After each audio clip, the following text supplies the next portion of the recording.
Good morning. Today is Wednesday, October 6th. This is a regularly scheduled meeting of the Pershing County Board of Commissioners. Our first item of business is pledge of allegiance. I pledge allegiance to the flag of the United States of America and to the republic for which it stands, one nation, under God, indivisible, with liberty and justice for all. Thank you. We have approval of minutes for August 16th. I will make the motion to approve. I found one very small error. Okay. On page 3, it's where we're talking about workshops. It says 2 a.m. I'm not going to be here at 2 a.m. I missed that. Yeah. Other than that, And I will second the motion. we have a motion, a first and a second, a motion. All those in favor? Aye. Aye. Motion passed. Public input. Public comment and discussion. No action may be taken on a matter raised under this item of the agenda until the matter itself has been specifically included on an agenda as an item upon which action will be taken. Public commentary will generally be limited to 3 minutes per person. Any public comments? Justin, anybody on Zoom?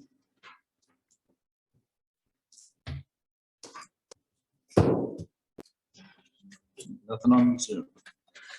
Item number 3, review of all agenda items to determine if any do or do not impose a direct and significant economic burden on the business or directly restrict the formation, operation, or expansion of the business. I didn't say I anything. didn't either. I'll make a motion to that effect.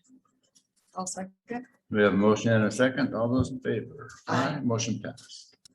Road Department. Good morning.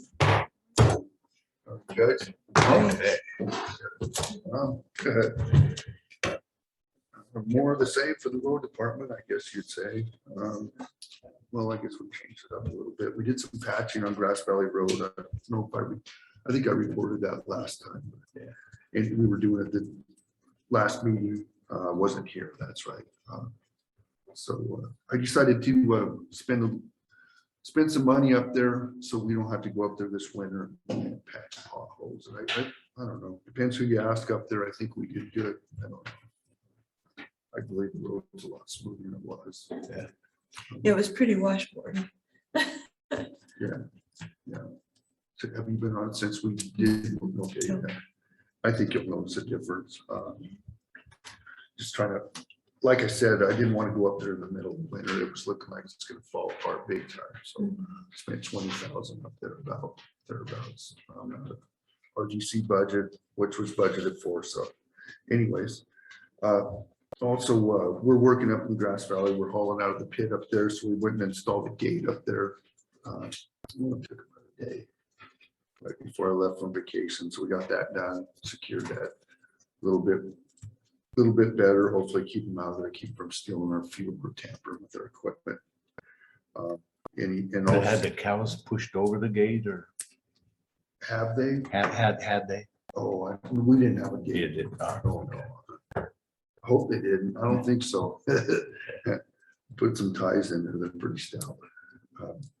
Anyhow, so we're working up in that area mostly, well, exclusively really. We've bladed Mason and Van Dees Road and patched those roads. They were falling apart mainly because of the long hot strip. A lot of people use them. You wouldn't have been able to get an ambulance down Van Dees down that side. There's 2 or 3 houses down there.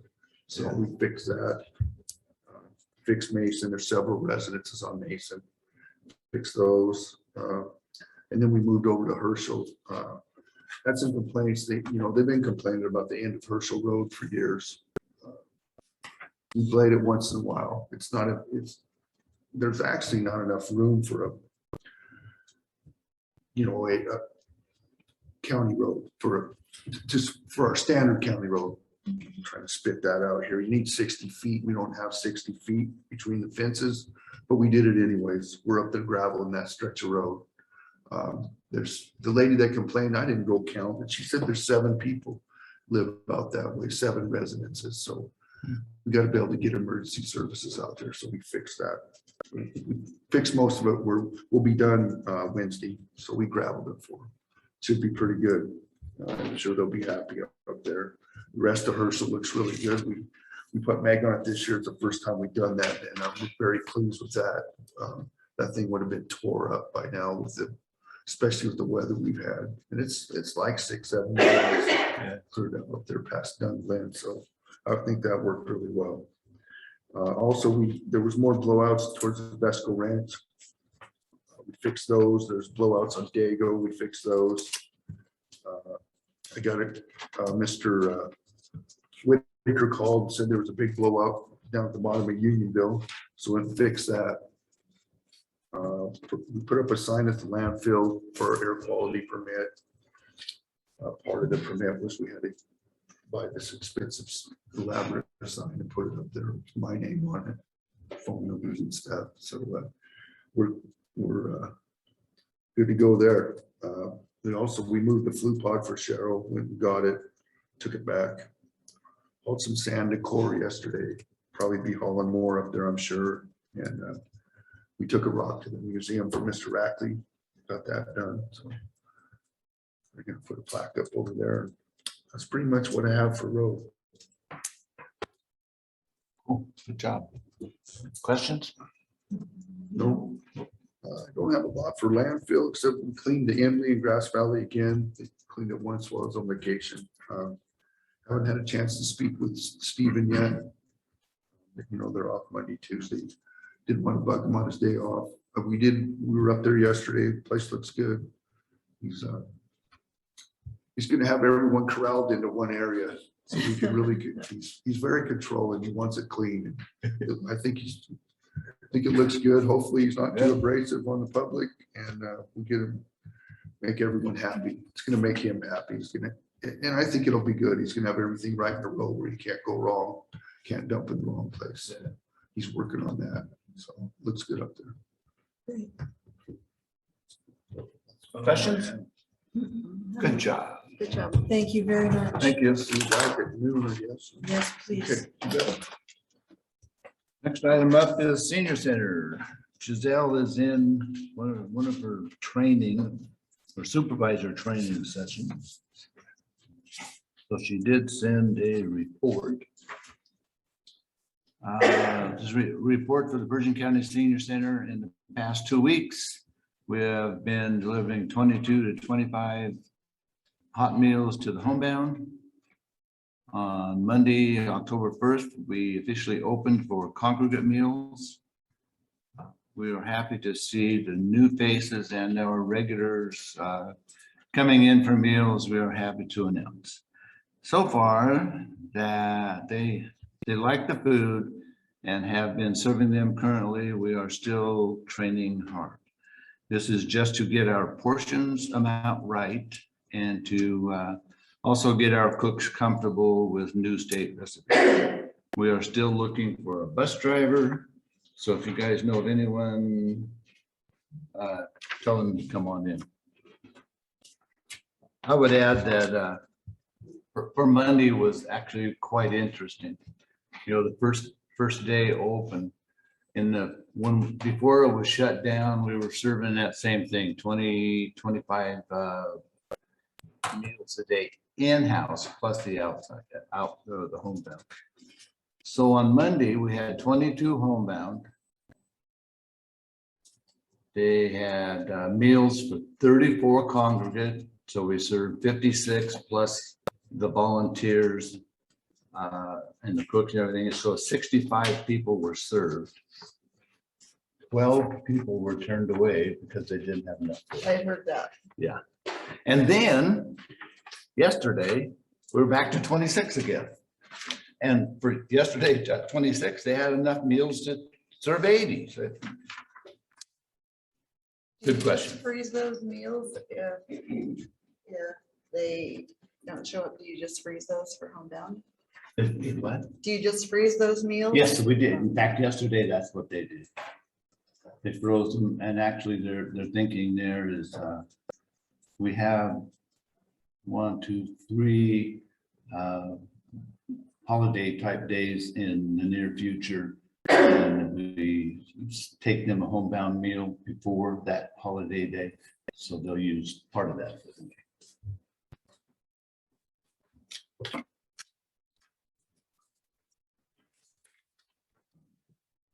We also have salary resolutions for Gianna Gonzalez. Gianna is the admin assistant, admin clerk, and homebound driver. And that is for a 23.3 on the pay scale or the wage scale. And HR is reviewed. Because there weren't all the signatures on our copies. I'll make the motion to approve Gianna Gonzalez at 23.3. And I'll second. We have a motion and a second. All those in favor? Aye. Motion passed. We also have a salary resolution for Maria Jimenez. I think this employee is coming in too low on the scale. She has 8 years of experience as a cook at a local restaurant. So I think she should be in higher than 25 cents over minimum wage. That just isn't right. And that's what a 17.3 is, at 25 cents over minimum wage. So we have the other cook. at And we brought 17.3, her right? in as a step 7. Step 7. And I think that's exactly where we should bring this employee in. So it's Karen. I know Karen and I have had discussions on this, so. I would like to review it, and I'll say, I usually like to say 6 months, but I will agree to review it in 3.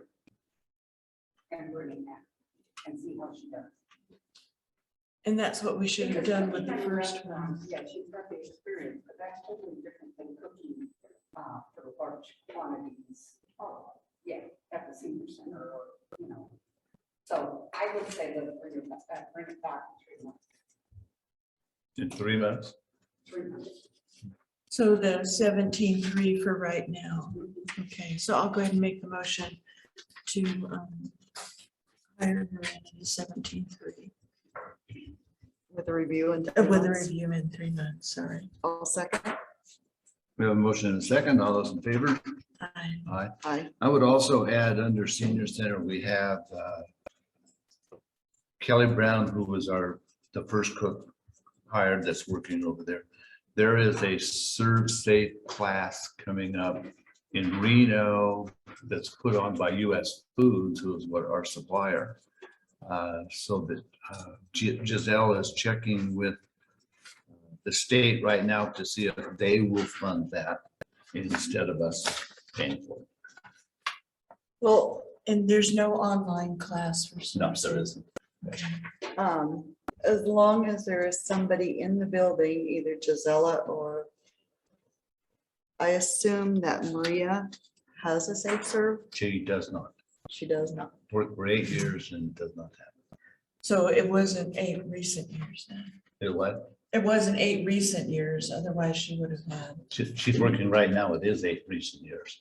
For whatever reason, where she's working Evidently, didn't well, require it. I don't it's know. my understanding with the safe serve that at least somebody on the premises has to have that, either a person in the kitchen or And our you're correct. director. And you're correct. So it could have been somebody else on the premises there that had the safe serve, but they're supposed to be on the misses it all the time. Somebody has to be. Yes, Somebody is supposed to be. supposed to be. In past times, that wasn't Yeah. supposed to say.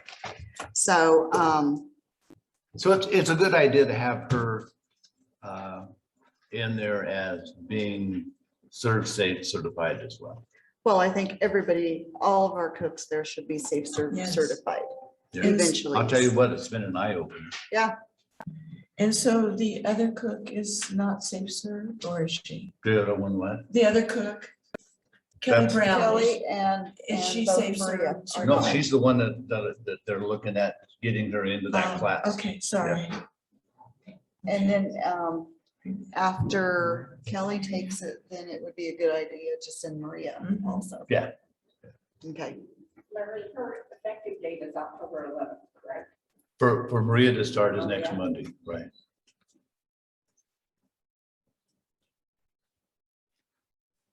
Okay, buildings and grounds. morning. Good morning. With the weather change, my guys, we have been starting our winterization of all of our sprinkler systems. The bathrooms are gonna stay open before, as long as we don't get into a hard freeze. We've had some issues in the last 5 or 6 weeks that on weekends, kids have been taking the toilet paper off the rolls and stuffing them in the toilets again and smearing feces all over the walls. Don't know why this is happening all of a sudden again. Yeah. But it's been pretty steady here almost every weekend. And I can't narrow it down to who's doing it because there's so much traffic through there with the, trying to narrow it down with the cameras, and I can't tell. Out at the ball fields, we had one of our valve boxes. The kids decided to break that and stuff it full of rocks, which is like 3 feet down. And we have to dig that all up now to be able to shut Oh, down the water. they broke the lid off. Yeah, there's a round with a round pipe with a lid. Yeah. They actually broke it and stuffed it full of rocks and packed it in with dirt.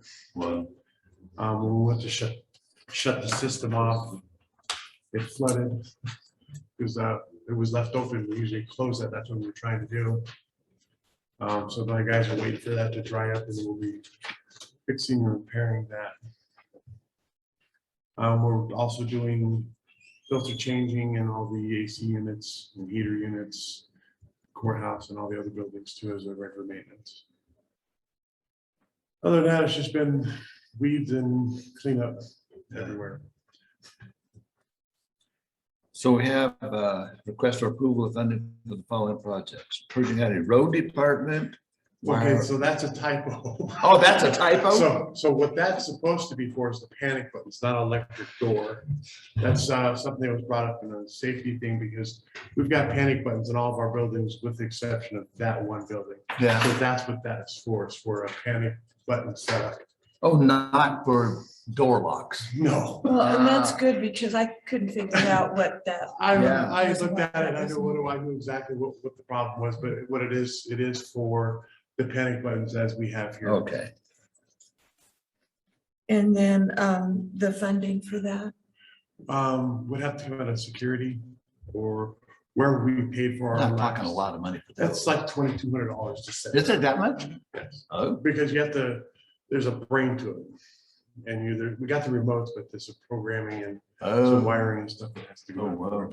It'll tie into like the rest of our system though. where So it the is- dollar amount was here was correct, Correct. $2,111. Yes. Oh,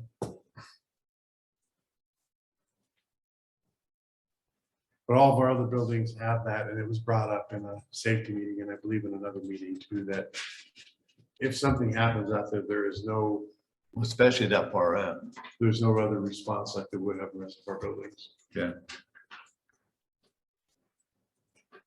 And what budget would it come out of? Probably fire and security. Security. Out of your line, out of your budget, Yeah. but that line item. Line item. Okay. So I'll make the motion to approve that. I'll second. Motion in a second, all those in favor? I think Aye. it's sometime in the future, though, we need to have a separate county line, not just out of buildings and grounds, but something that covers Somewhere else, yeah. something more for our security system. Because we had another project that we tabled a while back for motion sensors and door sensors for all of our buildings that has been tabled because we don't have an exact place to where to fund that at. Okay, motion passed. So now this next one is correct. It should be, should be for the handicap. Community center break room door. That has already been ordered, as I said in the last commissioners meeting. Yeah, we talked. It's just waiting for it to come in, like with everything else with this pandemic, it's just taking longer to get. But it will be a 60-minute door, I believe. Okay, So where is that funding coming out of? Again, I'm not sure where we're gonna pay for it, but it's by We- code, it has We to have be to. there. Yeah. I've had several conversations with Mike and Rodney about it, and I'm working.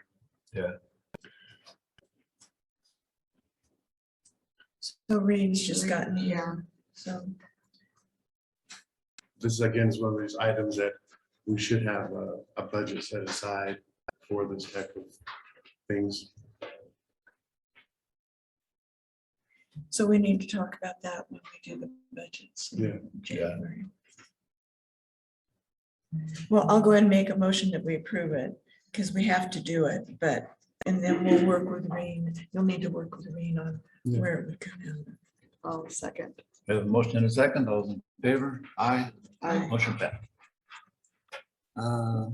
I asked John to look into a fuel dispenser for the airport. He has two different quotes. And to me, they look the same, just two different manufacturers. Correct. Yeah. One is almost identical to what we have out there, and that's the less expensive. It's just a little more updated. In fact, this last week I had to have some more repair work done on that. That's, I saw a bill for $2,000 or so. There was something going on between the communications of the card reader and the pump itself. It's more likely due because the pump is aging. Yeah. I mean, there's no doubt, I've had 4 comments in the last month or so about that pump not shutting off. That's exactly And what we've another been one after. was slow flow. The slow flow thing is it's because we have, it is a skimmer type of pump that's inside the tank, Yeah. and that makes it happen. So depending on where the levels are, Yes. can make it actually. Yeah.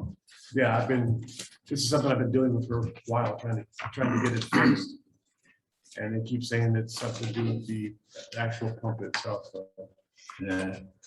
And I mean, it's a shame we just had to spend $2,000 to have it fixed, and $1,000. now we're gonna finally replace it. right. So this would come out of the airport budget. This comes out of a grant, and I'll explain these to you. Okay. In May of 2020, we received a grant in the amount of $20,000. We've used 3,000-4,000 or so out of it, plus this new one coming up. I think it was going out, it's close to 6,000. Is it 6 now? Yeah. Anyway, there's money in there to do that. We received a second. This is getting interesting. So we received a second grant from the FAA in July of 21. This grant is for $9,000. And basically they're the same restrictions or purposes. And they are all geared to operation and maintenance expenses. Which So this falls under. this is perfect for that. Is there any deadline to spend those grant funds? Is there any deadlines? Yes, there is. It's Like 4 years. Okay. The So deadlines we are there. still have, We're still, So we have the funds in this grant. and we have other things on the board for other maintenance projects out there that we need to do. And we'll talk about those later, but so is there a preference on, you've got 2 quotes here, is there a preference? To me, it's just even the quotes are almost, they're identical as far as I'm concerned. So then there's no reason to not go with the lesser one? I would, this is what I would think. Let's approve the more expensive one by what, $500, $600. And then you can work with that company. What's it? Yeah. To determine which one really fits the situation. Okay. That's mine. All right, so, Let me finish this on the Sorry. grant stuff. So now we currently have another round of grants coming. Same purpose, it's their CARES grant type projects. This one is not, this is just the application process, and that's $22,000. okay, great. So lots of things happening out there for that kind of stuff. So then you'll probably be looking at what needs to be done so you can spend those funds. Okay. So I'll make a motion that we go ahead and approve the Derby Field Airport fuel system dispenser not to exceed $12,000. There you And we'll go. let you decide what Yeah. you need to do. I'll second. We have a motion and a second. All those in favor? Aye. Aye, motion passed. So there, One more thing. one more thing. Request for approval to apply for a pool pack grant in the amount of $9,973 for handicap door opening and closure assist for the front entrance to the admin building. And DMV and the community center. Mhm. And what? Community center. So three of them? There's three. And There's that- three, right? DMV and a community center. And, we yeah. contacted Pool Pack, and that's something that would be along those lines. So I just need the approval, and then I'll work with John and we'll get the application for the grant in. Cool. I will, That way all of our buildings will have power assisted. Yes. At least as Yeah. far as those are concerned. I'll make that motion to approve the apply for grant from, And we would still Pool have pack. to pay for the electrical to get to those, as long as everybody's aware. Yeah, and I will second that motion. We have a motion and a second. All those in favor? Aye. Aye, motion passed. The request for use. Finally, Yeah, request for use of the county courthouse park for December to remember activities, placing luminaires on the courthouse steps. Thank you, Justin. No, Yeah, you you don't can pull sit, I'll up. stand right here. You're good. I'm good. No, go ahead. I don't want I promise. No, I'm sorry. He's being a gentleman. Thank you, sir. So Cindy here is actually in charge of the December to Remember. So I volunteered to come talk to you because I've done a lot. So we're putting on a December to Remember. It's basically 12 days of events for the community. It will start with the parade of lights, tree lighting, craft fair. And then we have a list of several different things that we'd like to pull off this year. Business and residential decorating contest. 4-H is going to do a snowball dance for the kids. A lot of the local businesses are going to get involved. Wizards is going to do like a wreath contest, and we're going to talk with the senior center and see if they want to be involved and do stuff like that. So basically, it's just to get the community involved and have a really nice Christmas this year, since, you know, it's been kind of tough for everybody the last year or so. So what we want to do is light the trees in the park. So we are looking for some help with that. We have donations for lights, but we don't know how the power situation works over there or what that is going to entail. It's actually in the trees in the park itself. Like maybe the trunks. The trunk of the or- tree up about 300 lights up each Or what tree. you think would be the best option. Well, I can't really give you that right now, but I'll kind No, of that's let you using. Okay. Because we put lights all on the light poles Oh, themselves. yeah. Yeah, And the gazebo and the usually- tree. and the lovers Right. walk tree and Right. stuff like that. And that gets hampered with enough as is. That was one of our other questions too. And then How's trying that to get going? power to some of these things, so we cords everywhere. There's also battery powered lights that you can buy strings. The now. solar- That's what we're here Or for, so- so we're trying to figure it out before we get too far Yeah. involved in all of But if this. we can make it safe, I don't know. I mean, the trunks and stuff is great, trying to get up into the trees. I just didn't see Oh, we're not doing No, that. no, Just, just just like the like trunk, 6 feet correct. off the trunk, Yeah. to make it like a winter wonderland in the park. Or 4 But feet, if I you can did the reach. trunks of the trees, you'd have to run power cords to Well, them. depending on what they are. If they're the, like, if they're But that's what I'm saying, though. Right. If they're electric, Right. then you're gonna have a tripping, a Mhm. safety hazard, and We thought the power was at the top of poles. Is it not? no, the power is actually at about 8 foot. Yeah. And then we usually wrap it upwards. Right, that's what we were thinking. So then the lines would be at the top, right? The power line. But they would get. We can discuss. You have to take consideration if there's ice and stuff like that, How you're going, yeah. Right. weigh those down. Oh, we could only hope. That would mean Yeah, moisture. that would Yes. be. Right. Water. Right. Well, even just frost, weighs them Yeah. down. We have connectivity issues, but we can try to figure something. Maybe we'll come back to you a little bit later, but just to give that extra, we're trying to do something like that. Okay.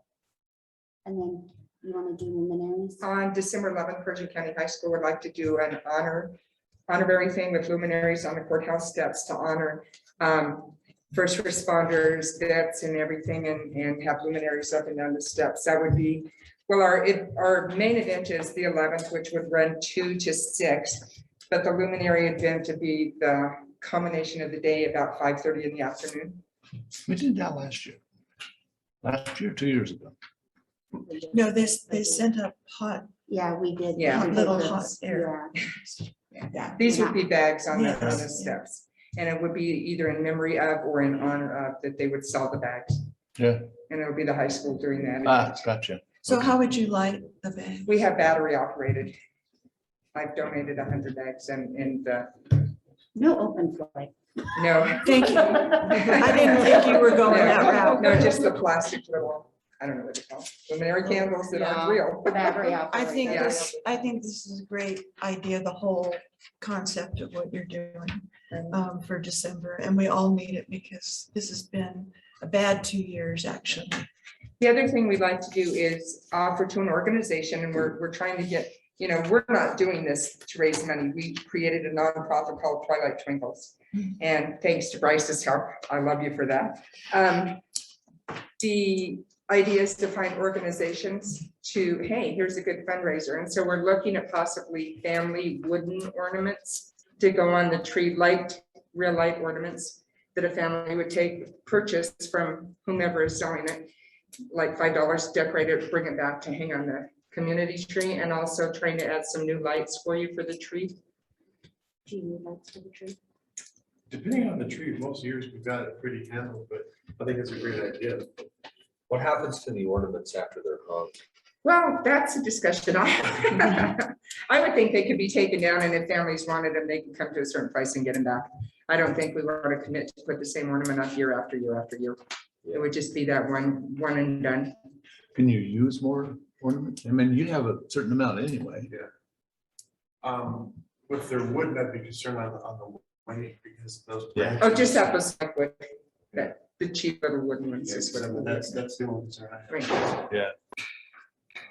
If we get some, we'll show you. That's great. So the whole idea is to get people in the community into different businesses, out and about in the community, and then down the main street, we're asking them to close from Cornell to whatever the street is on the other side of the courthouse. I don't live in town, so I don't know the street is. And then have booths on the 11th where people are selling their wares or extra crafts, and actually placed in the street during that, in that section. And for this year, the booths are free in our inaugural year to see how it goes. No, I think that's awesome. So if you're ready for a motion, I will go ahead and make a motion to approve the request for the December to Remember activities, and also placing the luminaries on the courthouse steps, honoring our heroes. And just, as you already are, work with John and, and he will work with you gladly. because it will- We do I'll that. second. It's all good. We have a motion and a second. All in favor? Aye. Motion. passed. Thank you so much. Thank you. Oh, thank you, ladies. Uh-huh. Thank you. Did you Do you have that on your list of things to do? Started done. It hasn't been done. Bruce was in there and did it about 2 weeks ago. I watched him do it. I'll ask. Oh, you did? Well, next year's maybe I have to go back over and check again in case it's new. Yeah. Okay. Very good. Anything else, John? No. Okay, thank you. Library.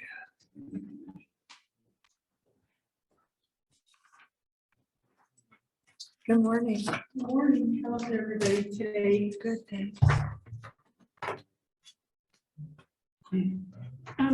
Carol, can I just ask, would you consider adding the library to that grant for the automatic doors? The grant can only be up to 10,000, that particular Oh. one. You need to talk to John about the door openers. But I can't write it in this particular grant Gotcha. because it's limited to 10,000 or less. Okay, thank you. But you do need to talk to him because you don't have one, do you? No. Yeah. Okay, thanks. Oh, that's good, it's around. We would like to hire a part-time person for the library to help with vouchers and programming and whatnot. I communicated with Renee, sorry, I don't know where that came from. And she said that we do have the money for a part-time employee in the budget. So I just need, the approval to advertise and hire a new person. We have reduced the tax rate for the library, so I'm not sure if that's sustainable or not. The revenue coming into the library fund, is that going to be sustainable, Reed? It looks like her ending fund balance is sufficient right now. I Mhm. can't guarantee what it's going to be in a year or two. because Right. If we leave it at the reduced amount now, Mhm. it won't grow like it had been growing the last 2 years. Yeah. And that's my concern, is that Right. you might be able to hire someone part-time right now, but it may not be able to be continued. And how are your numbers? How's the library doing? Can we get an update on that? The numbers are still really low. It's weird because over the summer, I just didn't see kids anywhere. I mean, we can see the pool from the back of the library, and I mean, one day when it's usually full, I counted somewhere between 12 and 15 kids. I'd never seen that before. So, they're just not coming in like the kids, like they used to. And we do still have people coming in to use the computers, although I think that some of the projects the school did have given kids more access and families more access to their computers. We still have people who come in to use the printer and use the computer for whatever they need to use it for. And we do still have some kids coming in, but it is reduced. And this would just give us a chance. We're hoping to do some more programming like we've done in the past, although we're gonna have to figure out a way to do it that's not in the classroom because of COVID. I think that's a pretty tight space.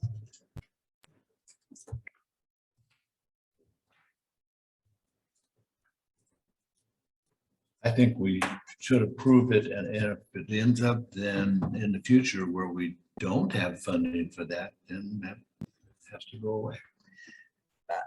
Where I'm having a concern is that, that it isn't sustainable, but also if you have reduced walk-in and usage, doing the vouchers shouldn't be that big of an issue when you order and your invoices, they come in and you do your vouchers. Right. It's not so much the vouchers as the programming. and, you know, help with the reshelving and some of the other things that we've had the person do. And you open at 10, right? And then it's closed from what, 8 to 10, and that was to do shelving and different No, things. well, we've always been closed. Yes, you know. you always have been, but I mean, that's so that you can accomplish tasks before the public comes in. And if there isn't that much public coming in, We have, in the morning, we do the interlibrary loan, which takes a fair amount of time to do. And then, you know, it has to be taken over to the post office. And usually we've got a cart full of interlibrary loan things to take over. And then, you know, we pick up the mail. A lot of times we bring back another cartload. There's some of our collections that get a lot of use by the libraries. And so we're working on that. And so we need, and this has always been the case, that we've needed that time in the morning to do the interlibrary loan as much as anything else. So, and yes, we can, you know, check in books and things like that, but there's a lot to do. is this person needed for coverage of the library? Yes, we do need a fourth person there on occasion. You know, it's not weekly, but it's fairly often.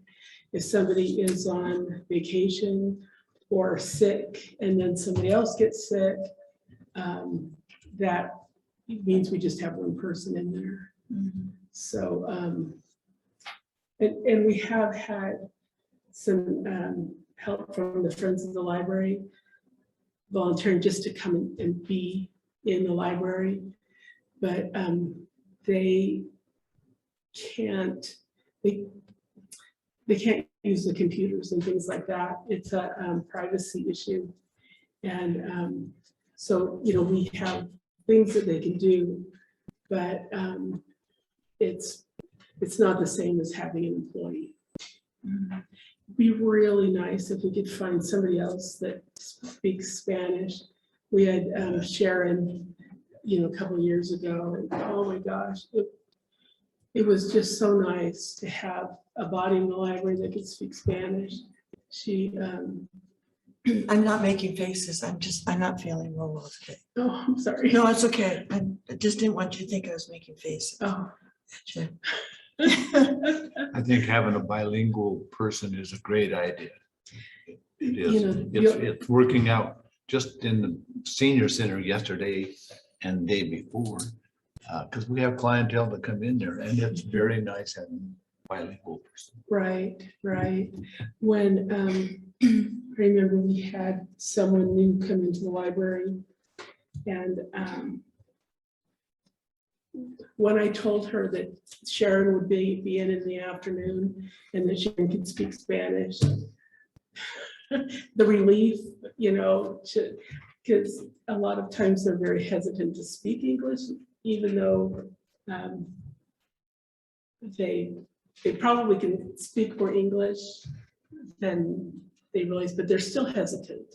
And just to have somebody else, we could clone Sharon. She was so wonderful. You know, she helped with the programming and she could speak Spanish, and she was just so nice to everybody. I mean, it was just. I just think that if it's a matter of coverage, that, sorry. Well, I'll find it. One of my hearing aids went down there. Is that the library was closed for so long, and you could close for lunchtime, you could close. And I'm not in favor of hiring anyone at this point, and that's just my opinion. And I'm gonna stop talking while I look for my hearing aid wherever it went. I landed in my right. You see it? Okay, thanks. That's what I hate about these masks. So there are currently 3 full-time employees at the library? Yes. Yes.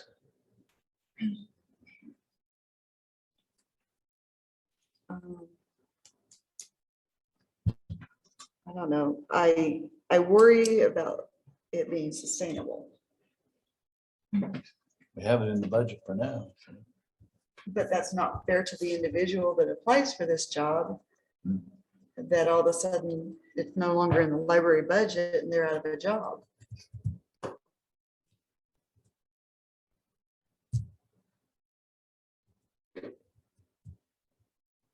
Ready for a motion? I'll make a motion at this point in time that we do not hire a part-time position for the library. I'll second. We have a motion and a second. Those in favor? Aye. Motion passed. Okay, approval of library staff to attend the ARSL conference in Reno. We've already talked about this once, but and closure of the library for October 21st and 22nd. That's so that we can all attend. This is the Association for Rural and Small Libraries. It's a national association. And to have them, they're actually in Sparks. I'm at the Nugget this year, and to have them that close is just, and to be able to take everybody to a conference like this is a big deal. And didn't I say that Cameron's is paid for because he's on board? Right. This isn't going to cost the library anything, the county. We have a grant, a continuing education grant. It's an LSTA grant that's paying our way. They're covering everything. Kathy, did we just issue some type of check run to do with this conference? Yes. I had to put in the applications early so that we could attend, before I could make it to a meeting. Those had to be in, so. So we're gonna get reimbursed for that? Yes, yes. So that's the way LSTA grant works. They, we buy it and they reimburse us. I'll make the motion to approve the library employees attending the ARSL conference in Reno and the closure of the library on October 21st and 22nd. Continuing education is very important. Yeah. And I'll second that motion. We have a motion and a second. All those in favor? Aye. Aye, motion. Sorry, 2 or 3 years ago, we went to the Mountain Plains Library Association Conference, which is a regional conference in Tahoe, and did the same thing. But I think that year we closed for 3 days. I'm not sure, but everybody came back so excited, and it just really boosted everybody up. Rejuvenated. Yes, it was definitely worth the time. So next item is approval to apply for an $838 ASTA continuing education grant. Right, and that's for the conference. Yes. So I'll make that motion to approve. I'll second. We have a motion and a second. All those in favor? Aye. Aye, motion passed. Approval to apply for American Rescue Plan grant in the amount of $20,000 to digitize the entire microfilm collection and also newspaper copies. We have newspapers on microfilm up to about 1970. And so we would digitize all of those. We'll send them off and the company does the digitizing. They create a website and they host it. And the hosting is free, but the creation of the website is included in that $20,000. And if we were to do every paper copy of the newspaper up to, well, it would have been a week or two ago, it would be about 29,000. So we won't be able to do the very most current stuff. However, the Review Minor has some of the most current newspapers on News for Nevada. on there? I'm sorry, say that again. News for Nevada, that's one of the websites.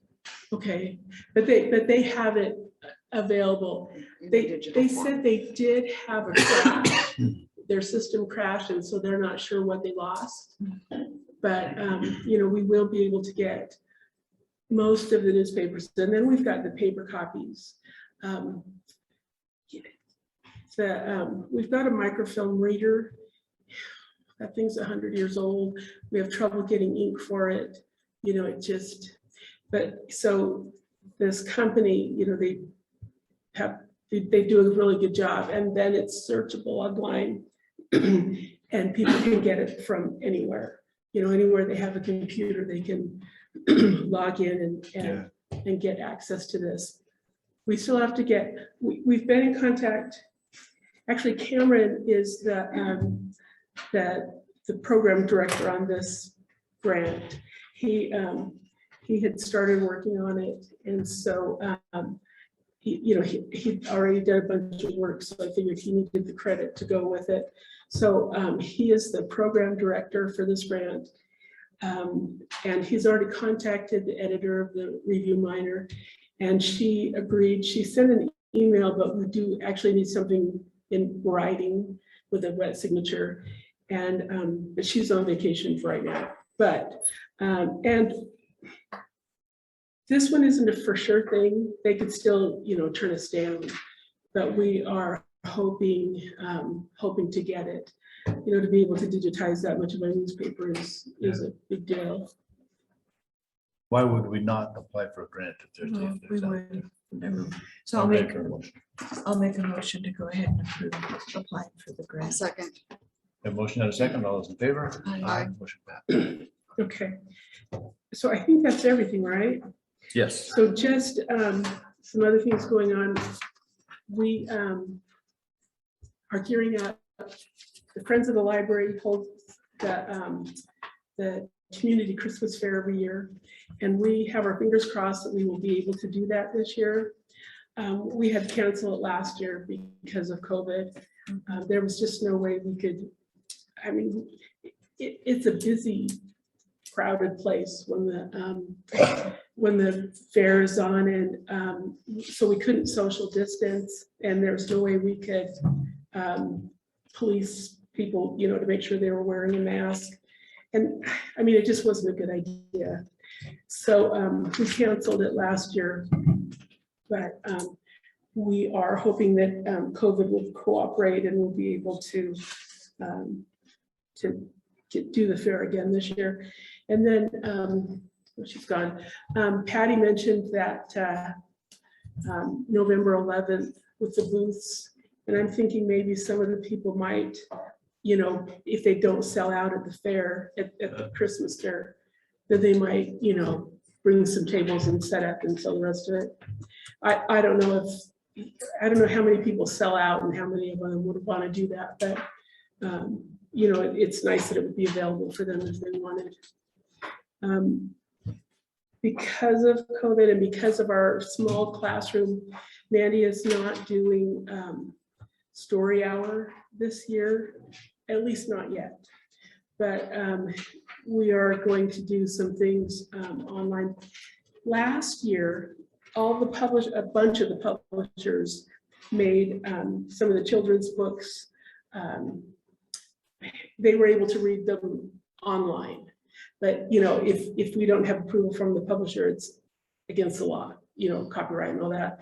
So, but all of that ended. So we'll have to be really careful about what she can read online for story hour. But we are hoping to get some projects. She did the summer reading program as a take-home event.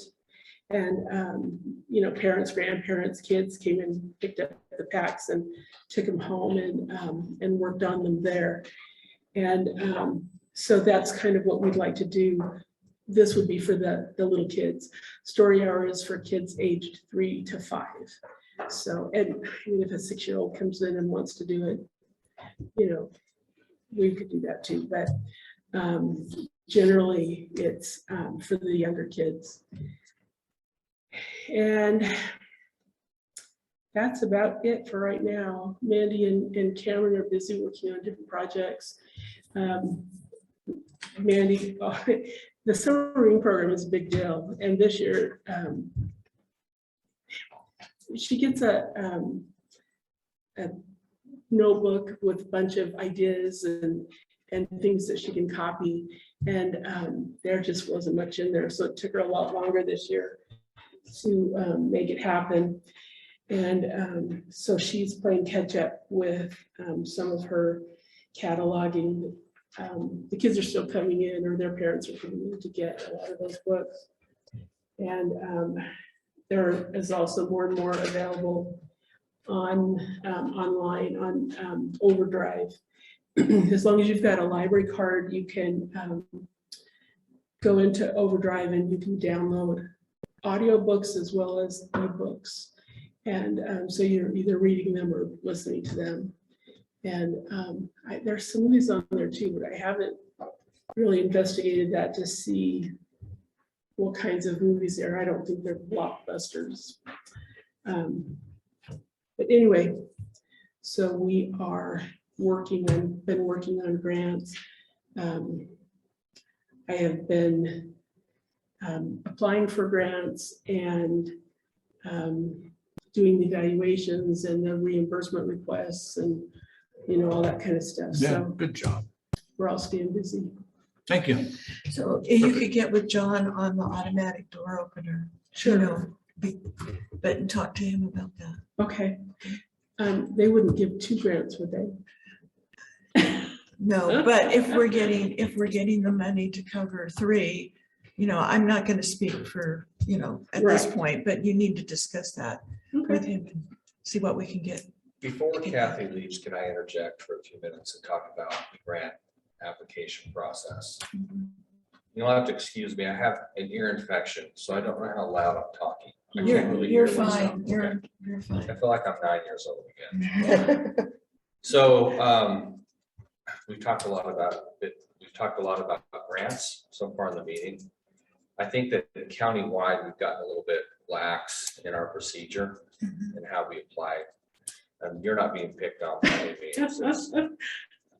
Per ordinance, the way that the grant process works is when a grant is applied for, it needs to be approved by the county commissioners. And you've sought that permission and it's been granted, but the application itself has to be approved. Okay. And the way that it works, it should work, is that once you apply for a grant, it needs to go through the assessor's office. It's got to be submitted to Rene's auditor's office, sorry, auditor, or, yeah, you're right. So it would go to Rene, and then Rene would place it on the agenda so that the actual application is approved before it's sent to the grantor. So you've asked for permission, and that's great, but when you fill out the application, it's got to go to Rene. And then Rene would have it placed on the agenda so that the commission can look at the application and see what implications that has for the county. And then it's approved before it goes to the grantor. Okay. And that's countywide. It's just not for you. Right. Okay, so I wouldn't have to put it on the county commissioner's budget agenda. Rene would take care of that. Right. Okay. And it's got to be done 7 days prior to the meeting. Right. So that it can get placed on the agenda. Yeah. There are instances when there's a deadline and you're up against the wall. In that case, make sure that Rene knows about it so that Rene can get emergency approval for that grant to be applied for. Okay. Just so we're all on the same page. It's important that we follow this procedure because there are grants that are being applied for that Rene doesn't know about.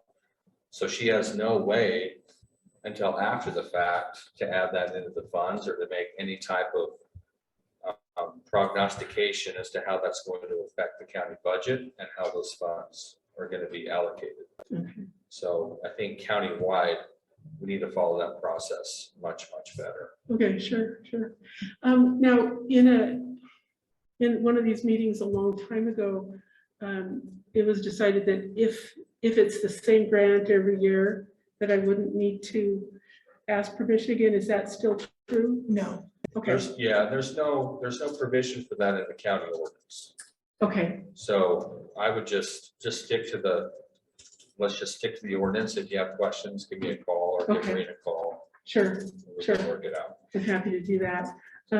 Just for the record, these grants, the American Rescue Plan oops, grant and the other one, the continuing education grant, neither one of those has a match.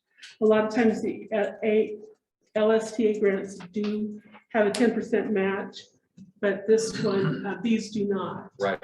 So. And I think that's one of the reasons why, as a county, we've kind of neglected the procedure, because a lot of these grants don't have a match. And so the assumption is, well, we'll just go ahead and apply for it. It doesn't affect the county. But per ordinance, we need to follow that process. Okay. Do you have any insight on that, Green? No, I'm thinking just over the last couple of days with all these conversations that possibly I need to go back and create a spreadsheet for all the grants that I already am aware of for this new fiscal year and bring them forward to the commission next meeting on a spreadsheet, and they can formally see each grant and the amounts and Okay. all of that. A lot of times money will just appear in the treasurer's office, and Which is when I call wonderful. Reed, either one of us know who it belongs to or where to put it. And it's very frustrating. Do we have that procedure actually written that we? There is an ordinance, I hunted back, it's what, back in 19 something, right? Yeah, it's chapter 340, 3.40, and it was enacted in 2003. Okay. And that's gonna have to be a retraining for all departments because we've not been doing it that way, even though we have an ordinance. It's not been done. We kind of slip here and there every once in a while, yeah. Okay, thank you. All right. Thanks, Kathy. Fire department. Ambulance report, Mayor. Are we still zooming too or no? Yeah, we're zooming. I just wondered if you were still, some of them are cut that out. No, that Justin's here zooming. I'm sure Justin was the likest to cut There we it out. go. Okay, so since on the ambulance department, since September the 1st to today, they've had 37 calls. So one a day. And 8 fire calls. So for the month of September to the date now is 44 calls that we've got. Me and Patty met with Karen to talk about how to do the job description. So we are working on that. Working with Karen. She had some stuff and Patty's gathering up some stuff, and then we're gonna meet back and we're definitely working on that, getting it done. Still doing CEU training, still set up to, unless COVID shuts it down, conference in Utah for EMS for CEUs. On the fire side, the eight fires this month. Fire shows west. Myself and Patty went to that. Patty actually put in for a scholarship for that, and she got it. She actually got a full scholarship, and then she spoke on a panel that was on diversity and inclusion in the fire department. So that was pretty interesting. The classes they had it was probably a first-rate conference that we went to. So good. We did that. That was from Monday through Thursday, and we rapidly have the testing coming up October 18th for firefighter 1 and 2. So the state will be putting that test on. Been working with Mike on fire inspections. We've been going around doing some of those and going back and picking up the stuff where they had problems and signing that stuff off. Mike's been doing that. Was just brought to my attention, and I'm not sure what's going on or whatever, but on Facebook Friday, they're supposed to have a food truck coming into town. Oh, I saw that. Yeah, you saw that. Well, those should have to have a business license, and they need to have a fire inspection on them before they can do That would that. be the city, 'cause they're parking. Say what? That would Had be the city. from the city. Yeah.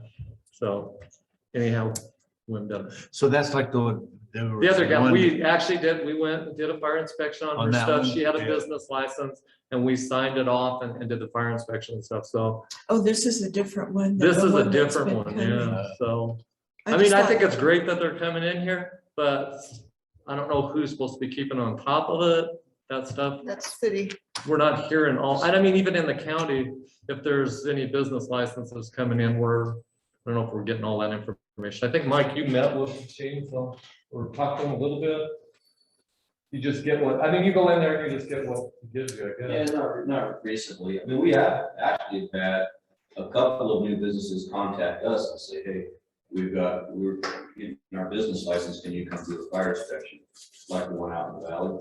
Yeah. So they know when they're getting a county business license, it's on there for the fire inspection. Yeah. So they're actually contacting us. But the city, you need to work with the city. Oh, yeah, That's- no, but I'm just saying this is Yeah. some of the problems that we're working on them, but like after this meeting, I will go down and find out if they have a license and what their procedure is gonna be.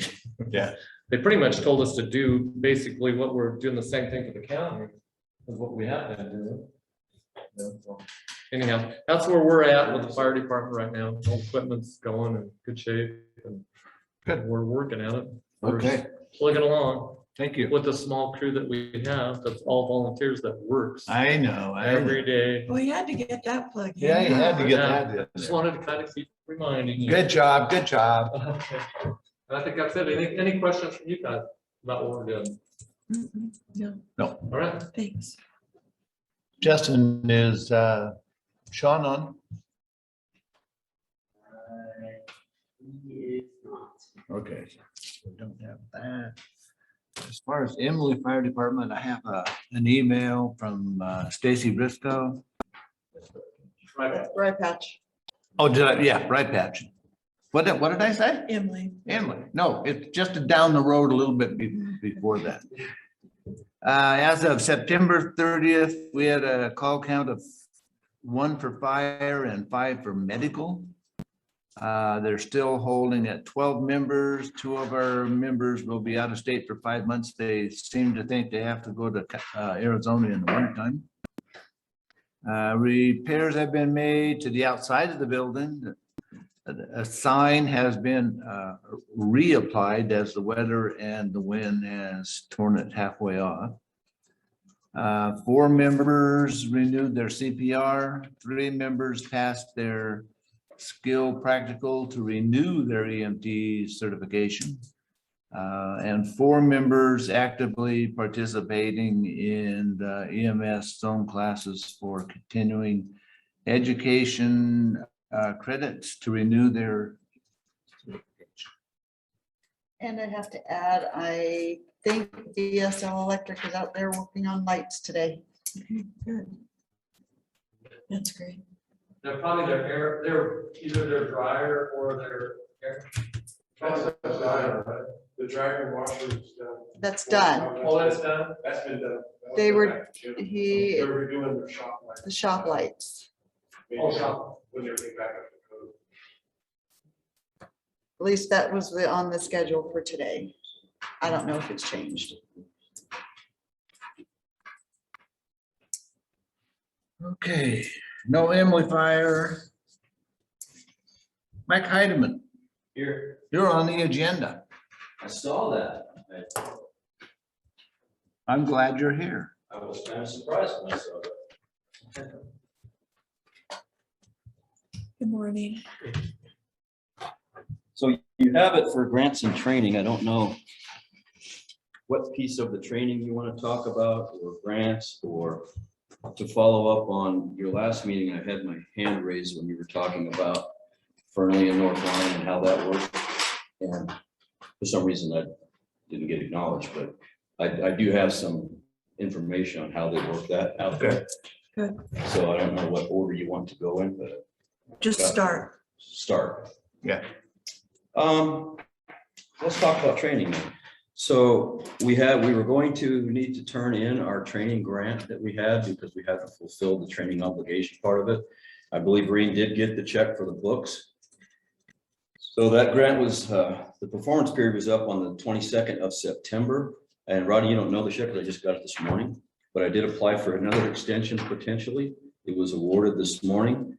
So we're not going to have to turn that back in, and we can use that grant money until March 22nd of 2022. So that's a 6-month extension. I think that's probably going to be the last one because we had a year on that. That actually was for the firefighter one program that we did through assistance to firefighter grant. So good news on that one. So are we going to be able to meet whatever the qualifications are, what needs to be done so that we spend the money by March? Well, 2022? and since I haven't really had a chance to talk to Rod particularly about this since I got it this morning, I think yes, because even though you're testing for the firefighter one, that's a written test. There's certain other pieces of that before they can get their certification. So there's a practical evaluation that probably needs some training and practice on. We have to set that up, and you know, the cart before the horse is doing the written test. We'll see how many people we might have do the practical test because there's a mandate of X amount of instructors per students on the practical side of it. The other thing that goes along with that is you can pass the firefighter one test, but you cannot get the certification until you have completed hazardous materials awareness and operations. So we've got to fix that a little bit. So I think, you know, hazmat awareness is an 8-hour class, ops is another 32. So I think if we put an ops program together, get those guys that need awareness, let's get that done. And then ops, we can probably spend that grant money. Because even though if they pass the fire one test, can't get the cert until they get through the prereqs. They have it on file if they passed it, but they won't issue it. And they are able to do the awareness on our computer program. So that one, but the They operation. still have to take the state test. Yeah, and then I'll get them to that part of it. They stop taking the test, and then operations is, Yeah. they have to take that. I did an awareness class about a year ago, and a couple guys took it from here and other areas.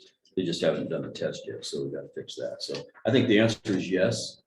But that training portion of that grant was written for state certified instructors at the state rate to teach it. So we've got to use it that way. We can't. And just- that's for all the fire departments, correct? Well, it is, and it gets back into training because I've been asking for certifications from the other fire departments, and I have them from Lovelock. But I sent another email again to Rye Patch and Emily, and still I'm not getting a response. So it has to do with, you know, what are their firefighter certifications? Because we have to have that for certain grants. Hazmat certifications, which not only is for grants for fire, but there's some OSHA components in there. And then your incident command system and NIMS compliance, which, you know, countywide, we have to be NIMS compliant for state and federal grants.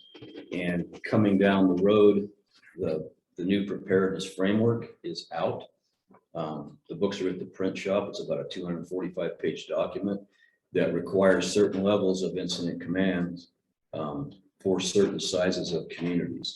So in other words, and I happen to be on the committee that wrote that, so I was really adamant that don't put stuff on Lovelock that you have to do in Vegas, right? So incident ICS 400, which is required for Vegas, is not required here in Pershing County, but 300 is. So we have to get to that point with some of this. And actually, ICS 100, 200, 700 is all required for all the fire departments, whether it's volunteer or not. And those three are all 9 classes. ICS 300 is an in-person class. So there's some of those challenges that we're going to have to get people to play. So how do we get So- that information? I think Sean turned in his information. Sean, you and So Sean the have other got it. chiefs haven't responded back to your requests. Correct, and I believe it was brought up at the chiefs It meeting. was also. brought we up did. at the Chiefs meeting, yeah. So, I mean, your hands get kind of tied when you're signing a grant that says, yes, we're compliant. Yeah.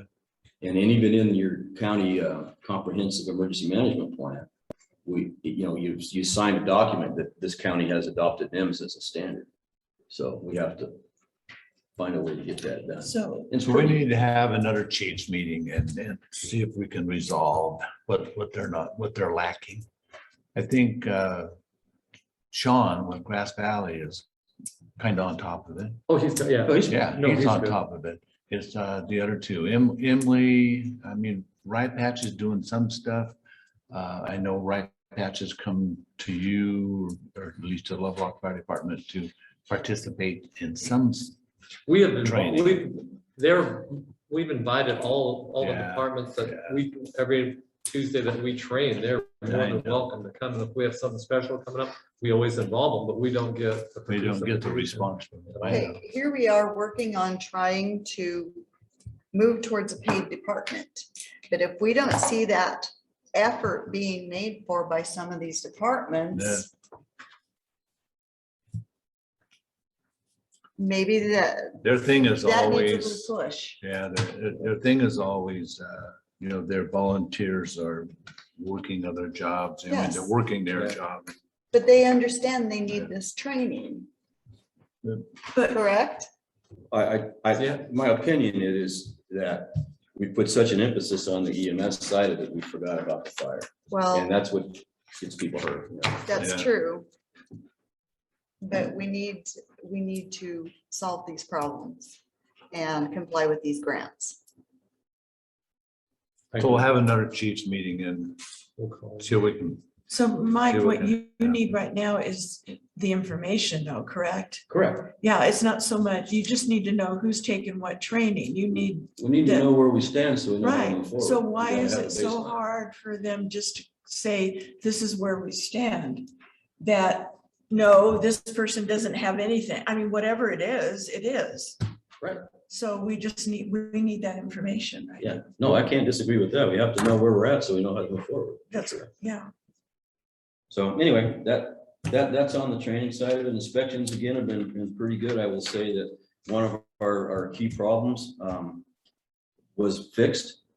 And one of our sprinkler systems at a business in town that hasn't been tested and serviced since 1998 has now been tested, serviced and tagged. Cool. So people are complying. That's great. There's a few that, you know, yeah, but it's been good overall. So we're probably gonna take a look at doing a pre-inspection on the schools the next couple of days because the state has called and they wanna come out and do the schools. So we're gonna do like a pre-inspection to help out with that, and then we'll do it with them. I'm sure there's a couple of things they want to look at in particular. So that's good on inspections, which is really good that we're doing that because this is Fire Prevention Week. And Nevada, I'd be remiss if I didn't mention the Nevada Firefighter Memorial is Saturday in Carson City, which is always the end of Fire Prevention Week. So that's that. So then, babbling on, talking about Fernley and North Lyon and how all that works. So North Lyon County Fire Protection District has been a fire protection district since like 1952. The city became incorporated in 2001, so it's kind of the opposite of what we're trying to do here. And Bryce, reel me in if I quote some things wrong. So I've looked at a lot of different pieces of this because there's different models out there with like Mineral County and Hawthorne and Eastport Fire Protection District, which is one of the, you know, the standards that everybody looks to. But they have not the same problem we have because Mendon, Gardnerville, Topaz, Genoa, they are all townships and not cities. So they don't have the city being their issue that we have. So they're as townships, they don't have two forms of government. They don't have a city police and a county police. It's all county and on and on and on. So right, wrong, or indifferent, we're incorporated and have those type of issues, which fiscal sense is an incorporation will give you guys more latitude. But the one model that does fit, so the former mayor of Yerington's a close personal friend of mine and was on the volunteers and worked with me on the base in Hawthorne. And the fire chief and I had a conversation, and that's the model that probably best fits. And I don't want to go into depth on it, but I did get some documents on them for the franchise agreement for the ambulance to run in the city, the agreement with the city to with the fire department, the fire district to provide fire services to the city and how that works. And basically for them, it's as they did their budget, if it's 0.23, wherever that number is, the county, it's 0.23 for the city taxes that go to help with the fire district. There are some that do it by dollar amount. And so it could be a set fee or whatever, but I have copies of you for all of that stuff. So you can take a look at it and Bryce can do the legal side of it, but. So here's the resolution between Mason Valley and District in the City of Yerington. There's 3 copies. In there also is another piece of information that I talked about a couple of years ago. And so I just started bringing some documentation because we've talked about support from the tribal entities and our tribal partners. So Mason Valley is a fire protection district. The city is an island, but so is their tribal colony. And so there's also an agreement between the tribe in there to provide funds for fire protection. And then the ambulance is fee-based. So more for you to digest. And we've mentioned that before, that we need to do something. Yeah. About We that. should, yeah. We actually talked to the chief of police over there and then, but we just talked. So anyway, I brought you a document that shows how somebody else may or may do it and how it may or may not work. So just thinking of different ways to, fill that 5-gallon bucket for the project that you're working on. And it's not a lot of money for them. They get like 20,000 for fire protection. And then the ambulance is totally fee-based, which brings up another program that they're using over there that I've spoken about before. And it's called the GEMT. It's the Ground Emergency Medical Transport Program. And that is another piece of Medicare that gives you a little more money if you join the program. It's something I worked on with the State Fire Association about 3 legislative sessions ago. And so what I did here was bring in a copy of the bill that was passed federally, and then a copy of what the program was all about. And talking to Scott, who's the chief over Mason Valley, the program has allowed him to, just this added bit of work for the GEMT, has let him hire another full-time person just for billing. They bring in, depending upon the call volume and the type of calls, between 70 and 120,000 a year over in Yerington on that. So we're not too far off of the call volume, but it's different because they do more in the valley and less on the freeway, and we do more freeway. But even if it was half of that, say 30 to 60, that is another drop on that bucket. So more for you to digest. The GEMT plan. Thank you. Okay. Then the other one that I've been looking at, and we've talked about this before too, was the Siren Act. And the Siren Act was for rural fire departments up to $200,000.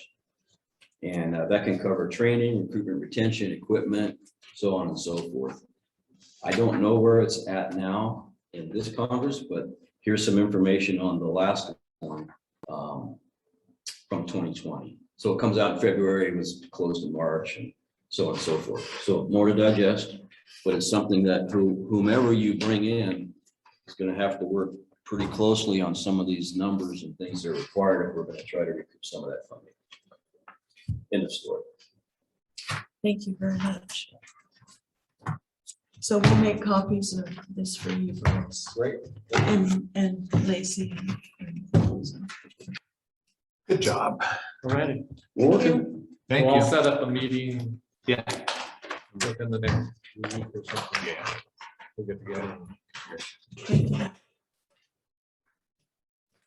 So we have a few minutes before our 10 o'clock. We can probably do a community center update on matters relating to the community center rental contracts, scheduling, setups, and cleaning up facility.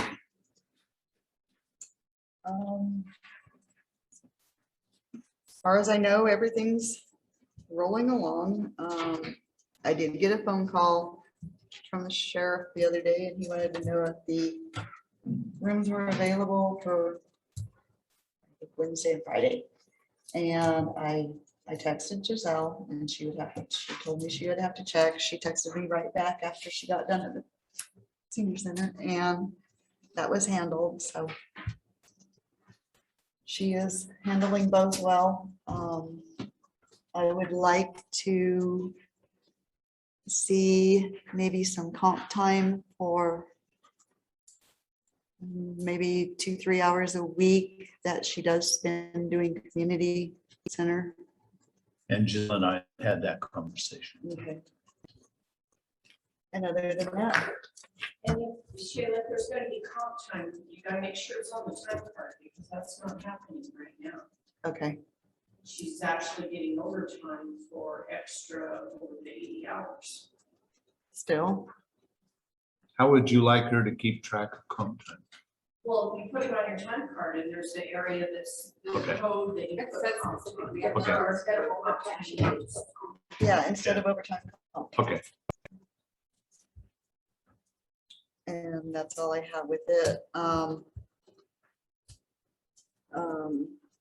Other than the next item on there is the waiver of rental fees for the soup and salad supper. Heidi? We don't waive fees for fundraisers.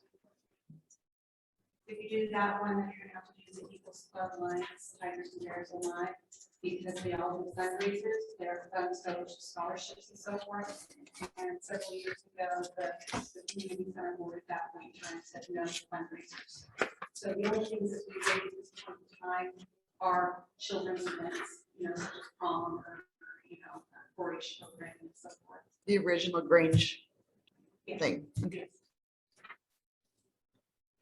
So do you want a motion? Yeah. To cover that? I'll make a motion that per the policy and processes that we do not approve a waiver of the rental fees for the soup and salad dinner. I'll second. We have a motion and a second. All those in favor? Aye. Aye, motion passed. Cooperative Extension is not Can here. I just make one more comment? to Yes. Sheila? I've been checking the community center mailbox, and it's one of those combos that didn't work. Oh, the mailbox thing. Yeah, Yeah. I've heard about it. Gonzalez has changed that. I have the new combination because I'm doing all the vouchers with the exception of 1 or 2 that Giselle still has to do for reimbursement of deposits. And I would like to continue doing them at least for 3 to 4 months until we make sure we have a permanent. I agree. permanent person. I agree. Because if not, it falls back to late fees, the vouchers don't get Yeah. done, and it's just a lot of rework in our office, so. I agree with you. I want to keep doing those, and so whoever you do get hired down the road, I can give them the combination since it's been changed to the mailbox. And it does work now, but it's extremely frustrating when it doesn't. Okay. All right. Cooperative Extension isn't here. We have a couple of minutes. Why don't you come up, James?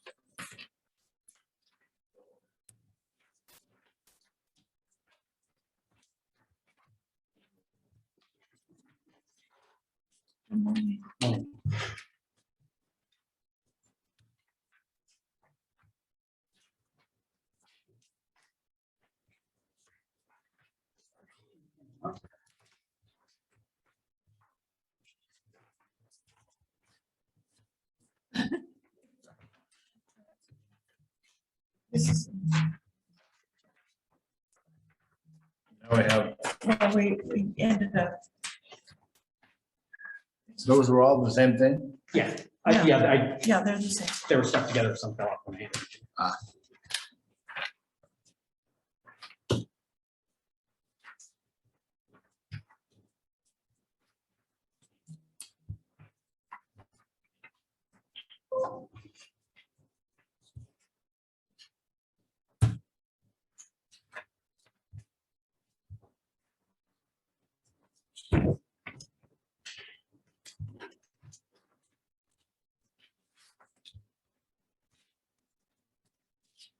I really like your report and how you put it together. Okay.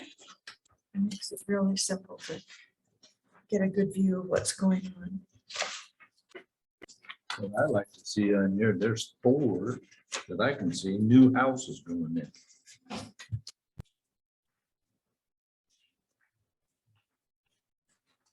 A lot going on just in Grass Meadow. That's where a lot of the, Yeah. a lot of work is. That's about it. Frog ponds. Yeah. It's up near the, I know Oh, where it okay. is. I'm surprised to see frog ponds on it. yeah, they're replacing the pole with a new one.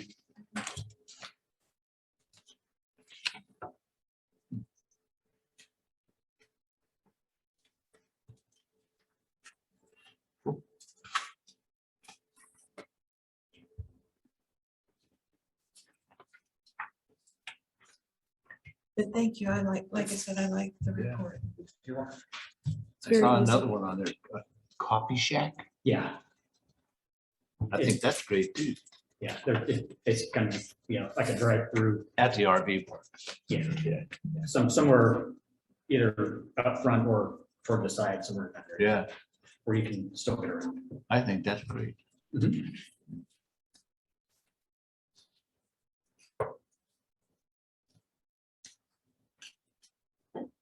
Go for it. What else?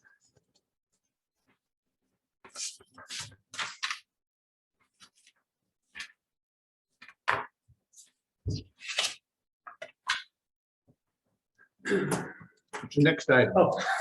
Sorry. Hello? Did you guys have anything on the? No, other than it's great and there's a lot of activity and it's good to see. There is. We got, we read meters yesterday. I took the sample to Reno yesterday as well. And well, actually, we just did billing this morning for on the new software, so Oh, their consultant still calls and helps us through the billing process. Like getting those out, but it's much easier than good. and faster. Instead of probably an hour and a half, maybe 2 hours of billing, it's a half an hour, maybe. That's great. It's a lot easier. I don't have anything, well, actually, we will have a planning commission meeting tonight. There'll be a special use permit for the solar project, Yeah. part 2 of the. What's phase Phase two, 2 of the, without phase one being worked on? yeah, they've done a little bit of work. I know, not much. Not much. And a parcel. I've had that conversation with them. So other than that, I don't have any questions on the department update unless you guys do. Okay, request for funds to engage Far West Engineering. On that, I emailed all of you our report from Blue Locker Diving. I talked to the person that wrote the report. Now, he's been in the business for 30 years. I guess there was a good thing that came out of it was he said our well is probably one of the cleanest ones in 30 years that he's seen.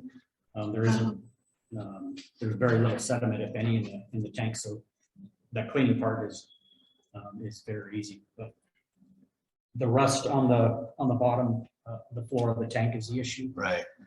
And they theorize that the interior, the coating seems to be holding up relatively well, but they think that it somehow is rusting from it. Either water's not running off correctly from the bottom, or whatever is under there it's rusting from the underside. Yeah. So Rusty and I had a good conversation yesterday on that. Okay.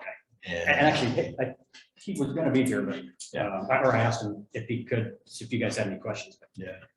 I did talk to Rusty as well. And so I think before I talk to Far West, what we need to decide is, do we want a new tank? And what size tank do we want? And because actually we have 163,000 gallon that we have up there now.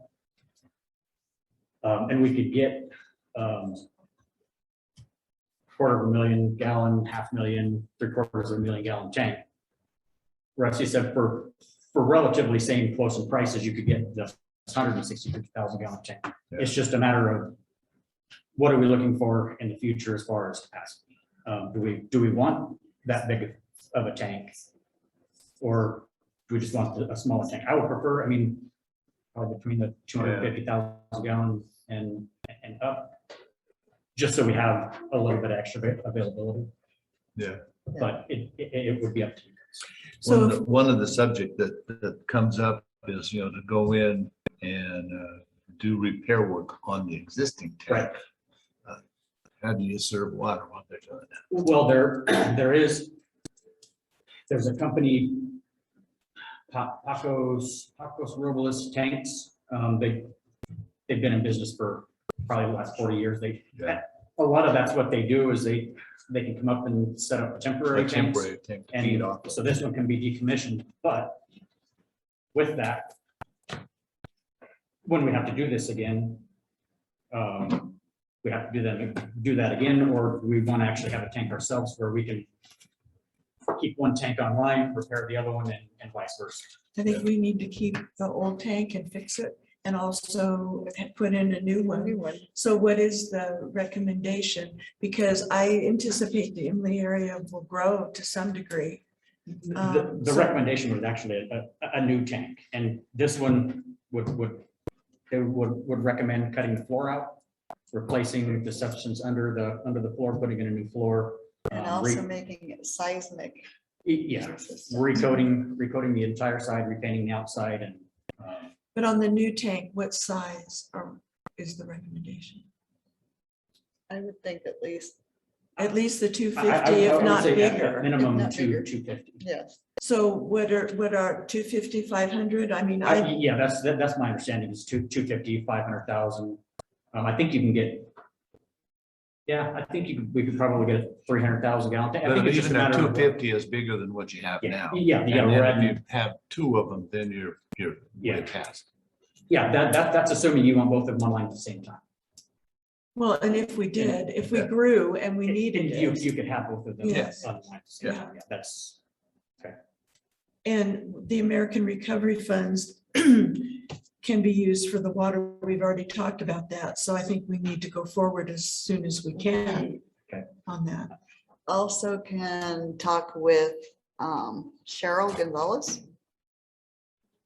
Because this would also fall under the Western Nevada. For the EDA grant. Yeah. All I can say is if there are grants involved with getting this, somebody needs to do them, not me. Well, we need some costs, but we've already basically agreed to go forward with a new tank. And the way it's worded, right now you want to request funds to engage them to prepare a cost. So I actually, probably before we expend funds, we should probably need to give you guys an idea of what we're looking at as far as cost. Right. So I think that's where Far West would come in, so we can. Yeah. So you can have the options of a 250, 500,000, whatever size tank we want, and then you guys decide. So it makes sense to have Far West do analysis. Yeah.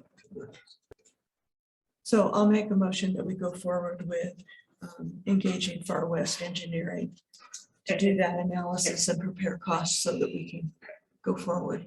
And we need to do this before the old one fails too. Yeah, and we, Blue Locker is coming back either this week or next week. They're going to epoxy a large portion of the floor where the rust spots are the worst. And so. So that's a Band-Aid for now. In the estimate, I mean, they said you're, with the epoxy and the routine maintenance that we have now, we could have 2 years, two to 3 years. So, I mean, yeah, it's a big deal to get this thing repaired, but I mean, yeah, I don't want to say we have time, but we have a little bit of time. Yeah. Well, Carol made the motion. I will second the motion to move forward.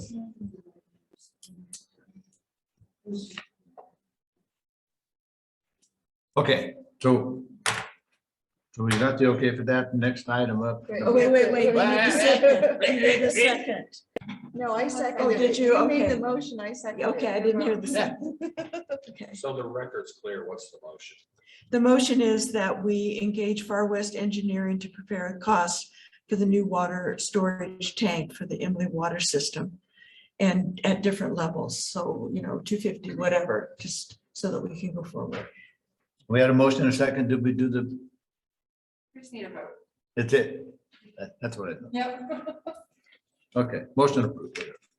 All So in D, favor? all those in favor? Aye. Appeal request from Desert Mountain Surveying on behalf of Bart and Penny Wadford to overturn the decision to deny their parcel map application by the Pershing County Planning Commission on September. Good morning, sir. For the record, my name is John Milton from Desert Mountain Surveying. First item is for the Wadfords. Mr. Bart Wadford is in the audience here with his son. The Planning Commission denied the parcel map on grounds there were no water available for domestic wells. I've contacted the Division of Water Resources, Eli Trimble, the basin engineer. He stated there's no current restrictions in Grass Valley for drilling a domestic well. Mr. Wadford's attorney, who couldn't be here today, Travis Gerber from Elko, hired Nevada Water Solutions. He prepared a report concerning water in Grass Valley. Oh, there's. Oh.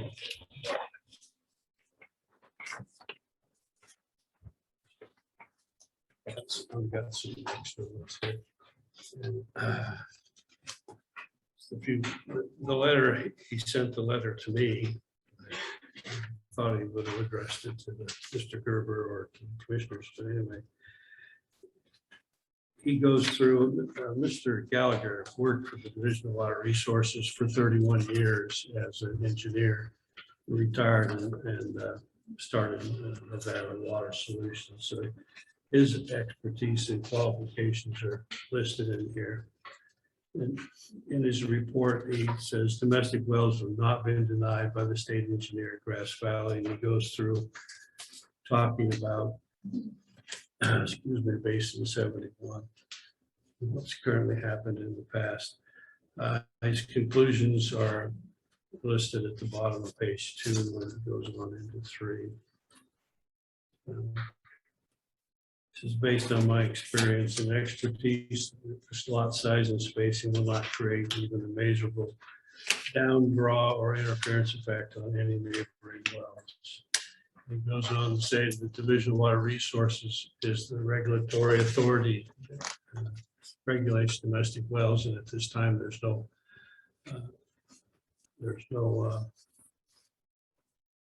denial of domestic wells in the groundwater basins.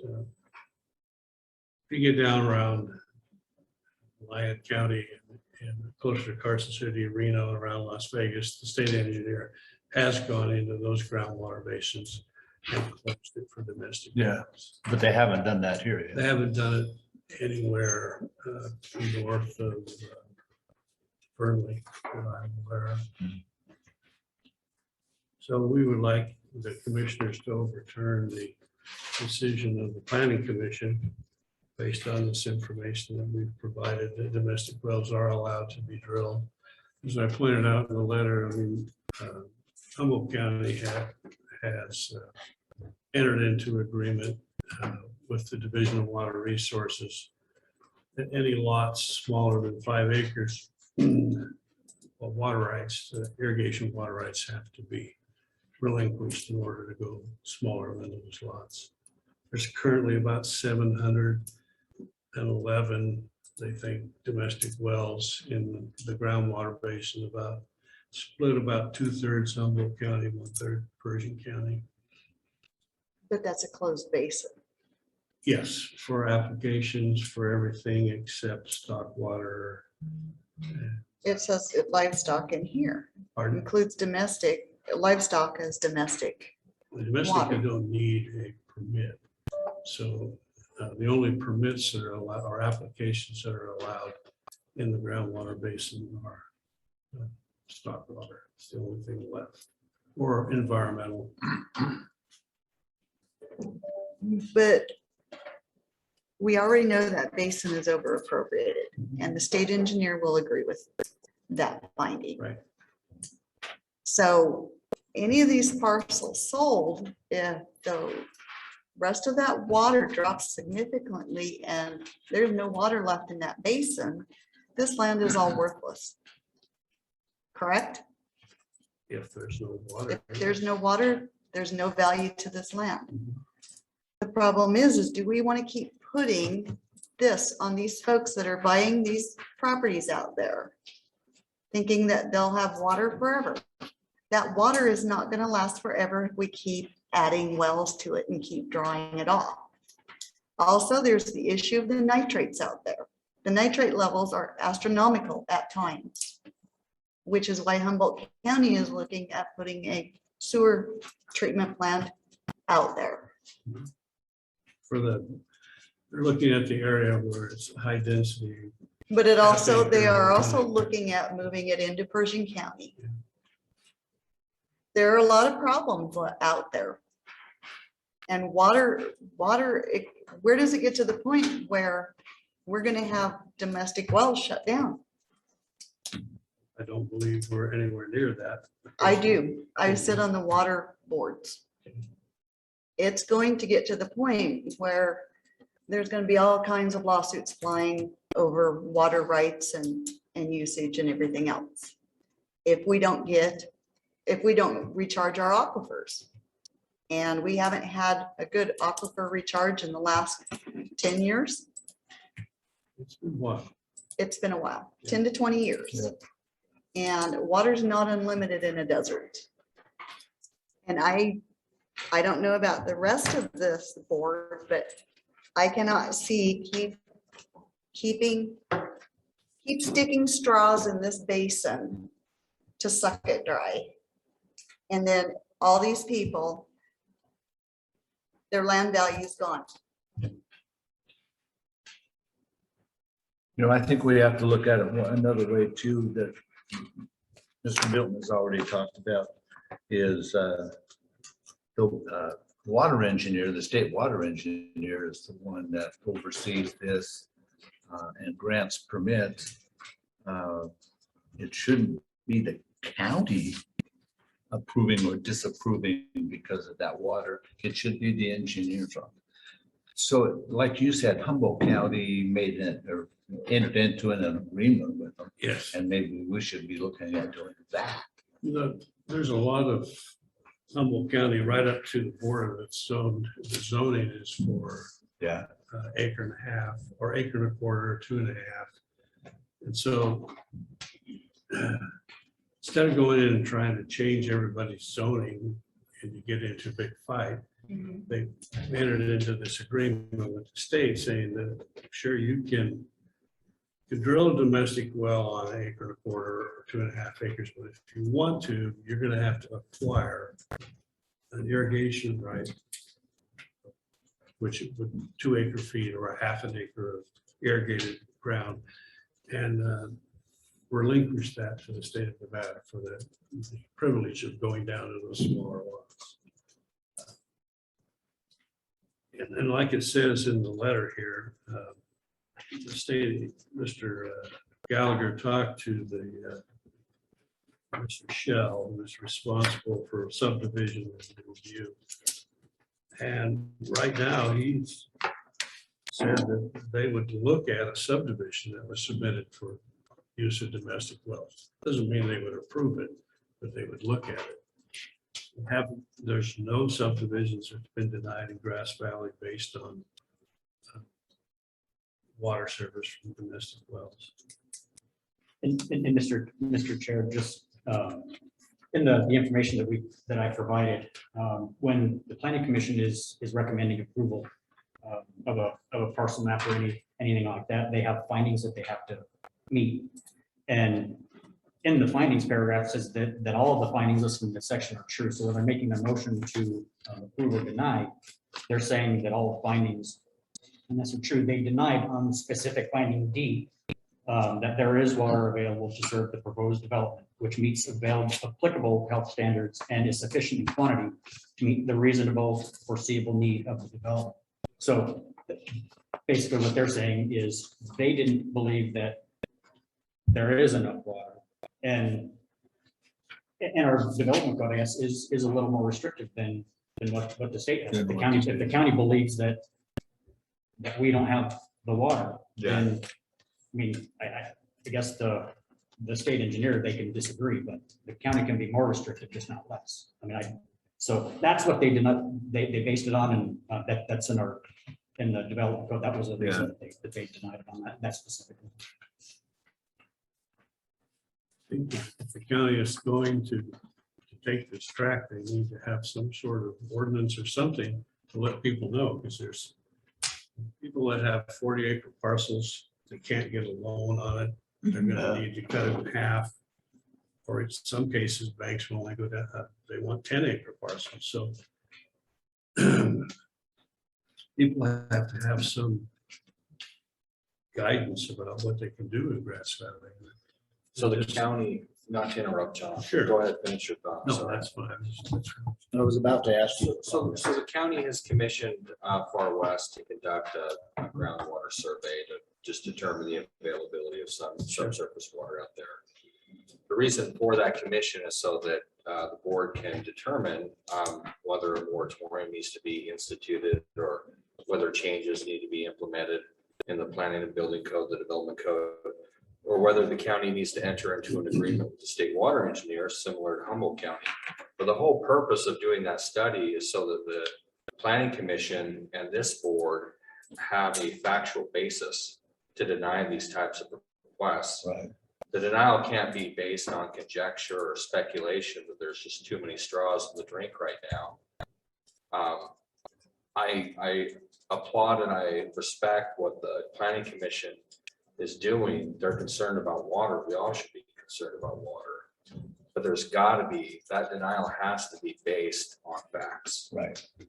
And we're waiting for Far West to produce those facts. And I understand where you're coming from, Shayla, that there's a board and they conduct studies, but there's no extant study right now that says that basin is over appropriated and that there are too many drinks or too many straws in the drink right now. So I agree that it's a concern, but these denials have to be based on fact. Right. And right now that those facts don't exist. It hasn't been determined. That's just my opinion. And I agree with that. Carl's got the Carl. study. But our county water management plan says the basin's over appropriated by a factor of 4, Yes. but that's not fact. What was that based on? That was based on information from the state engineer's office. Right, but the state engineer's office, they've already determined by state law that you don't have to apply for a domestic well. Right. Once you have a parcel that's split, you're entitled to a domestic well. The county does not control that. The only way that the county controls that is through the planning and building process. And these people followed the code and they made the application. And if it's going to be denied on the basis of a lack of water, there's got to be a concrete study that proves that that finding cannot be made. And the water resource plan isn't concrete. It doesn't say that, oh, there's no available water. It just says that, yeah, it's over appropriated. The state engineer hasn't come in and shut down the basin. And so that indicates that there's water available, regardless of whether it's over appropriated. Lovelock is an over appropriated basin. All of our basins are over appropriated. Those findings have all been made. But until the state water engineer comes in and says, we're shutting this down. Pretty much our hands are tied. Well, the hands are tied until there's concrete information that says, look, this is a problem. And once the county has that, then the county can, like I said, enter into an agreement with the state water engineer, impose a moratorium, or amend its planning and building codes so that these types of parcels can be evaluated based on that study. Another alternative is for the county or the residents of Grass Valley to request the state engineer to declare a critical management area, then there's 10 years to resolve that. Do we know where Far West is on their study? I have not, I know we've gotten bills from them, but I'm not exactly sure where they're at. I think they're about halfway done, just based on their last invoice. Cecil, does Jeff have any documentation that would help on this? No? Just for your information, that the information that the state has gathered, that domestic water use in the Grass Valley Basin is 3%, about 3.6% of the water that is used. 85% or 86% is agriculture. So the domestic use is tiny percentage. Tiny percentage. Yeah. So James, I have a question on the application. And excuse me, I don't feel well today, so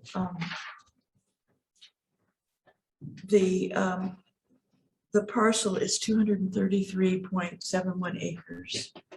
And they're requesting just under 23 parcels, but 2 under 20 and then 1 under 194. And then on the bottom of the application, it says that the current APN parcel consists of 6 parcels of land. And I'm confused by that, and I'm sorry, not understanding. If it has 6 parcels already, if you take, and I don't know if that's what it could possibly become, because if you take the remaining 194, there's nothing to keep that from being divided into 10 more parcels.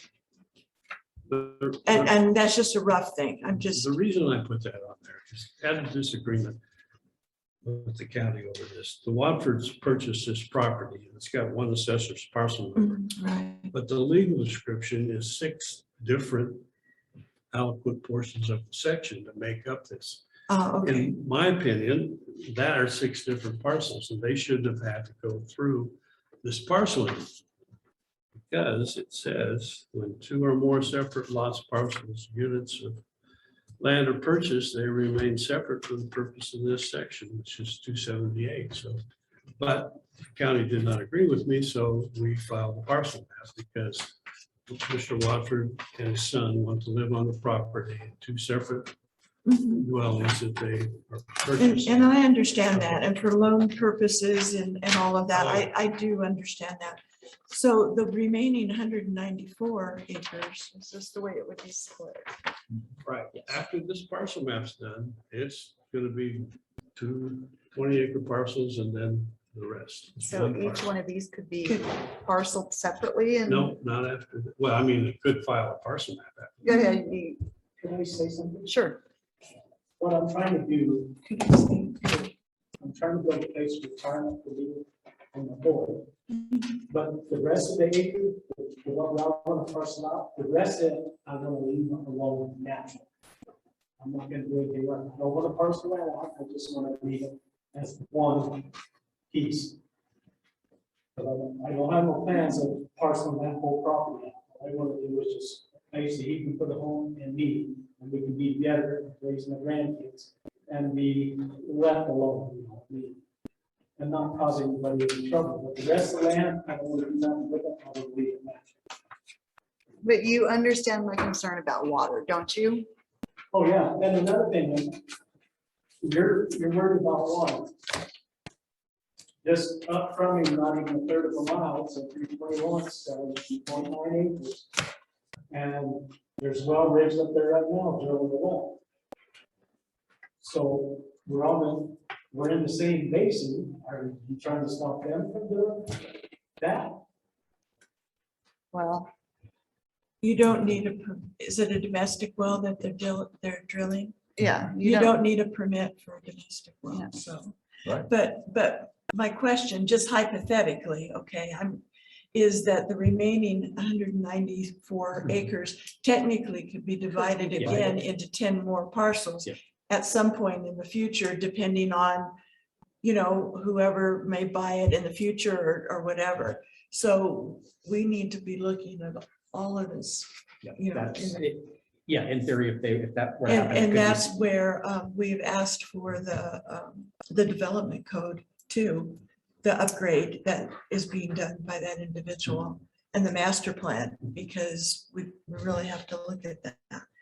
But if I'm understanding this correctly, just as we've talked about it before, technically, we do not have grounds by We which to do not. deny it. Is that correct? Well, there needs to be a factual basis. If you're going to deny something, a specific finding that there's no available water. We don't have, other than we have the gut feeling that. Well, it's, And- the state water engineer, every basin in Nevada is over appropriated, according to the state water engineer. But we need to seriously consider looking at this because I know that Winnemucca is gonna grow. I know Grass Valley is gonna grow. And we need to get ahead of this before there is no water left out there. Well, and that's where we need to have our master plan and development code change, where you can't divide or something. I mean, it's. Well, I think that what we're paying for from Far West, I think that's gonna give us an idea of, they're gonna have suggestions on what direction the county might take and whether that's like price at a moratorium or whatever alternative they have. I think we'll probably have a better picture and understanding after we get Far West. So is it all these new wells that are being, domestic wells out there, are these wells metered? Yes, all domestic wells are metered. No, I don't Actually, think no, so. they're not. They're actually So- domestic. So how do we know that they're only using 2 acre feet a year?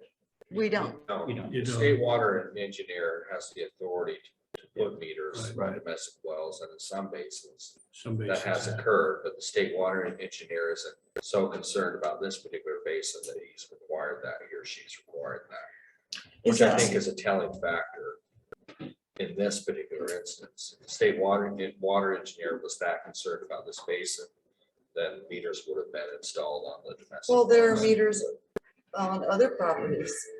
There's Why meters not? on ag. Ag wells have to be. Ag Well, farm. meters have to be on anything but stock. If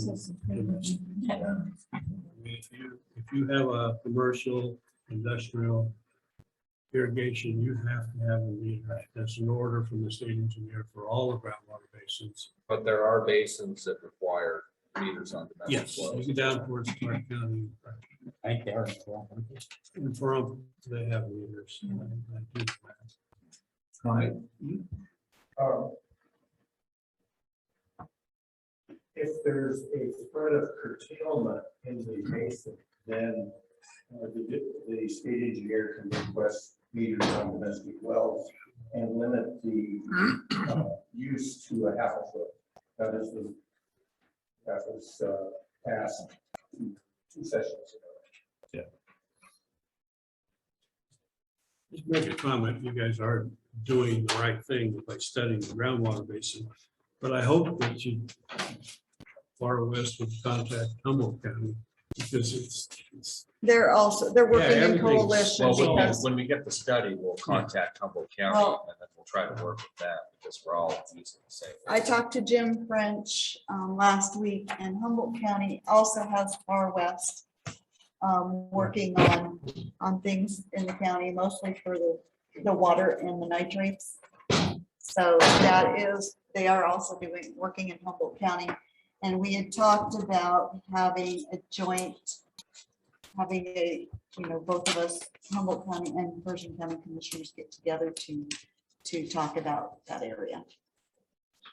Dave and- Mendiola thought it was a great idea. And to Mr. Rockford's point, and I'm not advocating one way or the other, but just a little bit down the road, there's where you see on the permits with those manufactured homes, that there are 2 subdivisions that are right there. And they're growing like They're crazy actual right there. There's- subdivisions. Yeah, though they were actually Parceled out. parceled out subdivisions. So they're all allowed domestic wells. So I mean, Well, they're there. So I don't, it's just, yes. so you're aware, there's probably 30 lots in each. And they're growing quick. Just, yeah, another comment. I was commissioner for 16 years, and then when we made this thing in Humboldt County, I was still on the board. And it's not only Grass Valley, it's Winnemucca groundwater basin and Paradise Valley groundwater basin, which is probably 80% of the population of Humboldt County. So we did not extend it over into Arvada because large basin, small amount of people. It does cover Grass Valley, Winnemucca, and Paradise Valley. I'll make a motion to approve on behalf of Bart and Penny Walford to overturn the decision based on we really need. So your motion is to allow it. Yeah. To allow. Yeah. And actually with that, in that motion, can I just go ahead and make a motion for the second one also? Because it's basically the same reason. Let's do one at a time. So you made the motion, I'll second. We have a motion and a second. All those in favor of the motion? Aye. Aye, motion passed. Thank you for coming Thank you. today, and we are You picking understand on our you. concerns, right? Another thing, when I come over here to buy this place, I was out there building the fence, trying to put the fences back up, and I had drawn surveys. So actually, a lot of the lots are actually gained 4 to 5 feet to their property, because I had to suck my fence in. And somebody, I know James, you sent me the letter, said that there were mobile homes on blocks and everything on that property. I want to know, because then I had 10 days to defend myself. Why didn't somebody from the commission come up and look to verify instead of me having to prove myself there wasn't nothing going on? All I was doing was putting the fence back. Oh, is this the complaints that were filed? Yes. Yeah, and actually, code enforcement did go out and look, so, and then she got a hold of me, and it was one of the, Yes. I mean, I'm just saying, you know, I felt like I was being harassed without proper going out and seeing actually what was going on the property. But they did come out, the code enforcement. yeah, Yeah. and then she got back with me. And I apologize for that. That was just the initial step to. Well, I understand when you come from, because I deal with the association in Springfield and Alpha, but I see where he's coming from. It just kind of hit me wrong because, okay, did anybody go up and look and see if it was actually there? You know, before the letter was sent out? Yeah. Yeah. I'm sorry about that. We do, actually, the commissioners do attend the Grass Valley meeting on the last Monday of the month. So if you have any issues, that's your best time to talk to us. It's when? The last Monday of each month And where's that held? at the Grass Valley Community Center And where's that? on.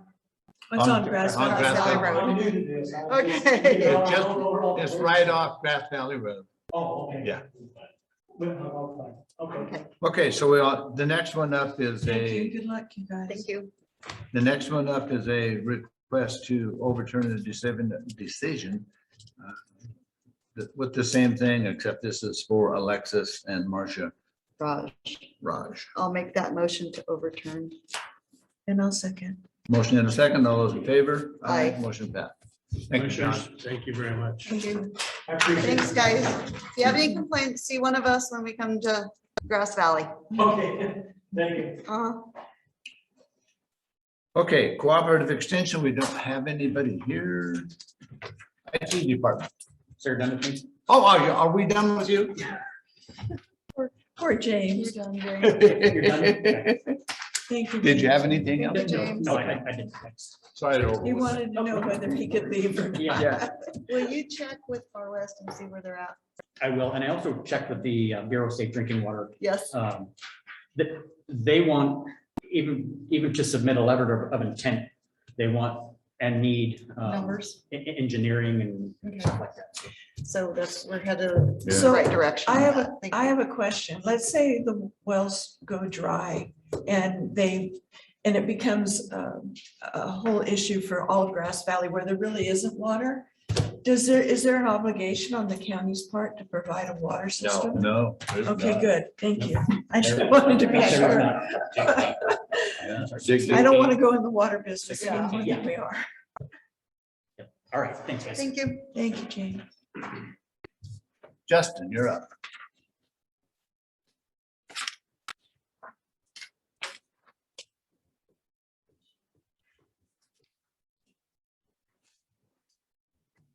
I have the wrong camera.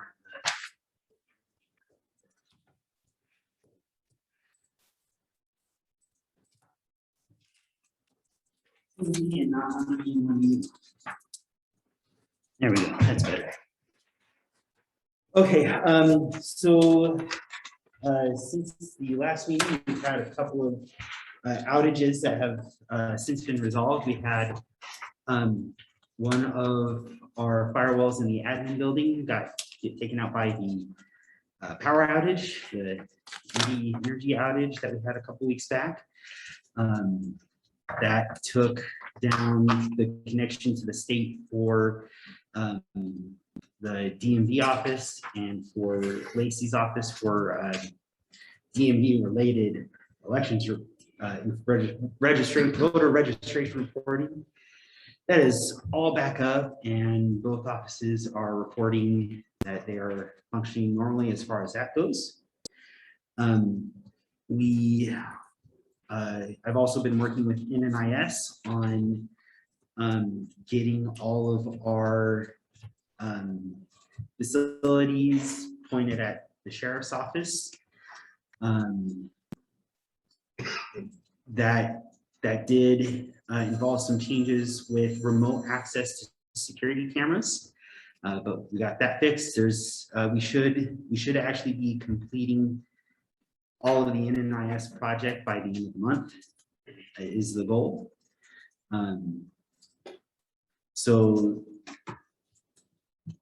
Yeah, I'll be keeping in touch with NNIS and with John on making sure we get everything transferred over. I know Heidi met with him last week. I have a meeting next week with Danny Bax to move forward on the AT&T project as well, start the planning the next steps for that.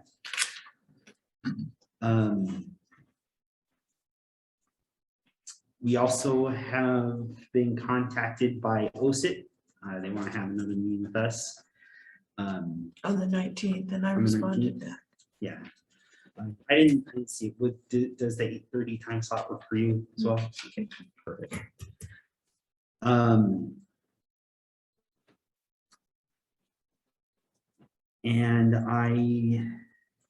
there have been quite a few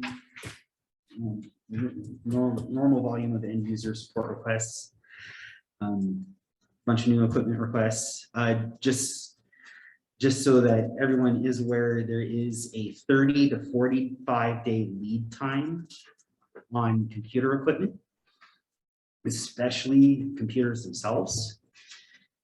Just the manufacturing shortage overseas is They're really- sitting off the coast Sitting of off the coast of California. ships, Yeah. rusting.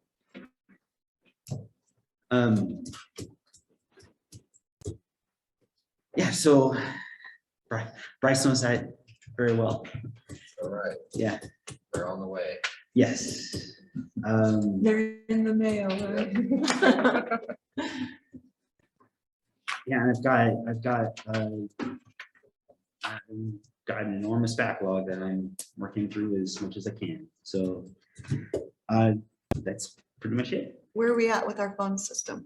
I sent out, thank you, that was something that I've been working on. I sent out to everybody on the, all the representatives from each department, the programming sheet that lays out who will have what extension and how the call routing from the public telephone number will work through.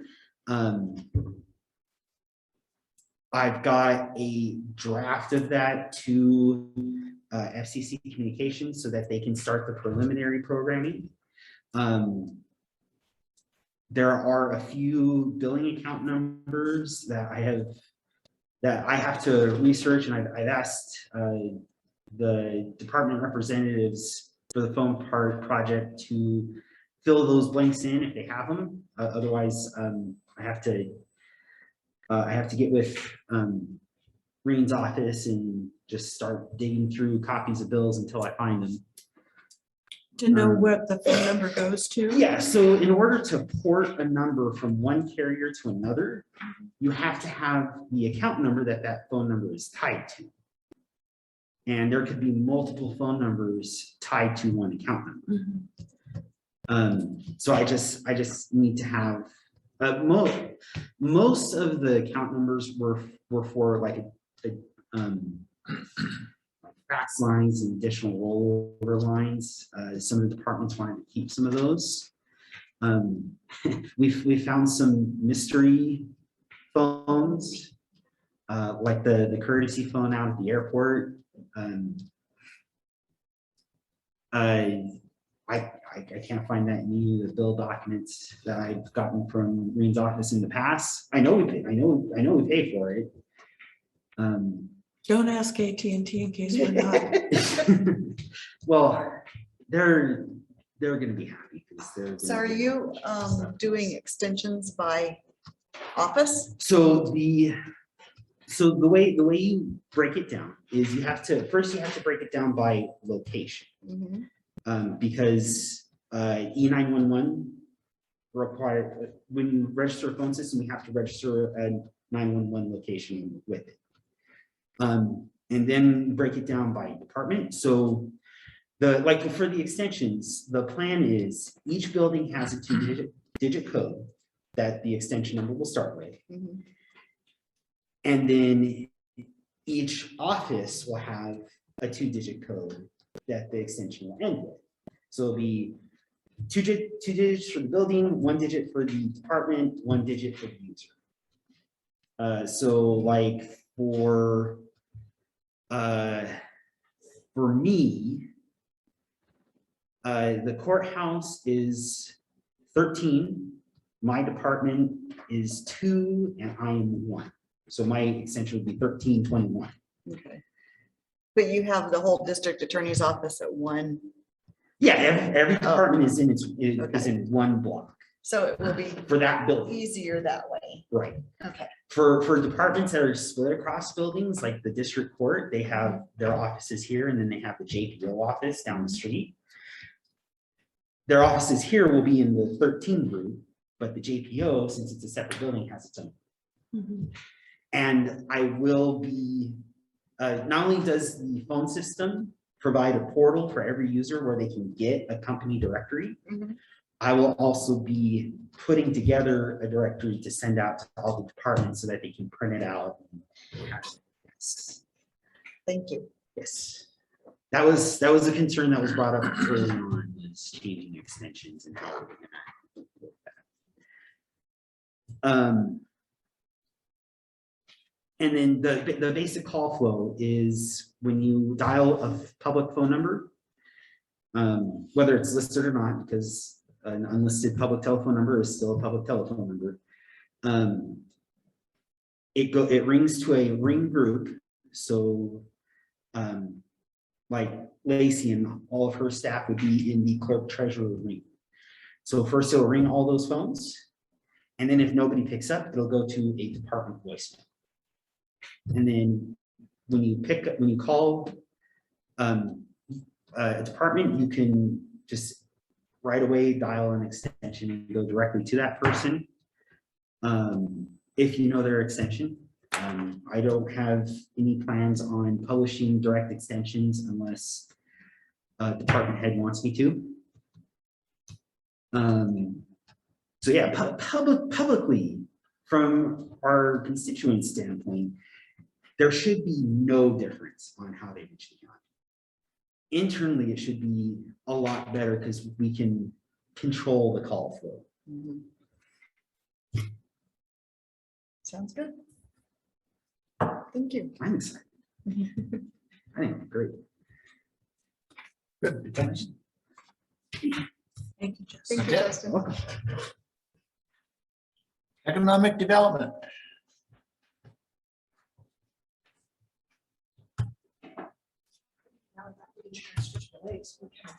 Yeah, a long morning. So there is a Western Nevada Development District retreat on November 6th, or excuse me, November 2nd and 3rd.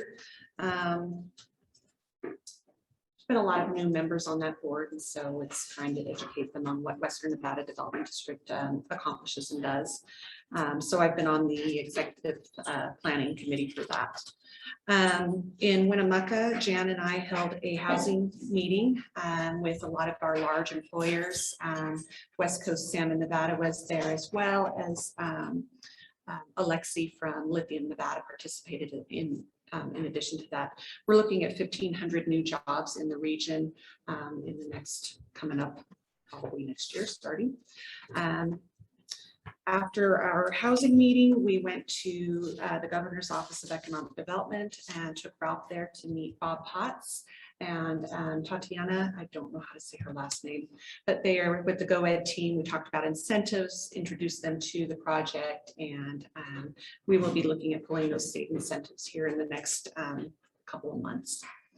Our first reporting for the Nevada 9580, that portion of the grant is occurring this week. So I started drafting that yesterday. I will have it done, my portion done this afternoon, hopefully, and then pass it on to Jan to finish up her portion. In addition to the RDA reporting, we are also putting on a conference this month on the 28th. It's the Nevada US 95 I-80 Futures. This used to be called Winnemucca Futures. And it was historically held in end of January timeframe. Of course, we couldn't do that this year, so we are pushing it out till now. And it is a live event at the Boys and Girls Club in Winnemucca. Quite a robust agenda schedule of speakers. West Coast Salmon and Lithium Nevada will be keynote speakers. Also from our community, we have Manpower, Seven Troughs Distilling, and Core Rochester speaking on behalf of Pershing County. And then there's a slew of people on the other end for Humboldt County talking about where we are, supply chain, housing, and the projects and employment and so forth. Through the current Brownsfield grant, we applied for a technical assistance grant. There is no money involved. Dawn Better wrote it for us, and we were approved for a marketing study on the industrial park. So I'll start those meetings, I think, next week to see what do I need to do, and then how does this all play out. And then, like I said, we will start reapplying for the next Brownsfield grant that just opened up. I have a meeting with the consultants next week, maybe. So we'll start writing that. And of course, I'll submit it like I'm supposed to. I think that's it. If that were in the afternoon on the 28th, I could clear my calendar. Morning's not good. I'm And that's all sorry. right. No, that's Maybe okay. Larry or Carol can attend. Actually, I've signed up. Oh, awesome. Yeah, so we have a lot of people, signing up from Pershing County, which is great, or people that serve Pershing County residents, like realtors from Reno have signed up that our marketing properties that we have here. One exciting property that I just got information on is that triangle on the south end of town by where Mr. Alharoni has been putting in his homes, down by Morrison House. There's another triangle that has an old subdivision map of 29 housing lots, and that would extend Maple and Ash to a point. And so that has just now come on the market. So we really need a developer or a builder to purchase those and build some homes. So That'd be great. yeah, Dave Mendiola and Bob Potts, both, they were like, Heidi, it's coming. And I'm like, I know it's Yeah. coming. We need to get ready. So it's just hard. There's no silver bullet for this stuff. Yeah. Okay. Yeah, thanks. Thank Good. you. Very much. Public defender. Howdy. Good morning. Good morning.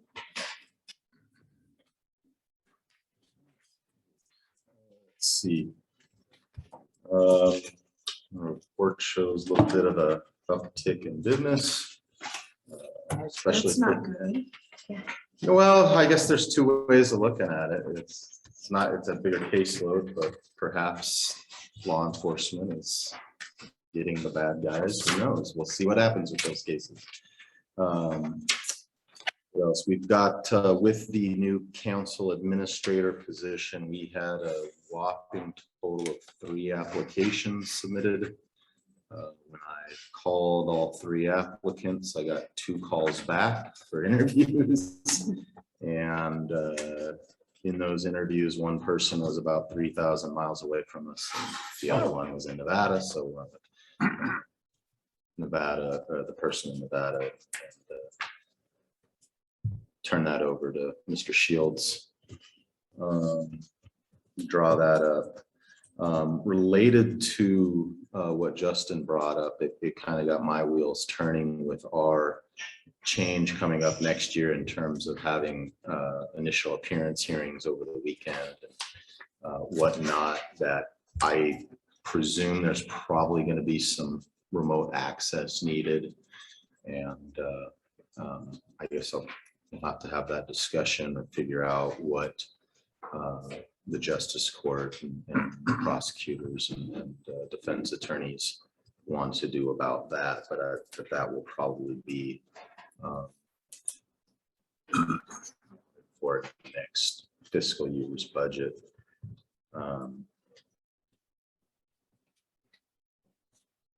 And the last thing I think just came about today. We were doing why I wasn't here earlier. We were doing a sentencing, and we were informed that the jail is no longer taking anyone without a negative COVID test.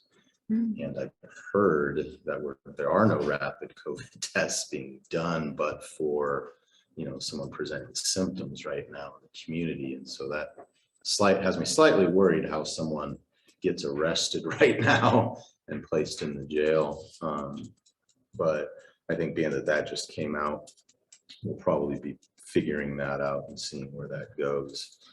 A little surprised to hear that this morning. And I guess the only other thing is it sounds like they're at the federal level redoing the public servant loan forgiveness. And so if what I read also while I was in here this morning is true, I'll probably be submitting another employment verification, try and knock that out. So that's what I have for you today. Any So questions? I have a question. The indigent defense report, the quarterly report is due mid-October. Who's going to be doing that? And I'm not even sure what they're asking. I think the public defender would do that. Okay, that's what so Lacey, you got that email.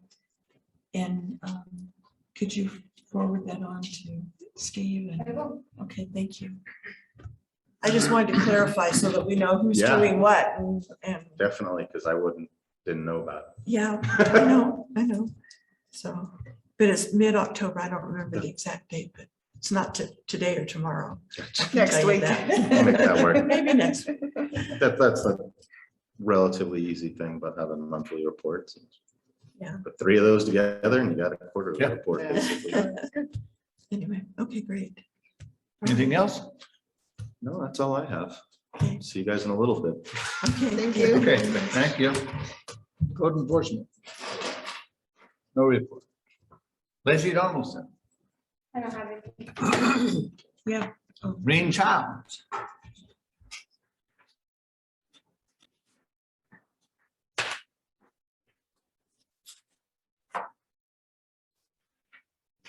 There's your month-end reports. Thank you, Ray.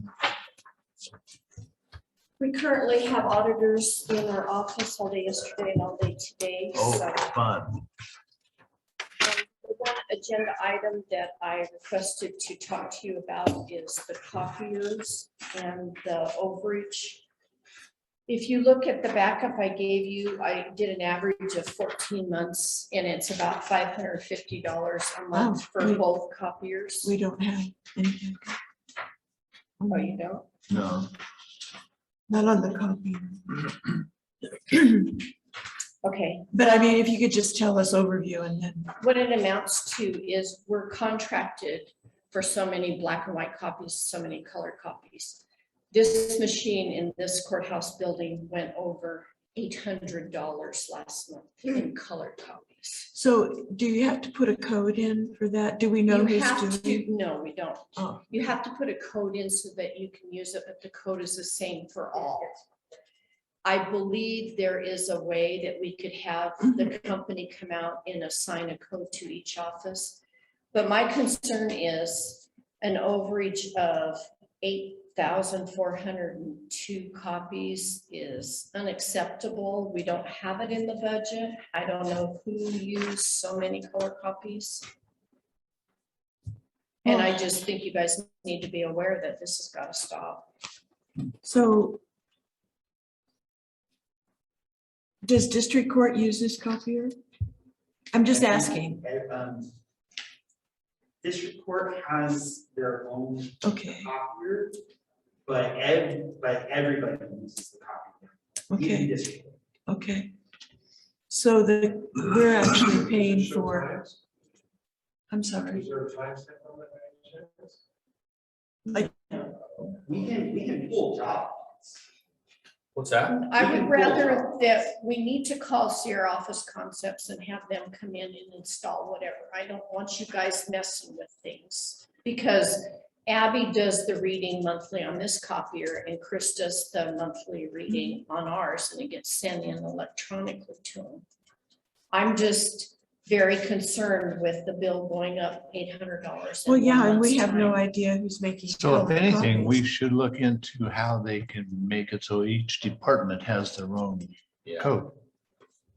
Yeah, I suspect it's a combination of factors, but Yeah. I wouldn't be surprised if the DA's office was using it a lot for color copies. And I don't know this for certainty, but when we get reports from law enforcement and we need copies for evidence, most of the reports, they just send us a CD-ROM or a flash drive full of incidents or full of photographs.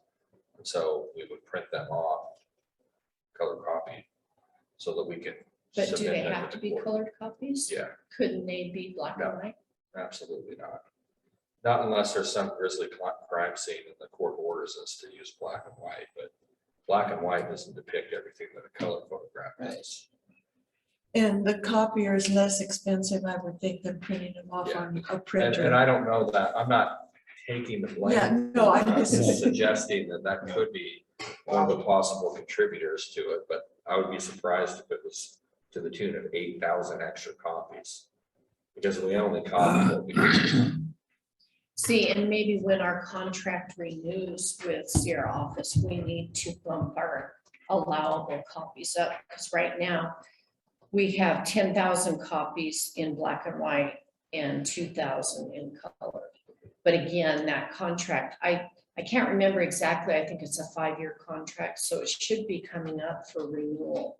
And maybe that's the time we need to bump the allotment Sure, up. but in the interim, I think that we should pursue the code option so that we know which department. Okay. And that would be, I'll give them a call. Yeah, Or give you can them a go call with and see our, what- representative that we work with and see. and see what we have to do to make that happen. Yeah. So do we have to wait for the contract to be up before we do I don't it? know, Can I'll we have to ask that. renegotiate now? I could ask them that too. We have a new account manager that took over a couple months ago, so I'll get in touch with him and find out what we need to do, because I don't know, like I said, I think it's coming pretty close to being expired or renewal Yeah. time. Typically, you do not have to wait to adjust your pages. You just, it's just a little more convenient. Yeah, I'm just thinking if we did that plus the codes, maybe it would help. Right. My only concern is, we didn't budget Oh, for sure. that kind of increase, and if it's gonna happen every month, that's gonna be really expensive. So, Yeah. Okay. Very good, thank you. Thank you, Vee. Lori.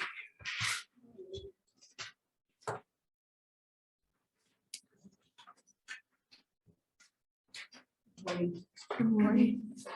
I just have the two items that, this is a formality, that open roll changes. I used to submit it in July, but this year got away from me, and so it is pushed out to October 31st of every year.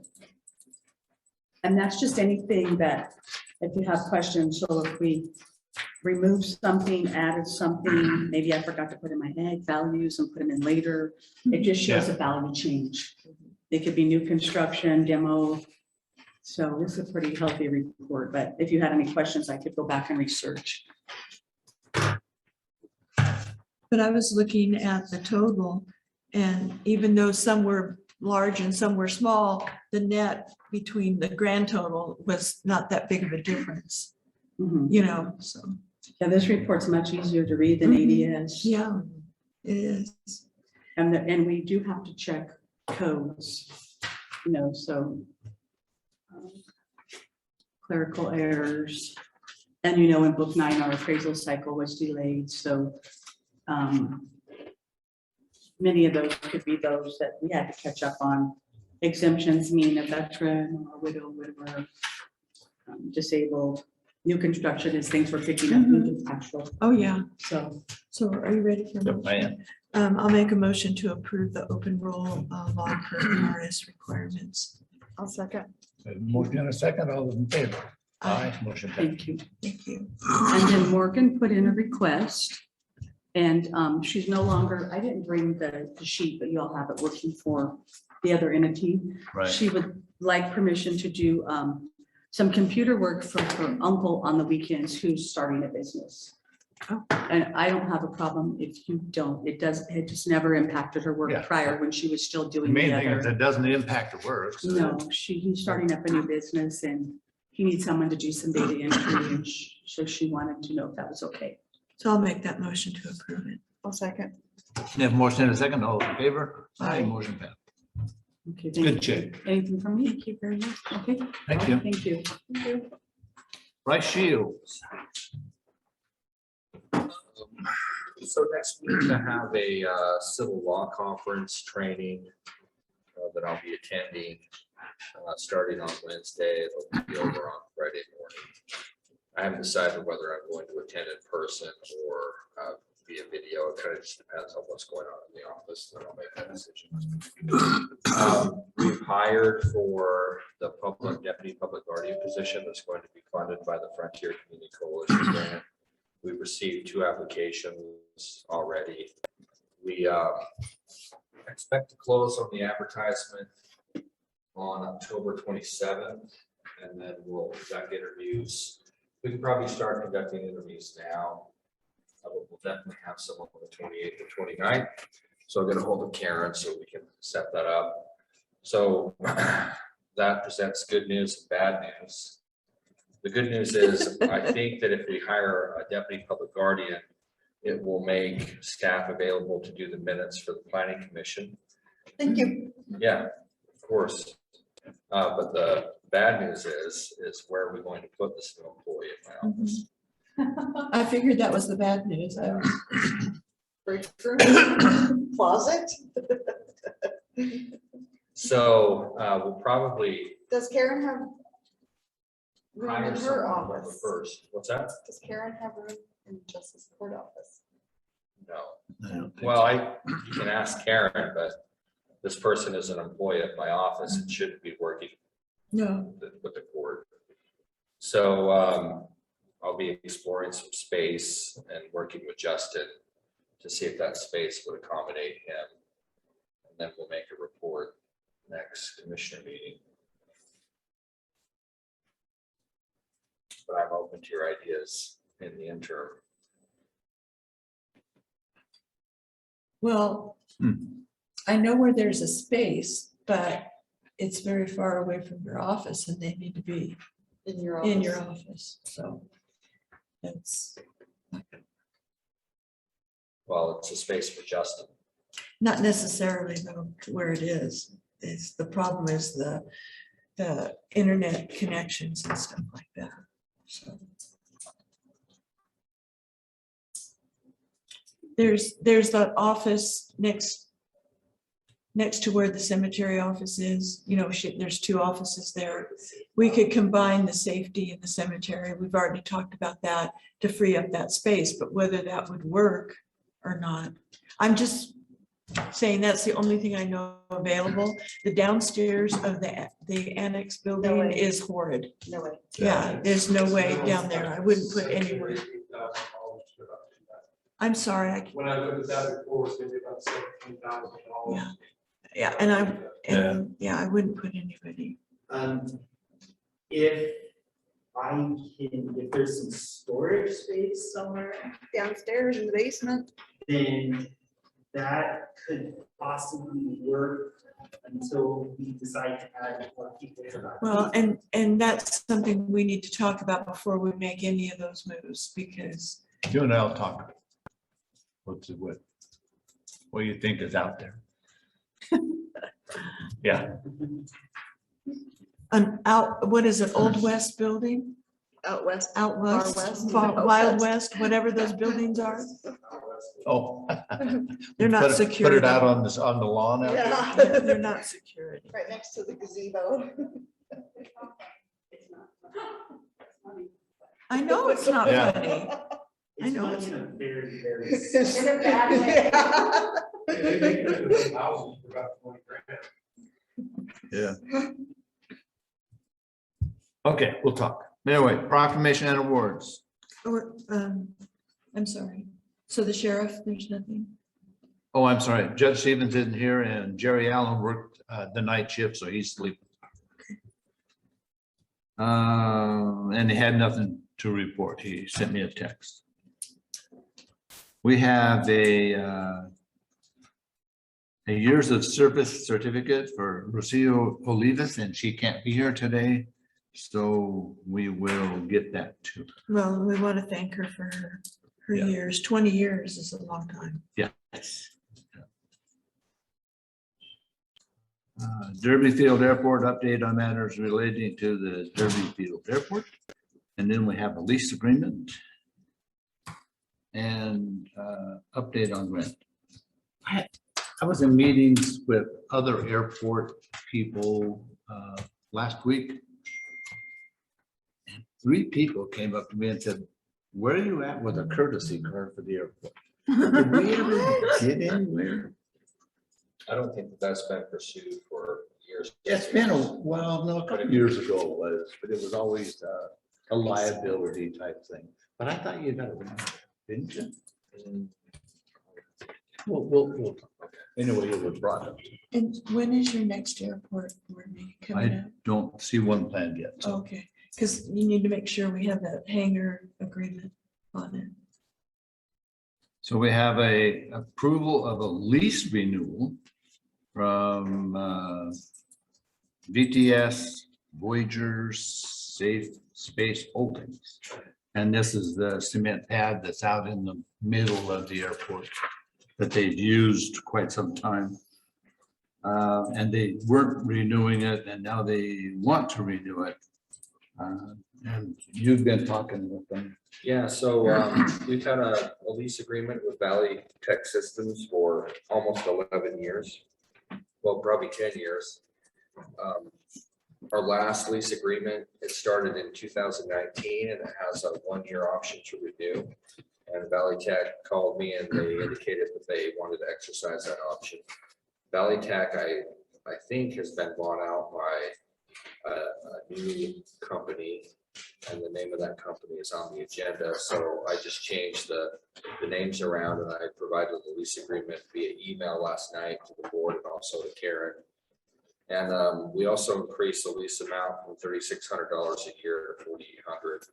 And it's a 1-year lease. It's effective as of the 1st of October, and then it will terminate on September 30th of 2022. And they didn't have any issue with a raise in fee. No, Yeah. no, I think that they're getting a very reasonable rate. Next year, if they want to extend it, then maybe we can look into increasing it a little more. Yeah. The board has an appetite for that. Okay, I'll make a motion to approve the lease renewal in the amount of $4,800. Substituting VTS with Voyager Space Holdings. And I'll second the motion. We have a motion and a second for approval. All those in favor? Aye. Motion passed. Next item up is number 9, which is update for emergency management relating to COVID-19. List of projects, prioritization and funding. I spoke to Churchill to see what they were doing. And they're actually going to use a good portion of the funding for their sheriff's department, which frees up the rest of the money, the money then to be used however they want. And so what were they? God, I don't remember now what he told me they were going to do. But what we can do is we show a revenue shortage or loss of 800, just over 800,000. So technically that would free up the money that we could use some of it for some of the things that we need. I think that the ambulance, if we decide to purchase an ambulance, we could probably take it out of that money without a problem and meet the guidelines. But, that's something. I think that we need that brush truck out in Grass Valley before we need an ambulance. Okay, and the brush truck, I talked to Donovan Walker with BLM, the Winnemucca office. There is, the Lovelock Fire Department is in line in just a few months to receive one. And I don't know, is it replacing another one? It is. And is it replacing one that Grass Valley could use? Okay, so the other thing is, if Lovelock doesn't need it right away, It then could go to it Grass could Valley. go to Grass Valley, or there is a second group of engines coming out. I talked to them too, and there's Okay. another round coming. Yeah, and so that should be taking care of that fairly soon. Yeah. Too as well. And those, that truck that we got for right batch, it's fantastic for what it's designed and used for. So there is a fairly, so, and Sean has talked to Donovan about this. Okay. He has to put in the request. Yeah. Would you? And know Sean about knows that? those people too, so. So we will be talking to him again. I actually have 2 things that all center around one. Derby Field water line. We approved for an engineering study. We have a bill to process, which is the first bill out of what we approved. So we have to do that. We need to allocate money for that water line. Well, we technically put in 400,000, but until we have the figures, and then it's something that with the cost of pipe, we're not going to do right away anyway. Right. We're gonna wait and look at pipe. I met with Rusty yesterday on this. What I'm afraid of is if we don't commit money to it, I'm not saying spend it. If we don't commit money to it, We it's need gonna to, just go like this. well, we need to know how much we're committing. So that- $500,000. Right. Okay, originally you said 400. And now the pipe cost has changed that. Yeah. And we don't know The thing what is it's changing to. Do we not have, I see some other issues in this county that we probably need to look at before. I understand That's what I'm the water worried line about. to the airport, but we have the issue at Emily with the water. Well, the tank, we need to know exactly what that's gonna cost. See, I would rather That's the not, first priority. I would rather not allocate this money until we find out if we can get the funding for the tank. I had a map I was gonna show you, but there's no sense in showing you. Can I interject? After having the auditors and having the in-depth CARES Act audit that we're going through, this stuff needs to be documented in paper and. Yes. And they also have to be public meetings on it. Because next year, this time, it's gonna be one big mess. It's very, very, very important that we get these dates right, get the allocations right. The audit that we have to go through for CARES and American Rescue is unreal. Yeah. And we also have to have the public It takes meetings. a lot of time and a lot of effort. And I've done all the CARES stuff, but who's gonna do all of this other stuff as far as having it ready for the audit next year? And it also is, it's something that is like for 3 or 4 years. Yes. I mean, it's not like it Yeah, has to be yeah. spent today or It's anything free like that. money, but it's a lot of paperwork. Yeah. It's gonna be a lot of paperwork for Lacey and I hope, and we don't even know what we're supposed to do or not do yet. Mhm. And we can still submit, you know, our next report isn't, it's an annual report now. Because we had the one that we had to do initially. Well, we haven't been able to file it yet because the first still? filing was, well, we can now, but I haven't had the time this week. Okay, But the first filing was for people who received the money Correct. before we did. And now it's just opened up so we can file audits. yeah, but the first report's done, just Yes, needs to I be just need to filed. post it. And then after that, it's an annual report. But we need some figures before we can commit Right. anything, and we don't need to commit at all of it Right. initially. I mean, we can say 1 or 2 projects and then, you know, the But rest is there's out also there. the public meeting, I mean, Mhm. that we have to. Oh, yeah. There's a lot So of. why not in the next meeting? Why not set aside an agenda item to discuss all of these items? And make priorities, determine what the board's going to spend it on, and then what the board needs to do to make sure that it complies with everything that Reno and Lacey need to comply with. We can do that, but we need to set aside a little bit of time because it's quite a bit. Sure, and it could even be after lunch at the next meeting. Because you're right, it probably will take a lot of time. And the next meeting, we do have Board of Health at 1 o'clock, but you know, we can set aside whatever. And Board of Health is only taking 30 minutes. or so. Do we need a litigation meeting? So is that where you do the public comments on the projects? We could have a public. We need to have. I a think public first you prioritize what you want to do. And then you hold public meetings to make sure that, or just to explain to the public why you've chosen that particular project to use the money on.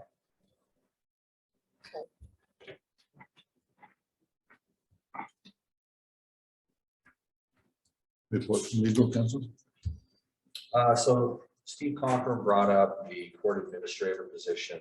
Steve had extended an offer to someone to fill that position. And then I was contacted by Marcy Riva, who's the director of the Indigent Defense Commission. And she told me, even though it's not in any statute or regulation, that the Indigent Defense Commission needs to approve the county hire. So I'm waiting for Marcy to send me more information on how I can get her the information about the person that the county hired for that particular position.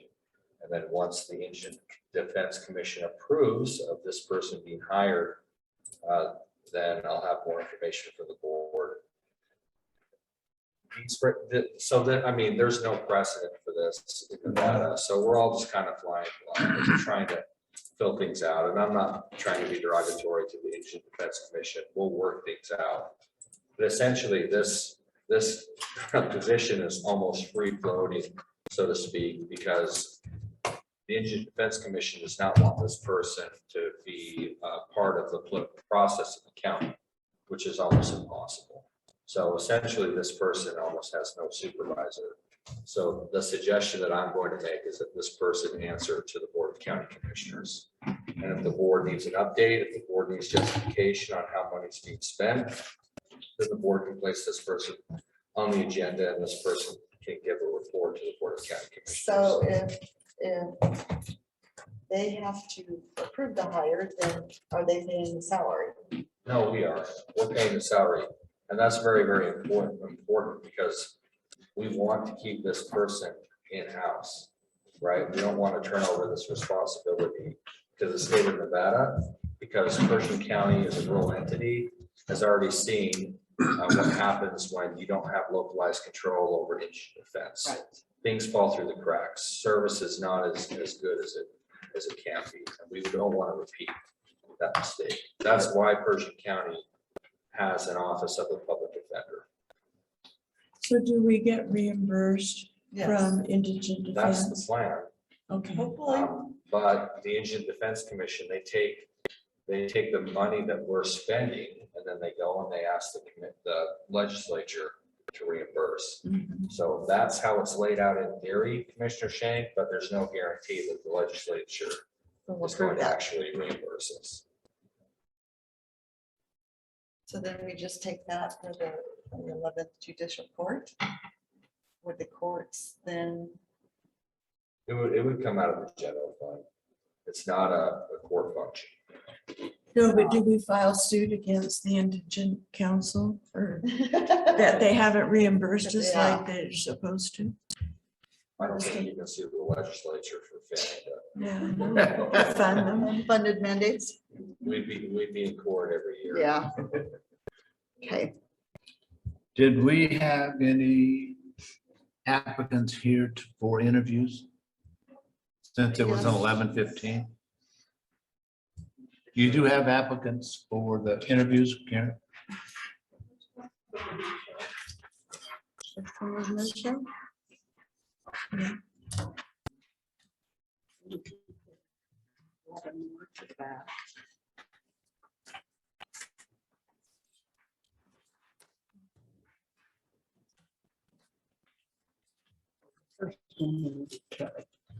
So here, we don't have a list with their names or anything. Oh, sorry. Okay. So what do you want? Oh, here's your, you want them in now or? Did you want to look at? I'm going to take a restroom break.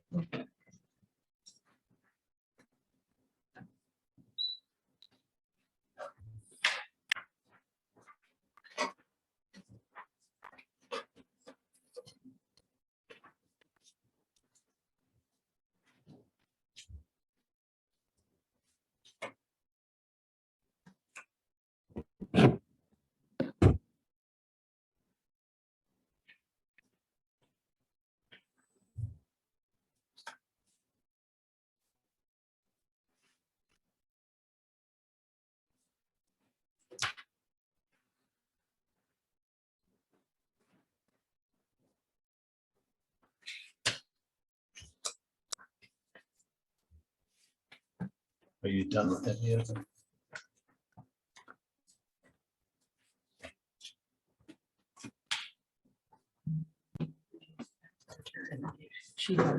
Okay. Okay.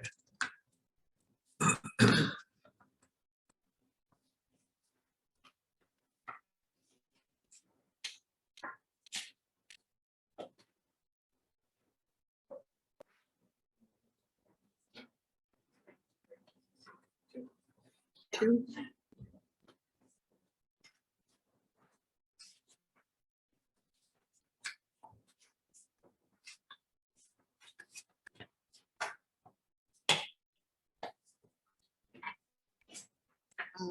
That one's a no-show, Robin? That That's one's a no-show. Yeah. That was the first one up. but she's not. We need to move on soon because she is from Draft.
Karen, the first one, did she never return the call? So she just, yeah.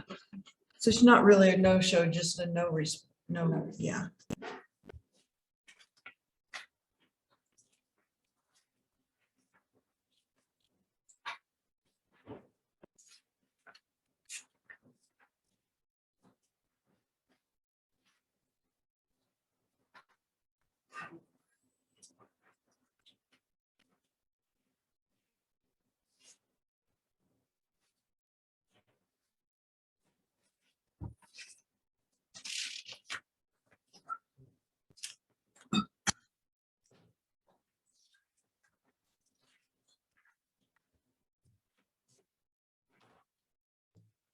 Okay, so Kelly's out there. This is the second one. The next one. No, that's one. The hot seat is right here. How are you today? I am good. It's okay to take the mask off. Yes, please do. We can hear you better. I can breathe better. Okay, so I always start with, tell us about yourself. So, I'm 54, lived in Lovelock for 27, going on 28 years, moved down here because my husband was here working the court. Got on at the prison in 96. I worked at the prison for 24 years.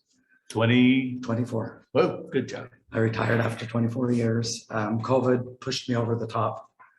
And I just couldn't do it anymore because I worked in medical and the stuff we had to do, it just got to be too much. So I've been retired for a year and decided it's time to start doing something again. I have 5 children, and when my son gets married, I will have 13 grandchildren. Holy cow. Yes. I had busy kids. Yeah, but they're fun. Huh? They're fun. Oh, I love the grandbabies. Absolutely adore the grandbabies. Yeah. That is the highlight of my life. Cool.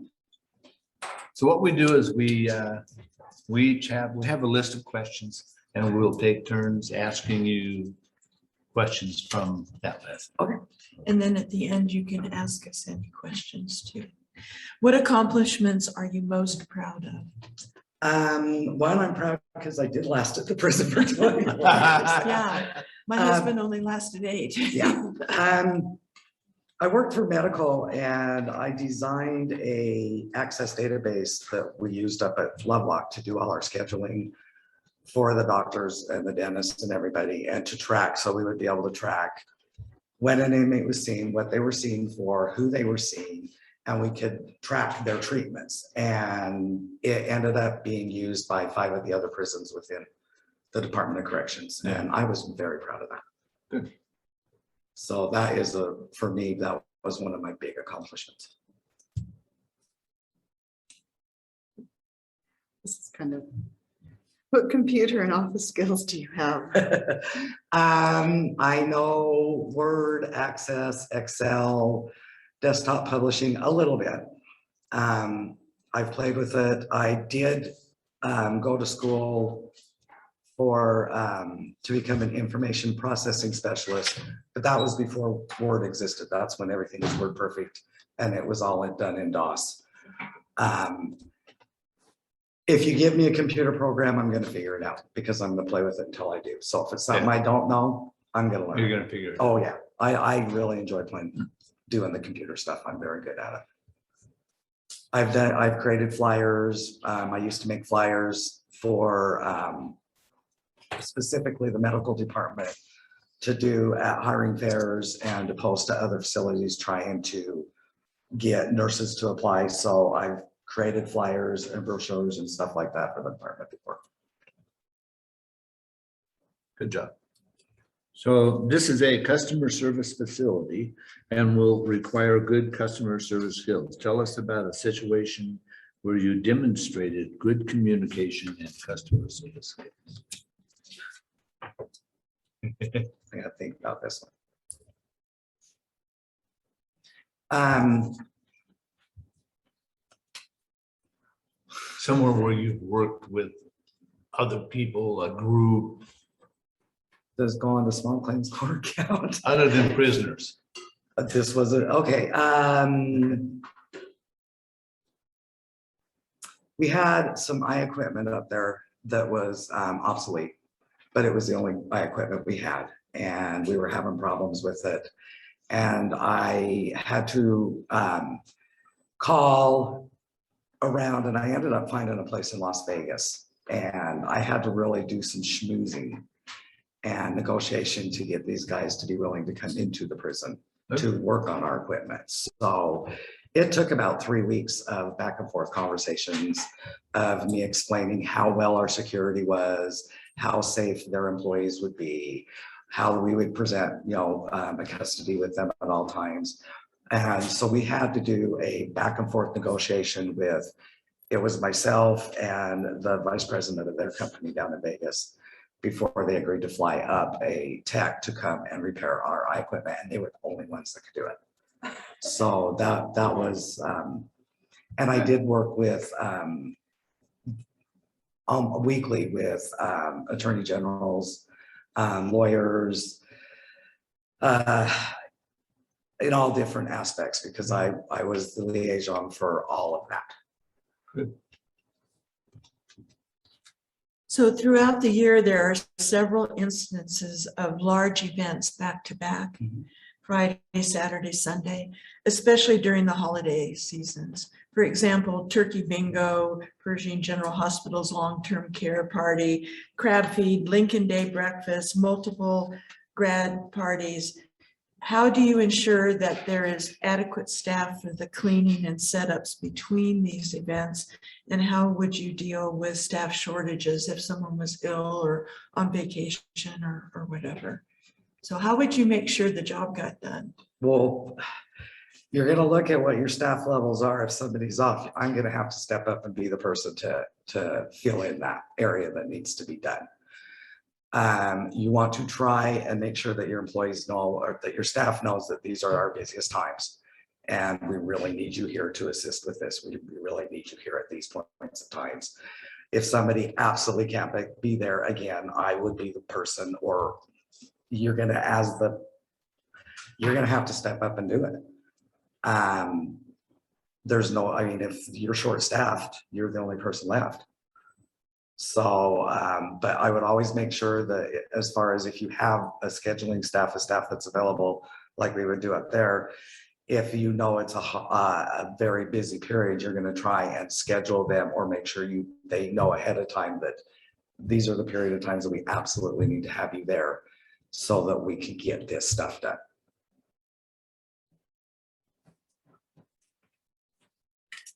This position will also require assisting with setup and tear down after an event, which is usually after a back-to-back event. Will you be able to move tables and chairs along with vacuuming, mopping, cleaning restrooms and windows by yourself after this event? Absolutely. No problem. So this position is not an 8 to 5 Monday through Friday job. You will be called on or text by renters, staff, sheriff's office, and others at all hours and any day with questions such as unable to get into the building, cannot lock the doors, need projector equipment, cleaning requirements, that kind of stuff. Do you have a problem with any of that? No, I live not even 5 minutes away. I have no problem with that. Oh. I have one grandkid that lives with me. He's 16. So he's more than capable of being there alone. So if I have to get up and go, it's not an issue. Not a problem at all. How would you handle a confrontation with a person who is unhappy with the situation while renting the community center? Depending on the situation, I would first want to sit down with them and find out exactly what they're unhappy with, and see if there's a way that we can fix that issue for them. Hopefully it's something minor that we can just take care of right then or there. If it's something that's beyond what I'm capable, I'm going to go to the next person and say, how do we fix this? What can we do to resolve this issue for this client? Thank you. Explain the importance of confidentiality in the workplace. Oh, that's easy. worked in medical, confidentiality is first and foremost. You can't let information about other things, you can't. I had a personal situation years ago where a doctor actually sat and discussed my son's medical condition in a lobby in front of other people. Confidentiality is top. It's like HIPAA thing to me. You just, when it doesn't go out of there, it doesn't go out of there, and that includes to family members, friends, whatever. It has to stay confident. You can't give that information out. Yeah. It is extremely important. Answer. What has been the highest pressure situation you have been under in recent years? Highest pressure. And how did you cope with it? I don't want to use that one.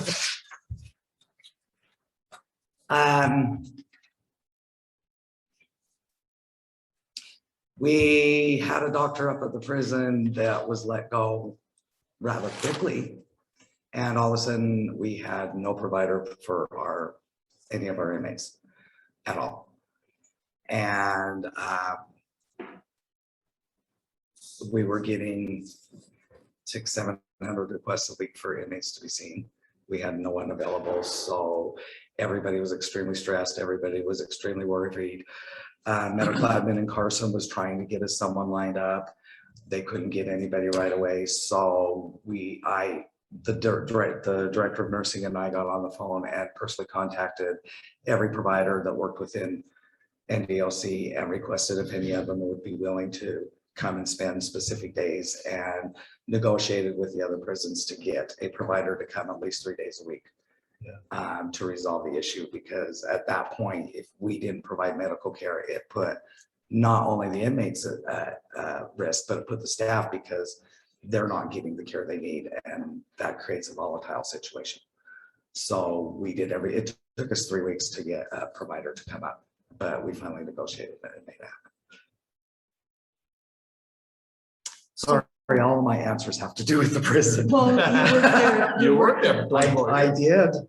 Yeah. Why do you want to work here? I've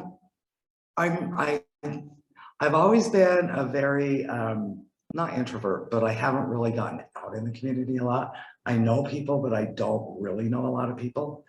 One, I think it would be a good way to get to know more of the community.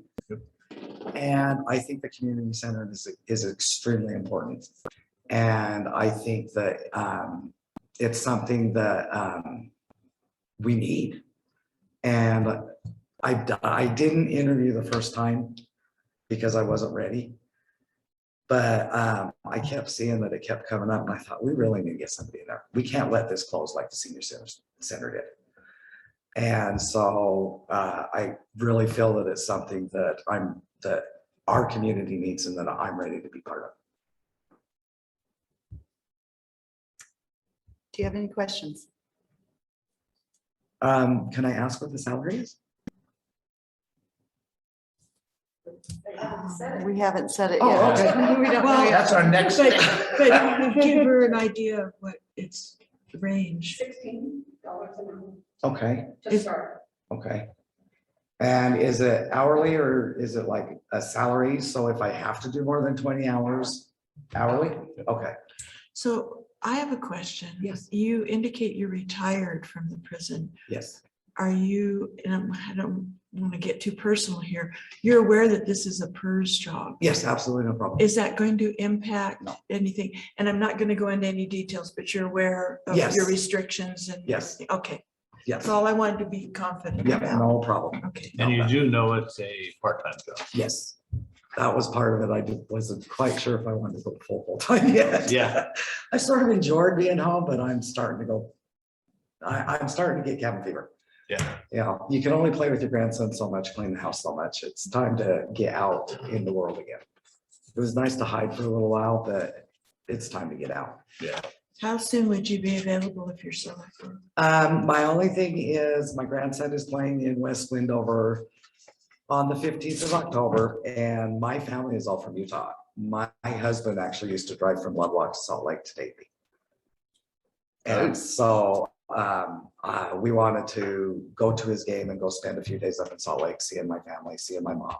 and stuff like that. So it wouldn't be until like that after the 18th or 19th of October. Or could you start sooner and And then then take the time off? that Yes. time off as long as it's agreed Yes, ahead of time? I could start anytime, actually. There, I have no, that's the only thing I have planned right now is that. Yeah.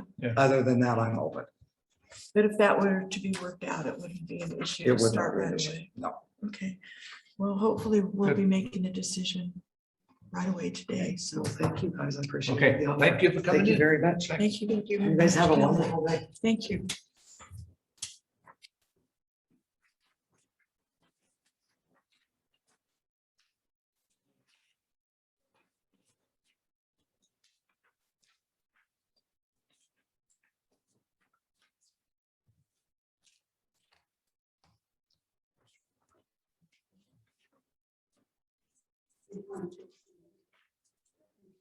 Hot seat. Yay. Hi. Hi there. Good morning. Good morning. So I always like to start with, tell I us want to about make sure I yourself. have the right. Okay.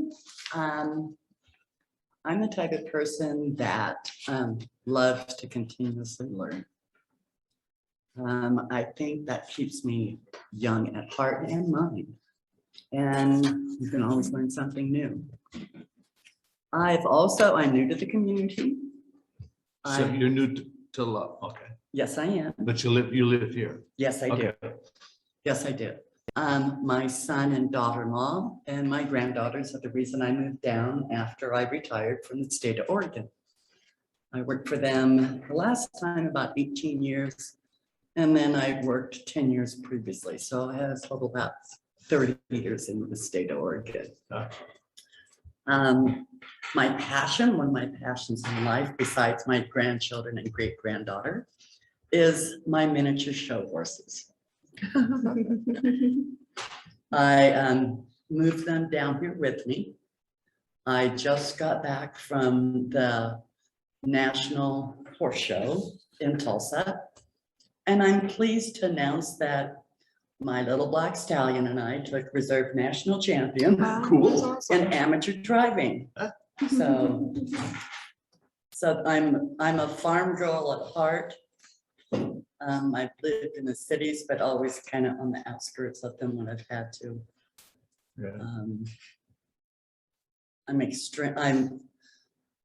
One of my pet peeves is being late. I was raised by my grandmother for a while, and she drilled that in my head, is that if you are late, that's the epitome of rudeness, saying your time is more important than the other people. Let's see, what else would you like to know? Kind of like an open book. What accomplishment are you most proud of? Raising a son that knows how to discipline his children. And in this day and age, that's rather rare. Yeah. I have 3 beautiful granddaughters that are all successful in their own rights. They know how to take care of themselves. They know not to take guff off of certain people. And so I think my son is. And I have to throw my daughter-in-law in there too, because she's pretty special too. Cool. I didn't tell you this, but we have a list of questions and we'll go through and each one of us will ask you a question. What computer and office skills do you have? I operated the Microsoft system through the state of Oregon for 18 years. I understand Excel, Outlook, Word. I have done not a lot in the PowerPoint, but I've done enough to get myself in trouble. And therefore ask someone that knows what they're doing, how can I fix this? What did I do? Okay, great. I can operate fax machines, copy machines,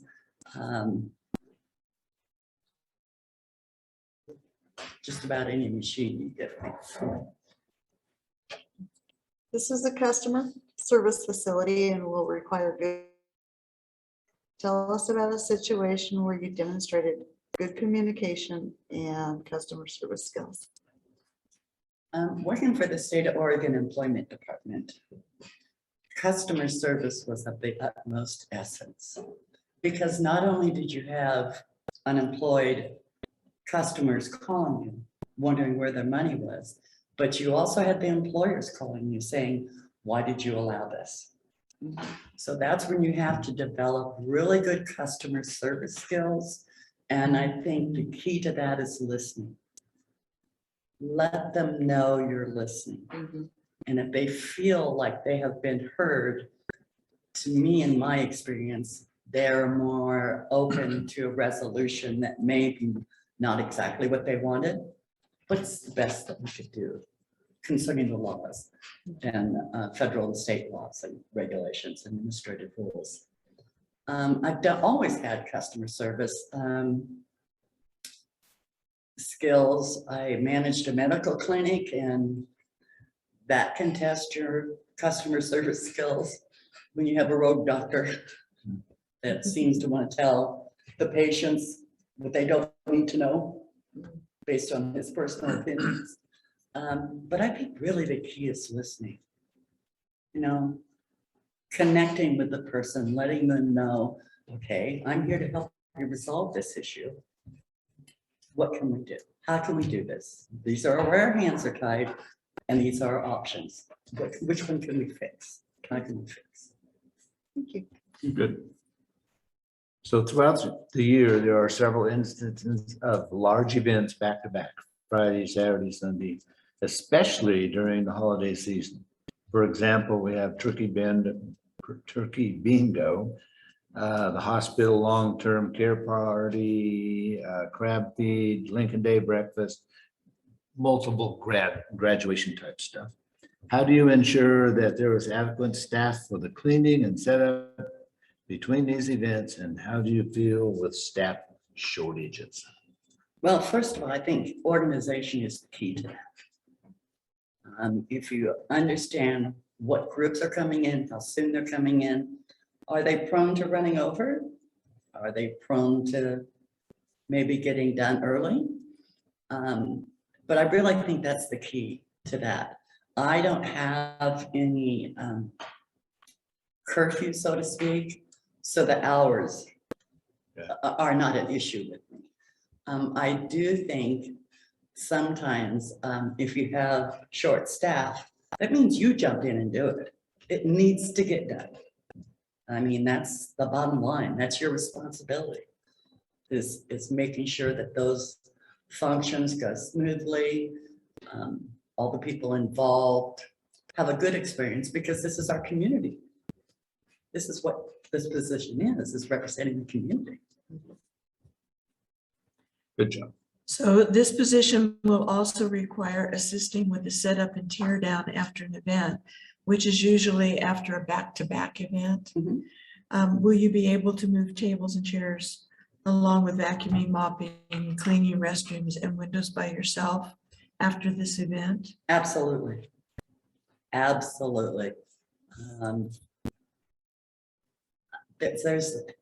I was raised that it doesn't matter what your job is, you do it 100%, you do it right. So I don't think there's any job function that is beneath me. I can jump in and whatever you need. Okay, thank you. This position is not always an 8 to 5 Monday through Friday job. You will be called or texted by renters, staff, sheriff's office, and others at all hours and any day with questions such as unable to get into the building, cannot unlock the door, need protectors, equipment, cleaning requirements, etc. Will that be a problem for you? Not at all. It wouldn't be a problem as long as I've done my homework ahead of time and I understand where my resources are. Because the best I can help those people is know what resources do I have, where do I get them, and how do I apply them. How would you handle a confrontation with a person who is unhappy with such a situation while renting the community center? Listen, I have to listen to them. I can't help them if I don't honestly listen. Yeah. And what that means to me, what a lot of people miss, is in listening, I'm not formulating my answer. In my brains, they're telling me something. I'm actually listening to what they say. And I think that is, I think one of the things we miss the most. We're so eager to help them with an answer. And then I would have to look and rely on, what can I do? What authority do I have to make the person happy? What are the regulations? What are the rules? And why are they unhappy? Explain the importance of confidentiality in the workplace. That is the absolute utmost. When I worked for the employment department, I could not even answer a question over the phone of anyone that I might know, or let alone be a relative or a good friend. Working in the medical industry, the HIPAA laws really prohibit you as to what you can say. HIPAA tells you you can't even acknowledge that the person has had an appointment there. And to me, that's pretty high up there, confidentiality. Because I think it reflects on my personal integrity. Thank you. What has been the highest pressure situation you've been under in recent years, and how did you cope with it? The highest pressure situation I had, I am a widow. My husband died a year and a half ago. And the hardest situation I had is when they had him hospitalized and I was not allowed to go in the hospital with him. Oh, yeah. So you find inventive ways. You make sure one of the staff there can open up his phone, put it on speakerphone so you can talk to them. There's little things that you can do on a confrontation. I think it's also your mannerisms when you deal with someone. I've had more than one angry customer from the employment department absolutely tear me up one side and down the other and threaten me with all sorts of action, legal, personal. And I think one of the things that you do is when you start dealing with someone in conflict, you don't raise your voice, you lower your voice. Because then they don't feel like they are being confronted. I'd say the biggest one I ever had was when unemployment was extremely high. Part of my job as a compliance specialist was to make sure the government sent us the federal funds and the wages to establish military claims. They aren't in the computer system automatically. And I had a former military person. I'm trying to get the wages for him. Sometimes the feds take a long time. But I think the thing was that in my trying to explain how my hands are tied and I can't make up numbers, he became extremely abusive to me and to staff. And the staff being, I was located in Salem and this staff was up in the Portland area. So unfortunately, what I had to do was, after giving him a lot of opportunities and giving him a lot of leeway, understanding he'd just gotten back from the war over in Afghanistan in that area. But it comes to a point where you have to become inventive. And you have to, I had to talk to him as a military brat, as a 35-year Corps brat. I had to talk to him in language that he would understand from an officer. So consequently, I had to ask him hard questions. Would you talk to your commanding officer this way? If your commanding officer heard you talking to me this way, what would happen? So I think there's lots of ways to handle conflict. And by listening to that person, you're going to find out what will help them understand what you're trying to do for them. There's lots of ways. Good answer. So why do you want to work here? I can't stand sitting on my bottom doing nothing. I retired a year ago, almost 2 years ago, and it's just like, yeah, no, this isn't for me. No, I have too much I want to do. I like messing with my horses, my miniature horses. So you live outside of town? No, somewhere? actually, I live right next door to the high school in my son's old house. And, but he has the horses out there on their property. He has moved out of Oh, town. gotcha. Okay, I understand. Yeah, so my daughter and I Yeah. used to show horses as a child. They weren't the little ones, they were big. So, yeah, I'm not one to sit around and do nothing. Good job. I don't do well. So do you have any questions of us? Yes, do you have set regulations and rules for the rental and use Yes. of the community We do. centers? And fee structure and everything, yes. Okay, you indicated that in the announcement that there was going to be some budgeting. So I have worked with budgeting of a medical office, but I didn't know how much budgeting. Yeah, it's a process and it's not a real difficult process. Okay. Yeah. All right. And well, basically what it is you have a spreadsheet that says you have X number of dollars in supplies or whatever. And so if you need like desk supplies, there's a process of how you go about ordering and filling, and then you don't go over your budget for the year. I mean, that's just a very simple explanation. And then also you work with individuals who rent the facility and getting their deposits, returning their deposits if there's no damage, dealing with people that, let's say they have done damage and you have to say, look, I can't return your deposit because of this, this, and this, or only a partial amount. There's a lot of independence in decision-making that would do. This position reports to the commissioner, which is Shayla. And it's just, we all divide up departments. It's her department, so. Do they allow alcohol at the community center? They have to have a special permit. The $1 million liquor liability? I don't know if it's that much. I know.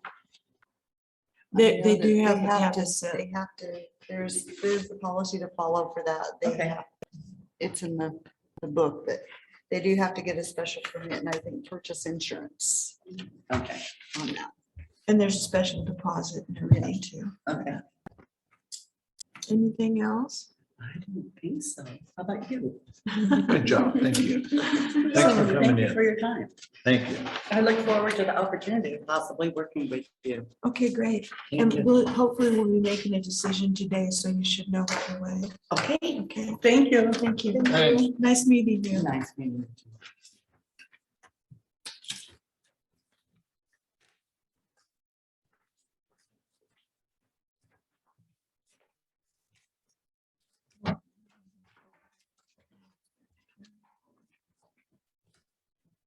What do you think, Shayla?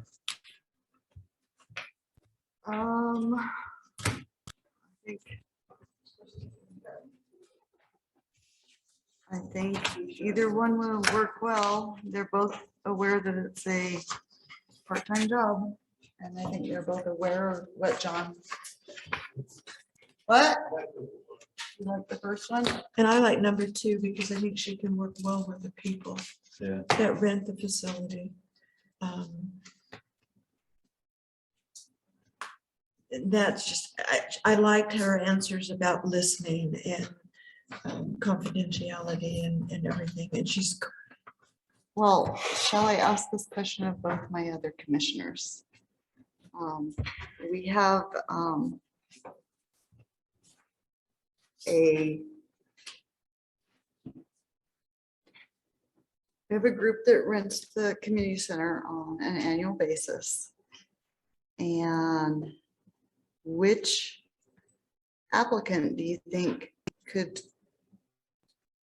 handle that individual that has accused our current or our fill-in community center director of changing books, Changing, okay. changing calendars. Oh, okay. Actually, I think the last one would handle it better. I actually go through and grade each response and total them up. And there's only 2 points between the two. Yeah. I have They're very close, the first one, Kelly Thompson has 47 and Diana's 45. Which, I mean, it's that close. Yeah, and it's it that doesn't- close. Either one will do a good job. I'm just wanting somebody that will not let people mow them over. As in. Including our staff. Exactly. Exactly. Because our staff doesn't deserve to be treated the way that they have been by some of these individuals.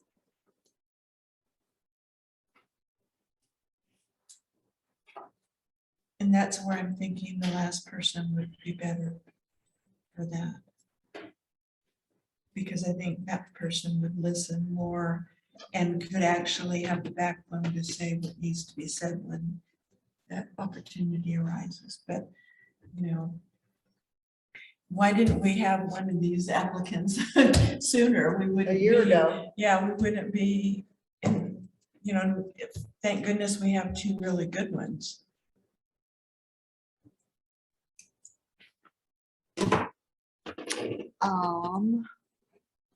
Karen, do you have comments? You're the What are your HR thoughts, person. Karen? I know Thank you for that. the thoughts, Karen. You don't have any thoughts? Uh-huh. Lacey, thoughts? I agree with Karen. I do also agree with Carol though about her assertiveness, Diane's assertiveness. And I think she would have the mannerisms to handle those types of things. Unemployment is a hard place to work, so. Yeah. Yeah. But also the prison, so, yeah. But that was medical, I think. Yeah, And I agree, both places are hard to work and Second Candidate also has an inside track to someone who has a lot of knowledge about the community. Well, but I wasn't looking at that as much as I was looking at But the I think that would be personality. valuable too. Yes, yes, but also the personality of the person and whether they would, instead of going like this at times, I think she would actually smooth over the situation. Again, that's just my thoughts. I'm one of three, so I would go with her because of that. And I like the fact that she was a core brat and she knows how to. What? A core brat. Oh. Marine Corps brat. Yeah. So I think I would like to offer Diana the position. So is that your motion? Yes. And I'll second. Have a motion and a second. All those in favor? Aye. And then salary. What's your recommendation? Previous one started out at 16, so I think that 16 and review in 6 months. Okay. So is that your motion too? Yes, that's my motion. And I'll too. second that. Motion and a second. All those in favor? Aye. Motion passed. Anyway, I think that both will be relatively easy to work with, which. I mean, it would be nice for you to have someone there that you can rely on, you know, and Giselle has done a great job, nothing against that, but she's spread. A little thin. Yeah. But she's still, I mean, she's still handling it, so. Report from administrative assistant. Do you have anything? Nothing. Items for future agendas.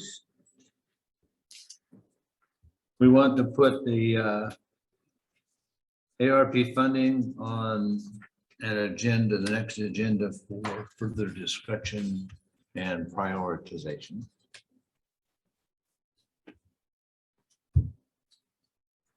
Anything else? Well, and with that, I think that the board members need to specifically list the items that are going to be on for ARP. Yes. We did a basic list, yes. And it should be on the agenda, Mhm. that list. And then the board can decide which priorities they're going to assign. to those So items. do you want me to provide to the board the list I already did, just so you have it? I think we have that. Karen Yes, has we that. already- We already have it. We already have. Didn't we already have a list? Yes. A Yes, we do. Priority list for the ARP? I'll get it to you because I do have it. Okay. Correspondence?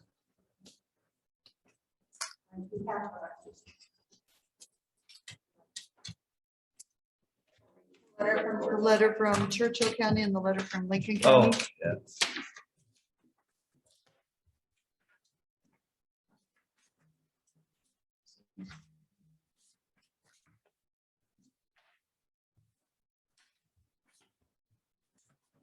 Items of the board for discussion. I don't have anything at this point. I don't have any. Currently. We all attended NACO last week, which was a very good conference. In addition to that, earlier in the week, I attended Nevada, You're a busy person. yeah, Aviation Association meetings, where I was blasted about courtesy car. You were right. I was asked about the courtesy car again. Oh, yeah. I shouldn't say blasted, I was. Yeah. Okay, public input. Did you have something before we go further? What was that? Did you have something too? She's here for the Okay. department head. Okay. You want me to have something?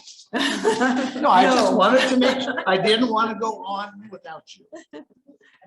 Okay, public input, public comments and discussion. No action may be taken on a matter raised under this item of the agenda until the matter itself has been specifically included on an agenda and as an item upon which action will be taken. Public commentary will generally be limited to 3 minutes per person.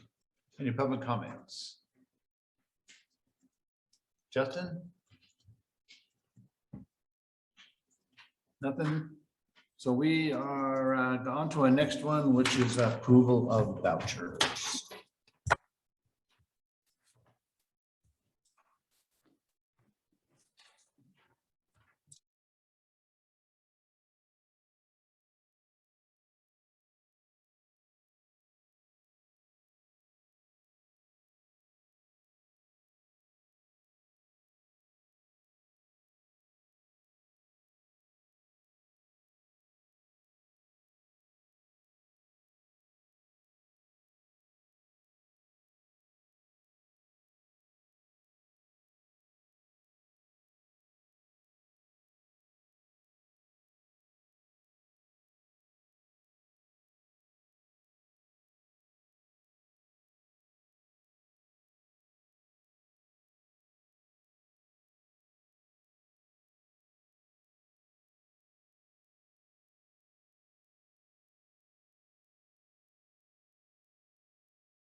556.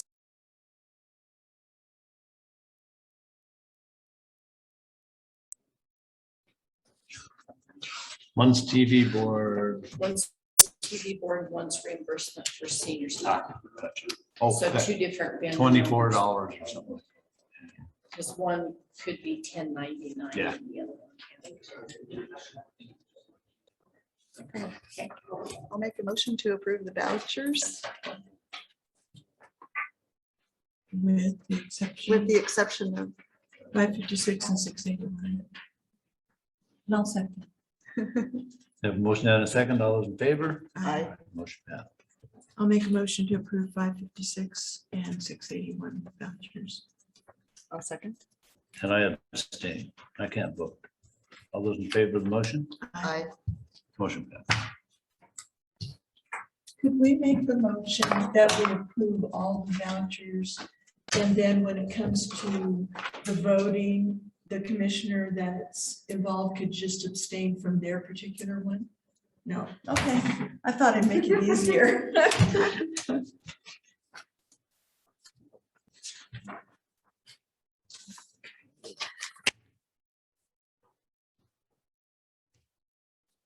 What are you guys all doing here? Giselle.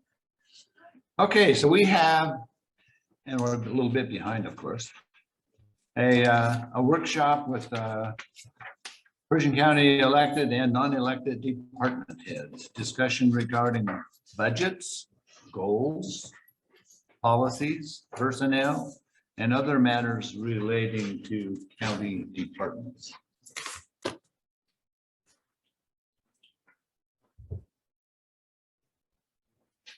I think everything works great. Sometimes we do have issues. There's been discussion about turnover in personnel. In my way of looking at that there's no faults involved there. I think there's whys involved. That's it. And I guess a good thing, unless you two want to take one of these at a time and go further, we could have the departments do an update.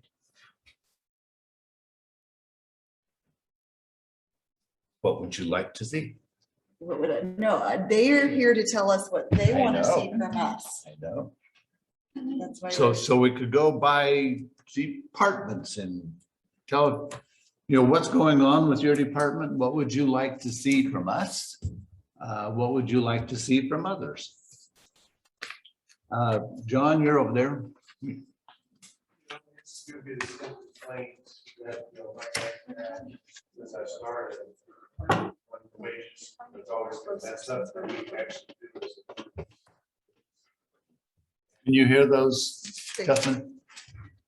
And Can't hear 'em. other issues are, really, it isn't, we're just, like, you're a department, we're always busy doing a bunch of things and stuff, and get in touch with us, bunch of different directions. My guys, as far as I know, enjoy what they're doing. Other stuff that we change about that. And sometimes it's overwhelming and people need to have a bit more patience. I try to get to things and get things as quickly as possible within a reasonable amount of time. Sometimes people are just, sometimes a little less patient.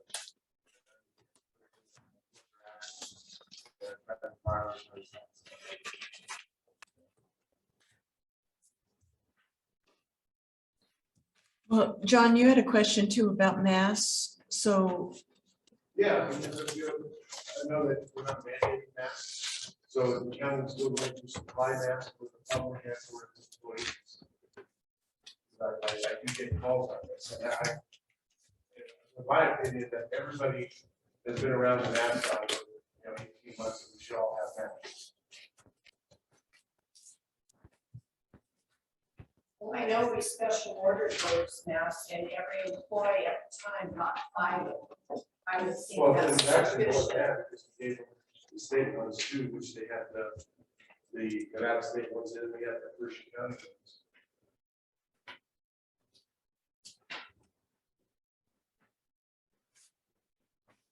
So the departments that are asking for masks, is it for the public or is it for your employees?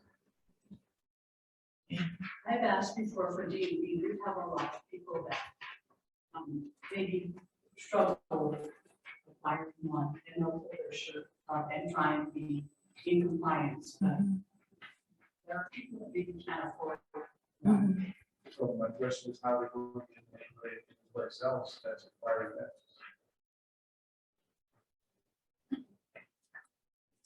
We have like people in the library that we used to wear them, and there's nothing we can do about it. So you have the mask that you wear it. Well, can we Like say shirts it's and not- shoes. Can we just not Right, require? shirts. Yeah.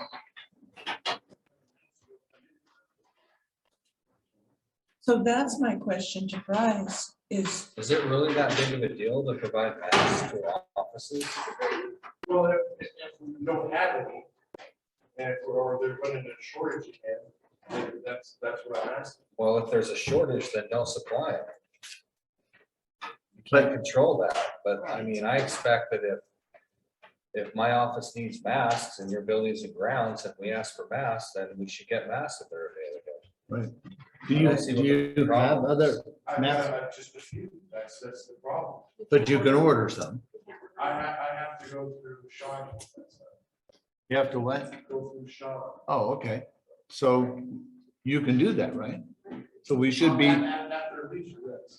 unfortunately, with what we're all being faced with, we should have masks on hand for those that need them. So we need to order some. Okay, so John, are you talking about ordering like the special mask or just a regular throwaway? this kind of mask, right? The surgical masks. We started putting them out at the senior center because I told the seniors that they're required to wear a mask when they walk in. Once they sit down, they're able to take it off, but if they're gonna get up and visit, then they have to wear them. And I haven't gotten any nose or fuzziness or, you know, them getting grumpy. It's just, if you're gonna get up and talk to someone, you have to wear it. They're pretty good about it. And we supply the mask, we put them on it, but of course we order it. Can we require people to wear masks? The article in the paper said they didn't have to. There's a state mandate. There's a state mandate. You can require them to, you can request them to wear masks. If they want to enter your library, they have, if you can request that they wear a mask. So you would put a notice on your door that says masks are I required. have one there, but people are still coming in without them and they refuse to put them on. That article said the county commissioners had said I don't follow the mask mandate. What the county commission did was we decided that the county itself is not requiring masks. We left it at the requirements of the CDC. Whatever they're requiring the general public to do is what we need to follow. Our county health director says everyone should wear a mask. And that's what the The senior. state of Nevada has adopted a policy that whatever the CDC recommends, that's what the state of Nevada is going to mandate. Pershing County does not have the legal authority to override the state mandate. So the commissioners made the decision that they were not going to require, they were not going to have a separate county mandate to wear masks, right? Right. So whatever the state mandate is, that is what is in place. Okay. Yeah, so when someone comes in, like at clinic, whoever comes in has to wear a mask. It's just that, and if they don't come in. All right, well, there already is because, you know, but, you know, I told her to do it, so that if you want to announce it. and I told her again and again. And she Oh. says she doesn't have to wear one because she's pregnant. So we have lunch delivered. If you would like to go get a lunch and then we can continue this discussion while you're eating, you okay with that? Everybody's okay with that? Yeah, please, No. please, get lunch. I'm gonna go get another drink. What are we doing? Did he announce? Okay, that he go gets- for it. Go get lunch. Somebody go get Go something to lunch. eat. I'll be the first one. Actually, Yeah. chips in the car.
So I think from the IT department's point of view,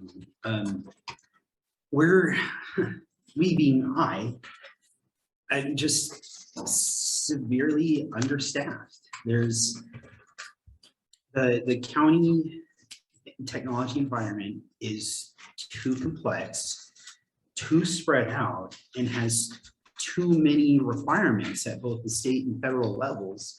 Things that I haven't even mentioned in the draft IT policies that y'all have to take care of it with one person. Really, you need a team of people who have specialized knowledge and not just a single generalist.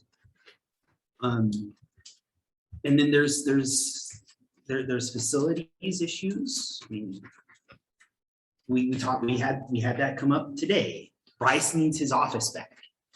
We knew that was going to come. And so where do we put IT? Where do we put IT that will allow for expansion of the department that needs to happen? Yeah. And it's kind of funny because the state of the technology environment, I kind of feel reflects on a lot of county operations in general.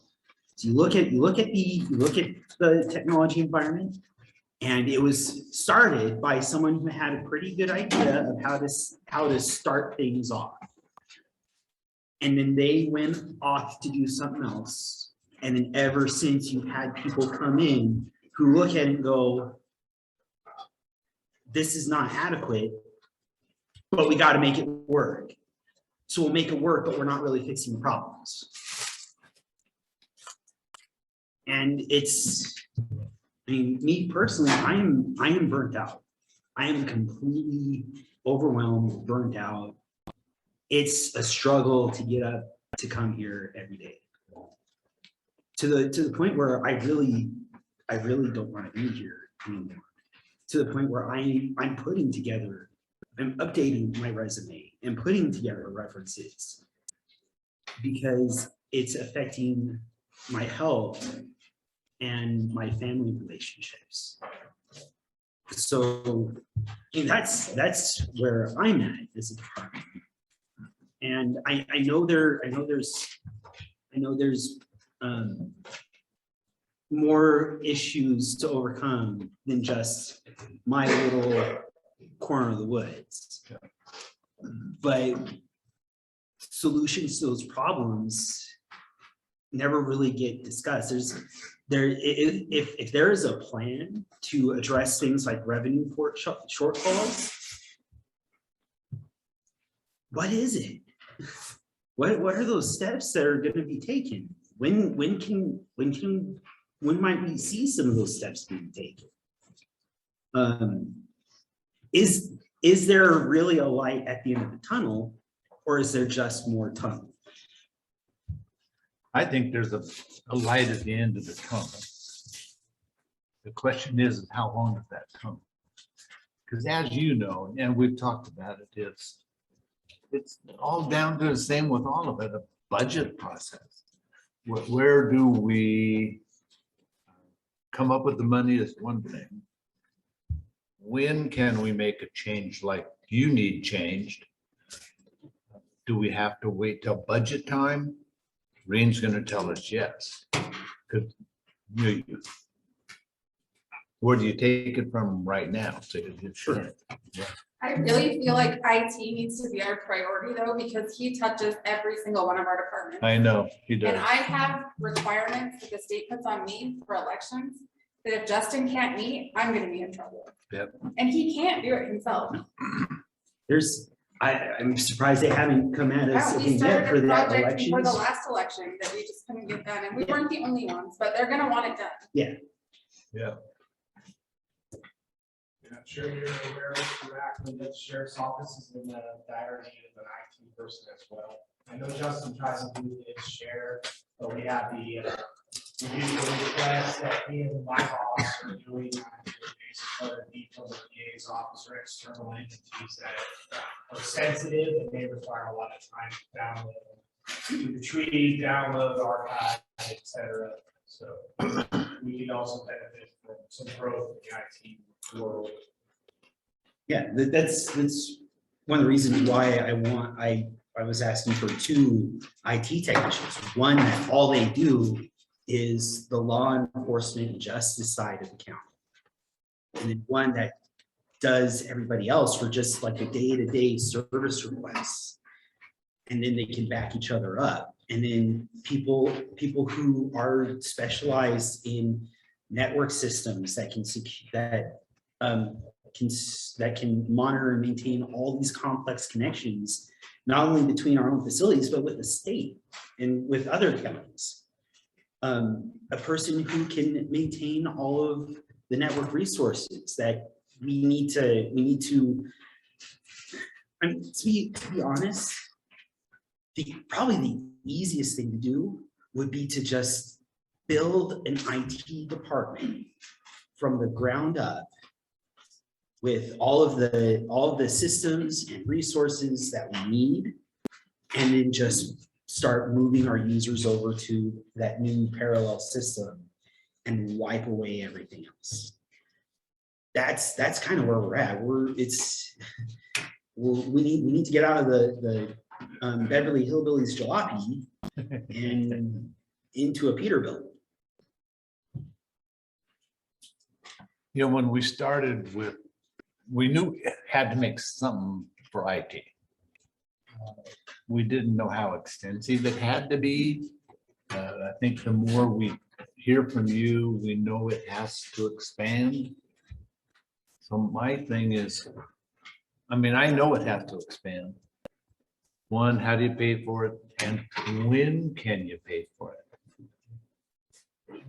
Reen, do you have any suggestions or anything on how we could fix something like this?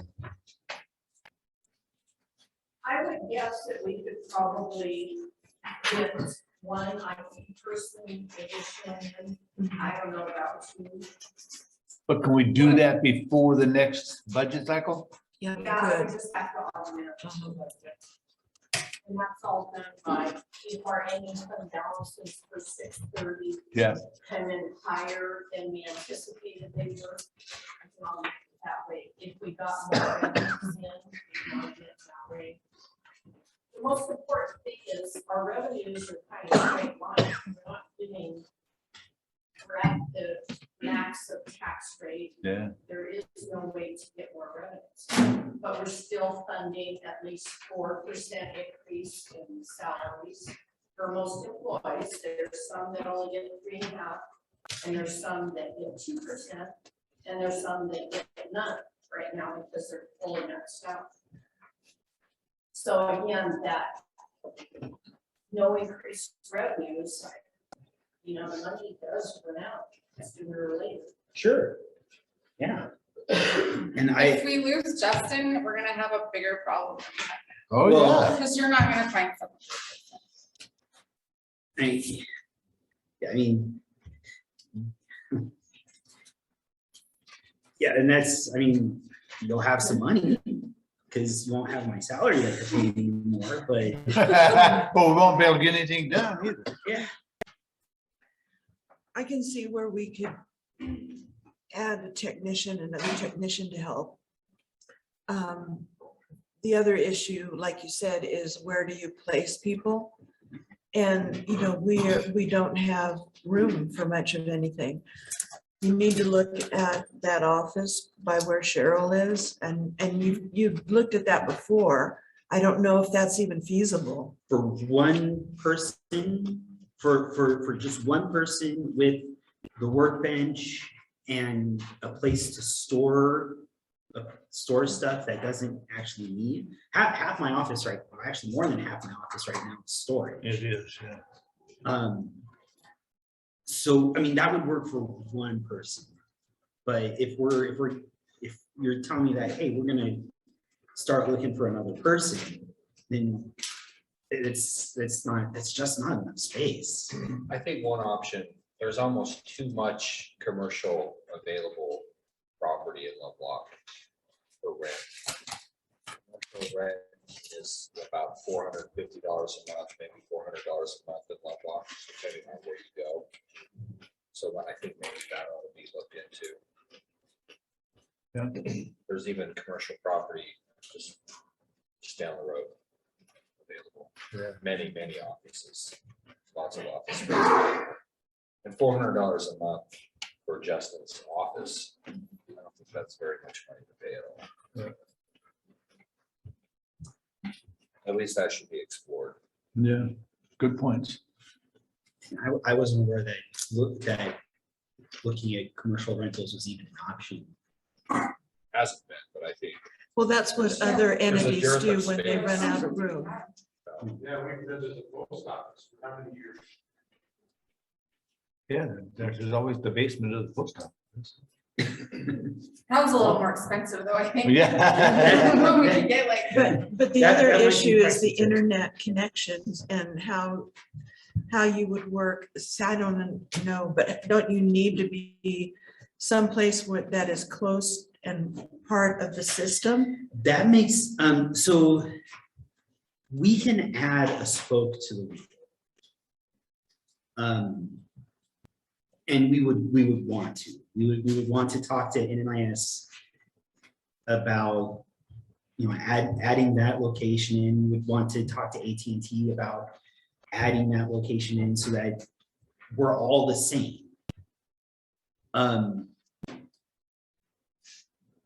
Having a central location for IT is convenient in that in those instances where I need to physically be somewhere, I don't have to go as far. That's more of a convenience thing. It's nice not to have to jump in my car to go to the admin building because I'm right across the street. And I think like Bryce was saying, there might be something available on Main Street, which would keep him central. Yeah. I mean, there's like nothing really in Valley. Is there no space? I don't know, what else do you call it, Dan? Does it have a name? Yeah. That's what we all call it, Yeah. for lack of, yeah. Is there no space in the records, back in the That back? would be Reed's. Are you talking there's- about archives in the archives? I don't know how much space Justin needs for storage. I would be willing to share some of mine because it's okay right now, but I mean, that's not a permanent. Yeah. Put it in the Connex out there. Yeah, it's like. Bring the Connex it's like back. Office Space with the guy who has the stapler. Yeah. What's his name? I don't remember. I just remember the red setting. Exactly. Yeah. Stick poor Justin behind a big turtle. But storage downstairs, the annex building, I know it's really bad down there, but I mean, it needs to be cleaned up anyway because it's a fire trap. And, if it was cleaned up and stuff, there's storage space available if it's just to store stuff. I mean, so I don't see where that's an issue. It's the location of the bodies of people that I'm more concerned about is where you're going to work out of. And you probably don't want to mention where can you point me in which direction you're thinking? Main Street has available space. Like on the side where the post office is, like there's empty spaces. Is there Yeah, one of next door those? to the buildings? Jimenez office. Yeah. Oh. Oh, is that That's where empty? Temptations used to be. That's a bad roof though, but then Yeah. there's a office space where I think it was an insurance company used to be. Crow's Nest Plaza has available space. I don't know if you could be that far away. There's Well, and available space down by the Espinosa's pharmacy, buildings too, I they think. might have space. I think Espinosa's are all rented, but Yeah. Like where the pharmacy is, are they all rented? I think there's one office down there. But anyway, so that's something that we can look at. I can't see where we have the capability at this point to add 3, 4, 5, but yes, there has to be some kind of plan, like this is the direction we're going and how we're going to do this. So I agree with that. I don't have an issue with adding one more. In fact, I was kind of surprised. I realized that we, as the commission, agreed to to cut some positions. I didn't realize at the time that we were cutting yours. I mean, seriously, it wasn't one of my best days, obviously, and I have some of those, but I know that we were looking at a couple of positions that we said no to, but I didn't realize we also said no to yours. So, that's something the commissioners need to put on the agenda and decide as a commission. I'm only one person, but I think we all agree that you need help, there's no question. But then we got to figure out and have a plan, like, okay, so we go ahead and hire, then don't wait until after we hire to decide where we're going to put you. Let's put the package together. Right. And yeah, I mean, it would be great if we could all hire a lot of people and do what other counties, and then Eric's over there going, yes, yes, yes. Dan, you have a comment? Sound like the tech's gonna be out and about most of the time, so apply for a while with current office situation. So 90% of end user support is, did you turn it off and back on again? The other, the next 5% is education. And then the last 5%, most of the time, because there's a real issue, you would do remotely. You would I mean, get the conversation on track. yeah. Yeah. So yeah, I mean, you still would need a physical place to call home. And so okay, so I think we agree. So what else is there for your area? I mean, is there anything else that we need to talk about? Yes, you need to expand, and we have to have some kind of plan in place for that expansion, and then also the housing. But initially, for right now, adding a tech and then finding a location that would be cohesive to everything else would help solve an immediate need.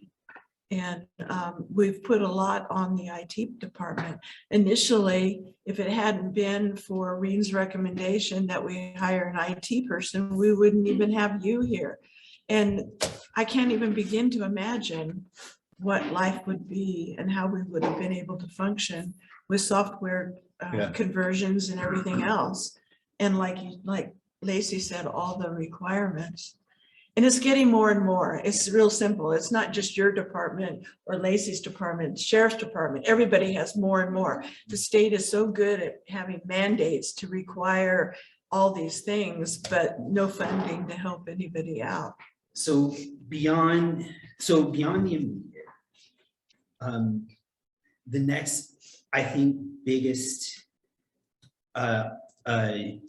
challenge that we need to solve is facilities for equipment, because you really don't want to just be shoving servers in some closet, even if you've got an air conditioner. You want to put it all in a place that's designed to support that equipment. So a place that has racks to put servers and network equipment in, adequate ventilation and air and humidity control, power protection. So line conditioning, battery backup, if that can support all your equipment, plus the bar for power protection is 50% of the capacity of your power protection should be able to cover your existing equipment. And until you start filling up that capacity with more equipment, then you just have longer run times. And for that, I would really suggest working with the city, because I'm sure they have similar needs for facilities for their equipment.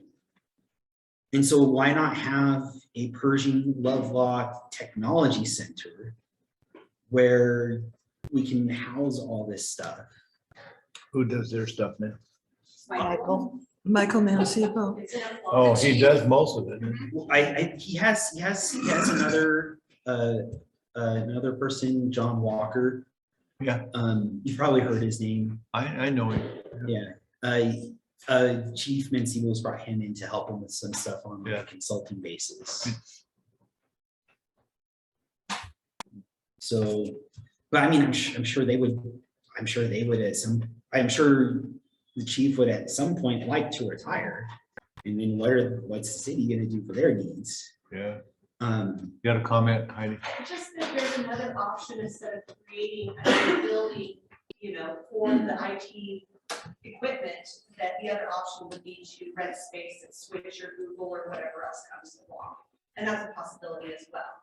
And, we've got a consultant that can open those doors to chit chat with and get some quotes. And there's some stuff that we could do that with. Yes, and I agree, There's there some might stuff be that some things that we don't want to, but I would venture to say, well, if we haven't talked, we don't know, so. And with our current environment, the only thing I would be comfortable with having off premise is a place to store backups. I think, yeah, and I agree, but I would say that that's a good conversation to maybe have. As To learn more about. as we move forward with improvements to our environment, absolutely, I would love to have move some of our stuff off-site, especially mission critical things, so that, if one of our buildings were to burn down or Lovelock were somehow to flood, then okay, all of our stuff is next to Reno, so who cares? Okay. But yeah, that's definitely a future thing. And I actually have a document I've been trying to update. I had presented it to you 3 years ago. It's a roadmap. Yes. And I've been working on updating that. And once I finish updating that, I can bring that to you again and now have, I view that as a 10-year plan for IT. Okay. I will talk to you and we'll go look for space. And then we'll talk more about an employee. Okay. Thank you, Joseph. Who's next? Dan? No? You don't have any complaints, concerns? Yeah.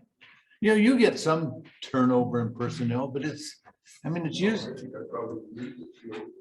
Yeah. They just. That's why I don't want to talk, basically. Yeah, I know. I think there's a lot of moving parts, all of this, every situation. Yeah. Every department's different. I was thinking that maybe, we're not growing, it's a lot of, as far as having a labor shortage, I guess we're not talking about that right now. Sometimes it's hard to find out, but. Yeah. I don't know, I'm hoping that we start. Yeah. That distillery funds, I think that's gonna be a big kick in the butt. That'll bring revenue up. Here's some other bits. Revenue should be up based on what I see in Grass Valley. New homes. Oh, yeah. There's a bunch of them going in up there. Yeah. It all helps, it does. Yeah. As far as me, you guys have been good. I've been hired at above starting wage. Last few hires I've made. Except no problem with that. So I'm pretty good. I mean, the budget could always be better. We're doing it. I just stick around and interject if you want me to. Well, money would cure a lot of the ills. Yeah, it really would. And unfortunately, that hasn't come yet. No. But as far as money, it's with West Coast Salmon Nevada, with Seven Troughs, it is coming. I can't see it's coming tomorrow, but just with, when we submit incentives, state incentives to for West Coast Salmon Nevada, they're gonna abate $7 million a year for, you know, however long. I can't imagine how much other money is coming in if we're gonna be abating, you know, just a portion of that. So it's coming, but I know it's not fast enough. But you also have to realize those projects have been working on since 2019. Those two plus one other, they're not fast. You know, I think we're fortunate that West Coast Salmon Nevada is saying they're gonna start pulling a permit pretty soon. You know, it's just a small permit with James, and that it's a start. And that we are going to be breaking ground early next year and with all those other big permits. It's coming, it's just so slow. But in the same vein, you know, we've got the governor's office of economic development and the county manager from Humboldt saying, Heidi, you guys have to be ready. You need to be ready, it is coming. Galvin is full, Early is full, it's coming this way. But if we don't prepare, make sure that our infrastructure is good, our broadband, water, sewer, et cetera, it's gonna blow right past us again. Housing is a huge issue. We don't have enough housing for anything or anyone. But that's something that's happening all over the state. It's not just Lovelock can't get any housing, it's no one can get any housing. And it's gonna be the small developers that do it, you know, the ones that choosy, you know, like Mr. Alberoni at the south end of the community, putting in a couple. The next problem that we have is a manufactured home is 8 to 12 months coming off the production line. We're tight, it's hard. Yeah. Financing for these developers and builders is not traditional. They have to do it themselves out of their own pocket, which is why you see these, you know, these people coming in here trying to build a house, they can only put up one, maybe two, you gotta wait for them to sell, then they go and order another one, which now takes 12 months out before I can sell that one to put in the next one. It's hard.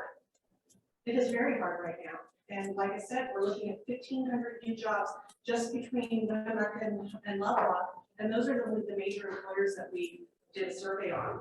That's not counting all those other little mom and pops and everything else. That's just 10 major employers in the region. Yeah. Karen? How do we get the homes? Oh, I don't have anything new to say. It's like continuing work and that. Those 48 on hearings. Yeah. Other than that, everything's good. James? Well, actually, kind of in the boat with Justin, you all know I'm looking. Got my resume. They're running out. updated. And it's like. But things are continuing.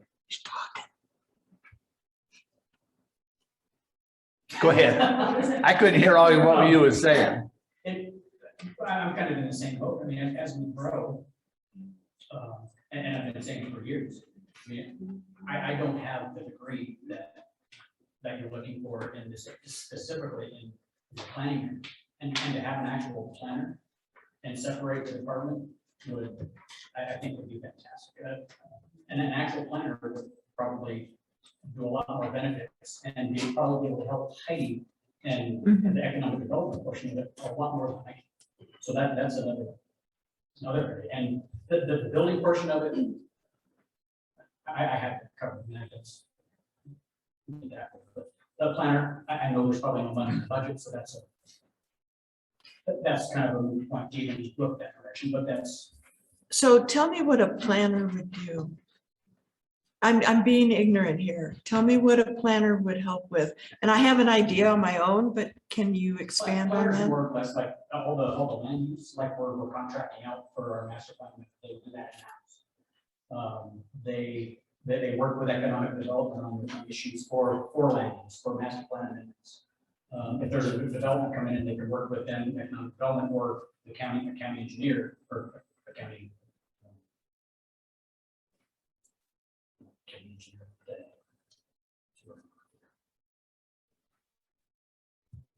And they would work to help with projects and help push them along with their expertise. And they have a hell of a lot more knowledge than they have. So the processing of applications and doing that, the paperwork side, that's, you can do that, but there's a whole lot on the other side of that spectrum that is way, that there's a reason why certified planners, you agree for that. But I have to reiterate, not to interrupt James, but what James is saying, these projects are great. And I'm excited for our community, but we do not have the expertise to go out and even begin to appraise and or defend at the state level or county board equalization. And as Gianna said in her presentation to you last October, the departments that begin to fail will be yours and mine, because we'll be so inundated, and you can't do that with one appraiser. I'm also a working appraiser, but there's no way we're going to be able to keep up, nor do we have the expertise. And I'm sorry to be you're approving things that are wonderful, and I say this respectfully and professionally. I do not think it's my impression from where I sit that the overall impact of how it comes downstream is not thought about. And that the bottom of the stream are people like James and I, and we're going to get slammed and we're going to get flooded out. It's coming, and there's no way we're going to be able to keep up with it. So in your department, in your area, what you need to be included in those conversations when we have new development coming in or changes like that, but also you feel you need another personnel wise, another assessor. What do we need? James was great about communicating. Okay. With you, but if you've never seen a project like that, it'd be like telling you to go out and put that geothermal project on the tax roll.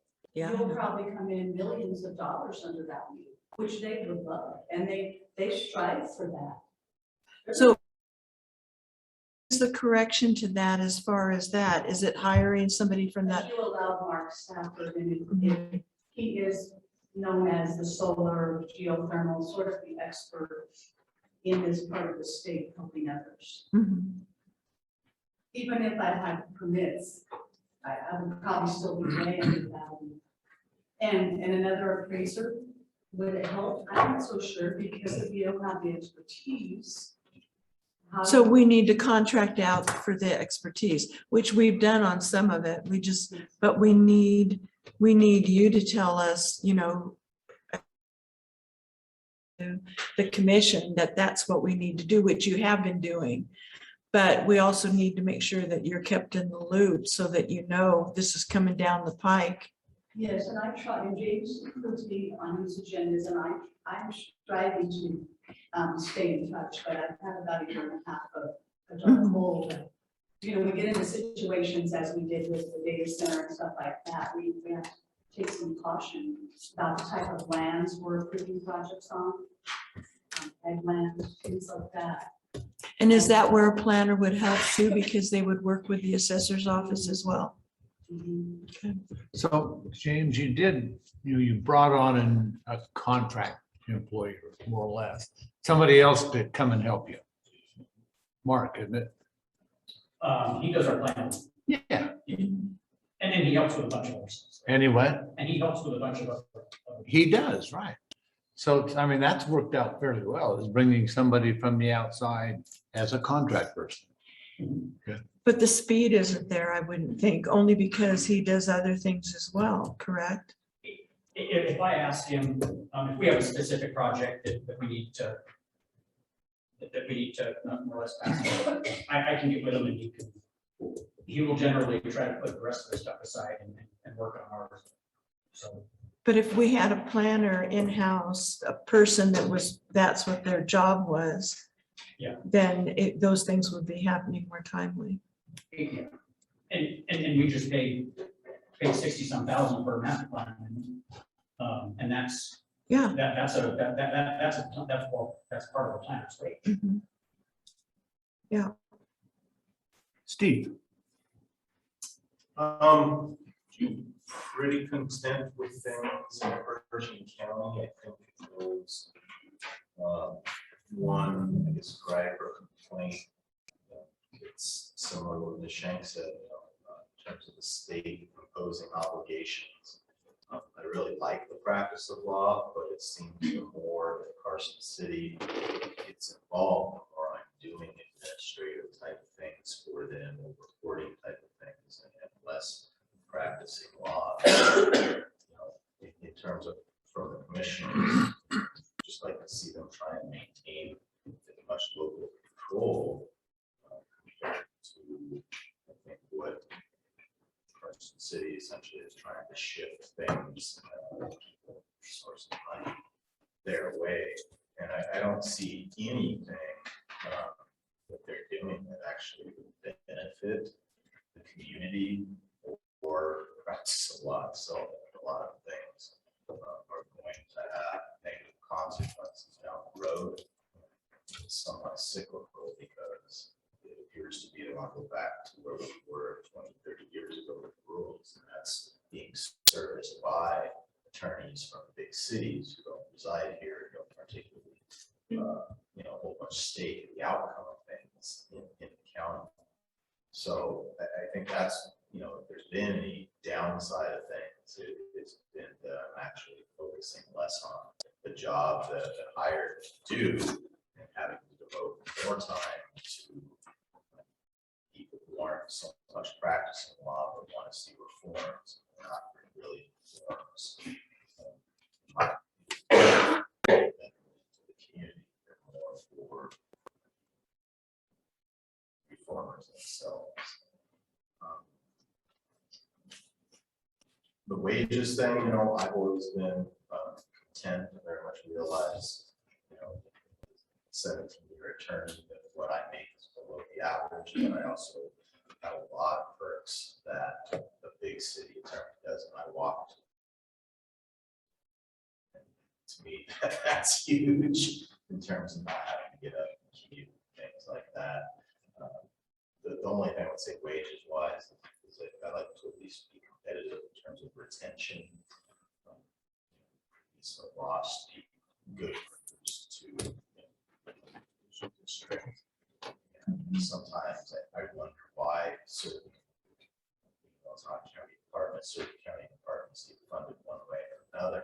I think maybe last week or maybe it was Monday, just seeing some of the rates that people are making at the school district, I got me wondering about maybe I should have taught history.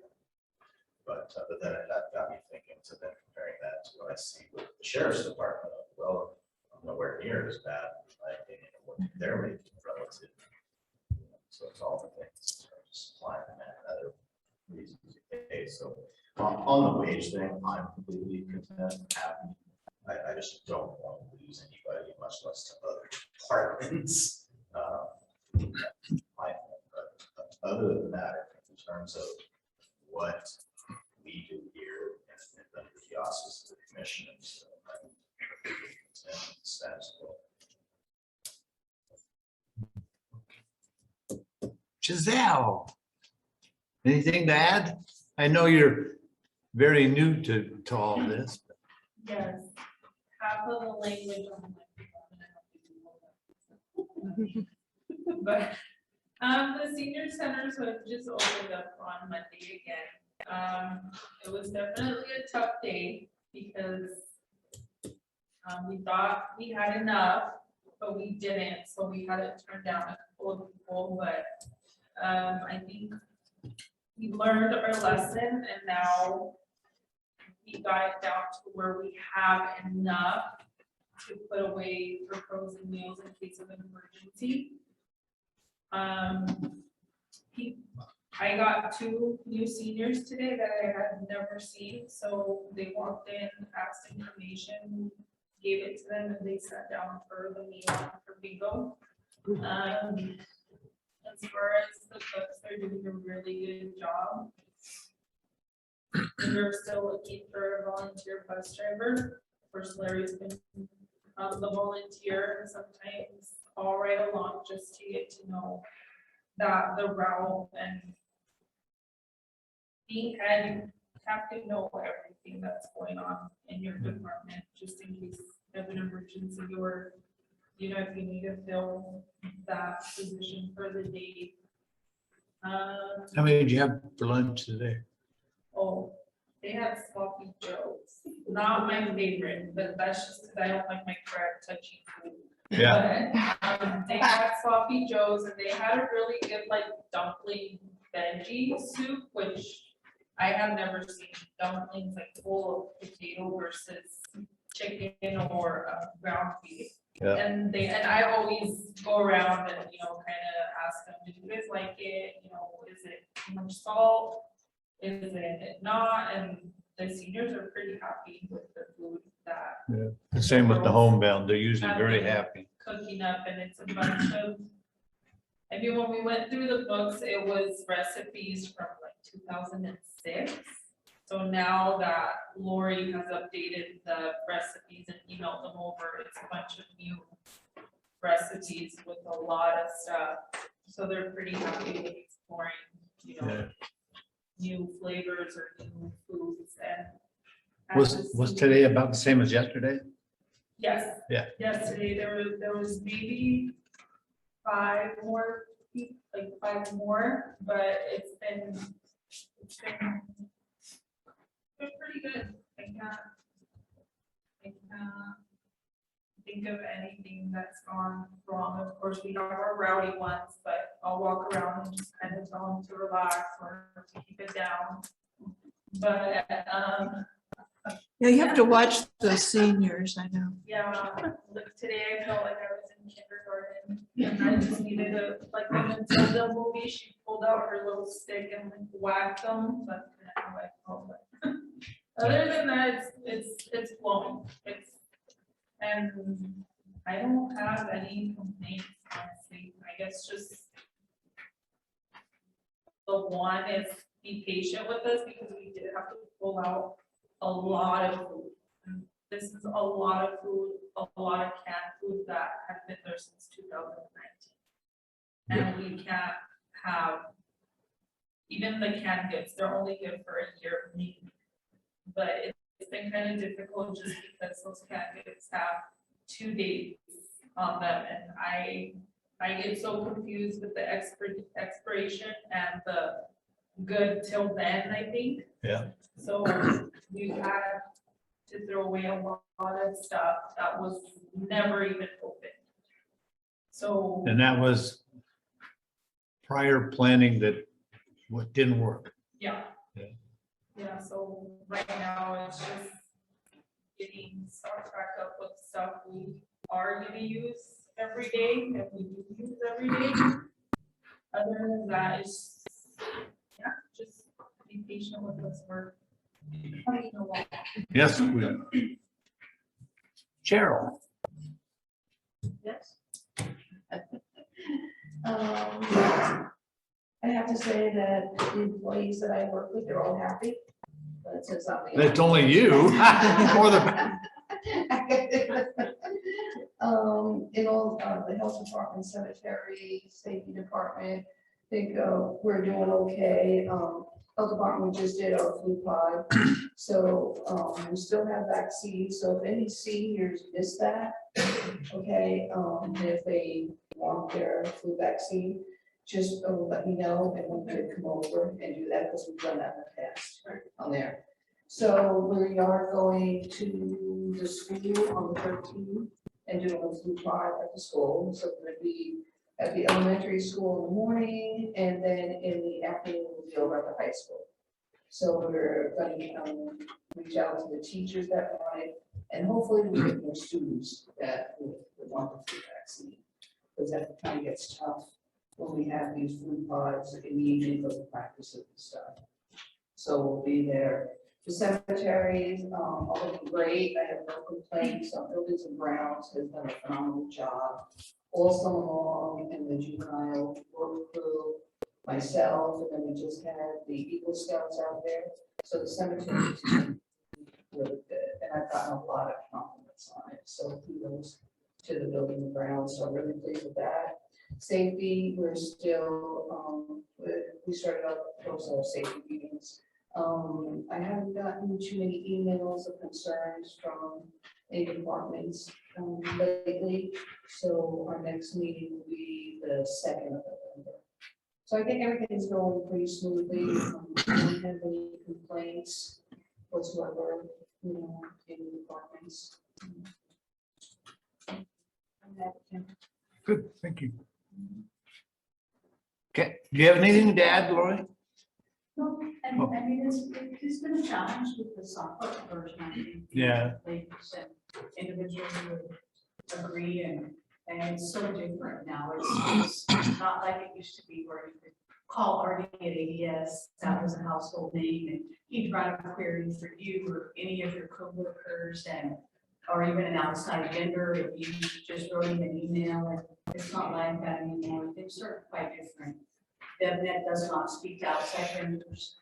They would allow Lacey and I only to submit tickets if someone had a need, and some of those things are, I mean, it's great that they're protecting us and our data. It's sort of frustrating to it breaks down, I feel like, communications and relationships. It's been a little harder to deal with, but they're very advanced company and they will not allow anyone to request anything unless it's either Lucy or I. You know, so if anybody has any special needs or anything of that nature, they'll need to think about that, and that, you know, there could possibly or potentially be a fee as well if it's a third vendor party.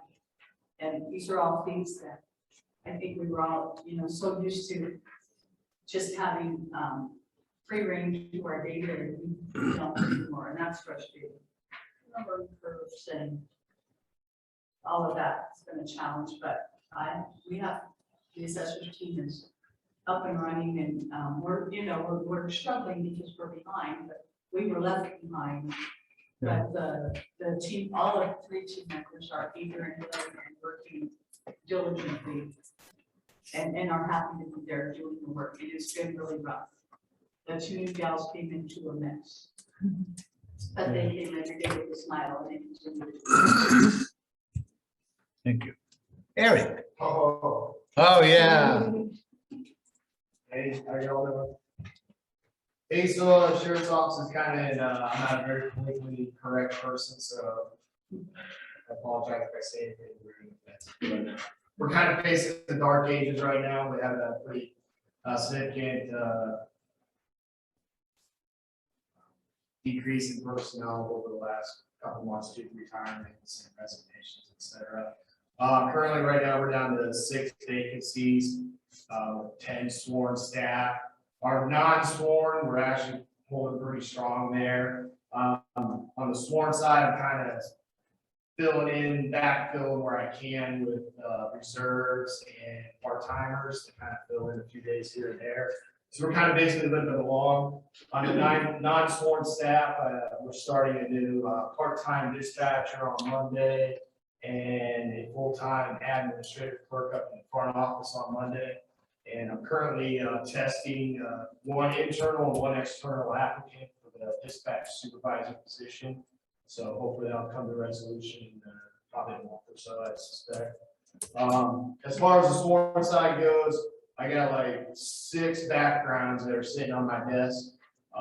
So whenever I get a free moment, I'm making a few phone calls, sending in some public records requests, et cetera, trying to do those backgrounds. I can't say that they'll all come to fruition in hiring.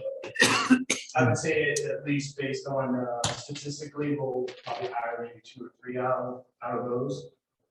So it kind of pulls us up a little bit other than the training side of it.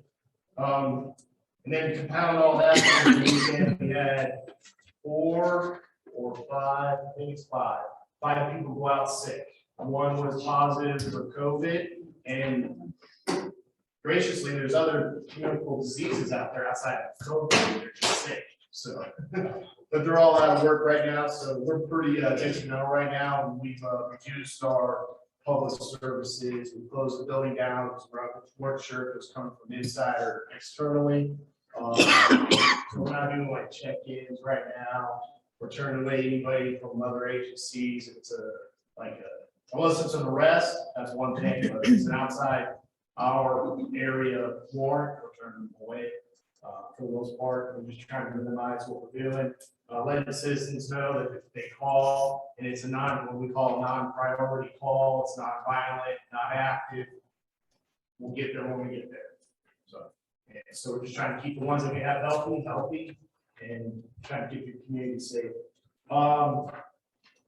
Recruiting and retention is probably the biggest thing that, from my perspective, I never was a good recruiter and I've never been a good retention person, but my military background and doing some research now is like, we need to create, I get that law enforcement is, we have to vet ourselves a little bit more stringently than the non-sworn side.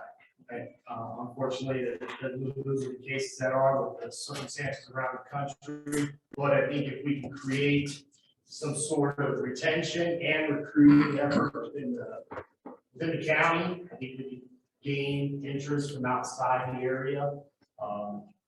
Some of the things that I've looked at just to gain some interest is, and I've been in discussions with my boss, but just updating the Pershing County Sheriff's Office webpage, probably advertising on Facebook or social media, creating an account on Indeed. And I found out there's an agency in California, it's called Epic Recruiting. And they specifically, you contract with them, and they specifically recruit background vets, law enforcement personnel. And if they work out for us, then they work out for us. But I believe, I don't know what the rates are for that or anything like that, but it's an option we can look at. But it's kind of like manpower. But if the agency hires a person, from what I understand, then that person would have to back pay a portion of whatever their hourly rate is. Is what I understand. Obviously, it brings up what everybody else is talking about, the housing situation. Just me spitballing some ideas. Is that vacant property there next to the sheriff's office where Ernie used to stay? Is to renovate it, turn it into some sort of bunkhouse that we do have out of the area employees, they can stay there for a day or 2 days, whatever the case may be. Alleviate some of that travel time, things like that. That costs them. Maybe even making a pad for all the 6 or 7 trailers that the sheriff's office has, where we can do sewer, electrical, water hookups, things of that nature.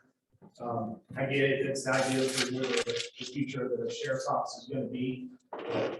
It's something, you know.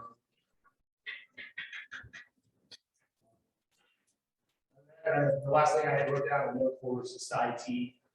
Like I said, we could seriously benefit from having an IT person, just through the rims and custody, public records requests, all the video reports, things of that nature that me and the sheriff have to do. Spend a lot of our time doing, because I'm working a shift, he's working a shift, etc. So it's just time consuming things. But I think if we went forward on the IT thing, I think if we had an IT person for like 2 or 3 days a week, I have an area that we can facilitate that. That would dedicate 2 or 3 days a week. I think we can facilitate that with our current structure. That's all I had. Good, thank you. Kathy? I think that my staff are not making enough money. I think that their wages could be increased. It's really low. And there's something I want to say that I'm afraid it's going to come back and bite me, but I'm going to say it anyway. You don't know what we do at the library.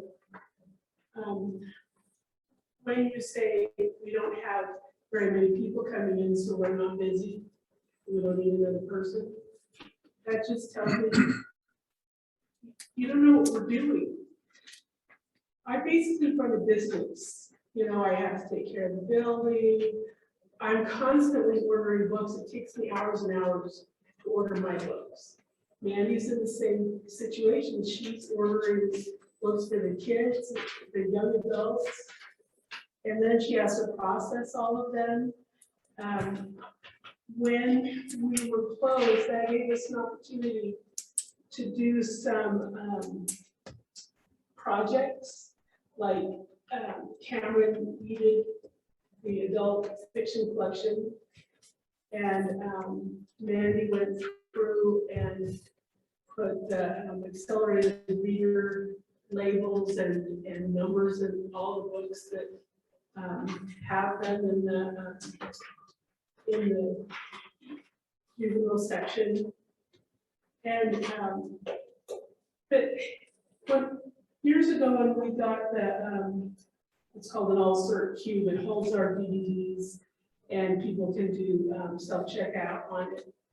And people said, oh, it's taken over your job, now you don't have anything to do. We do so much more than check out books and bring them back, you know, check them back in. And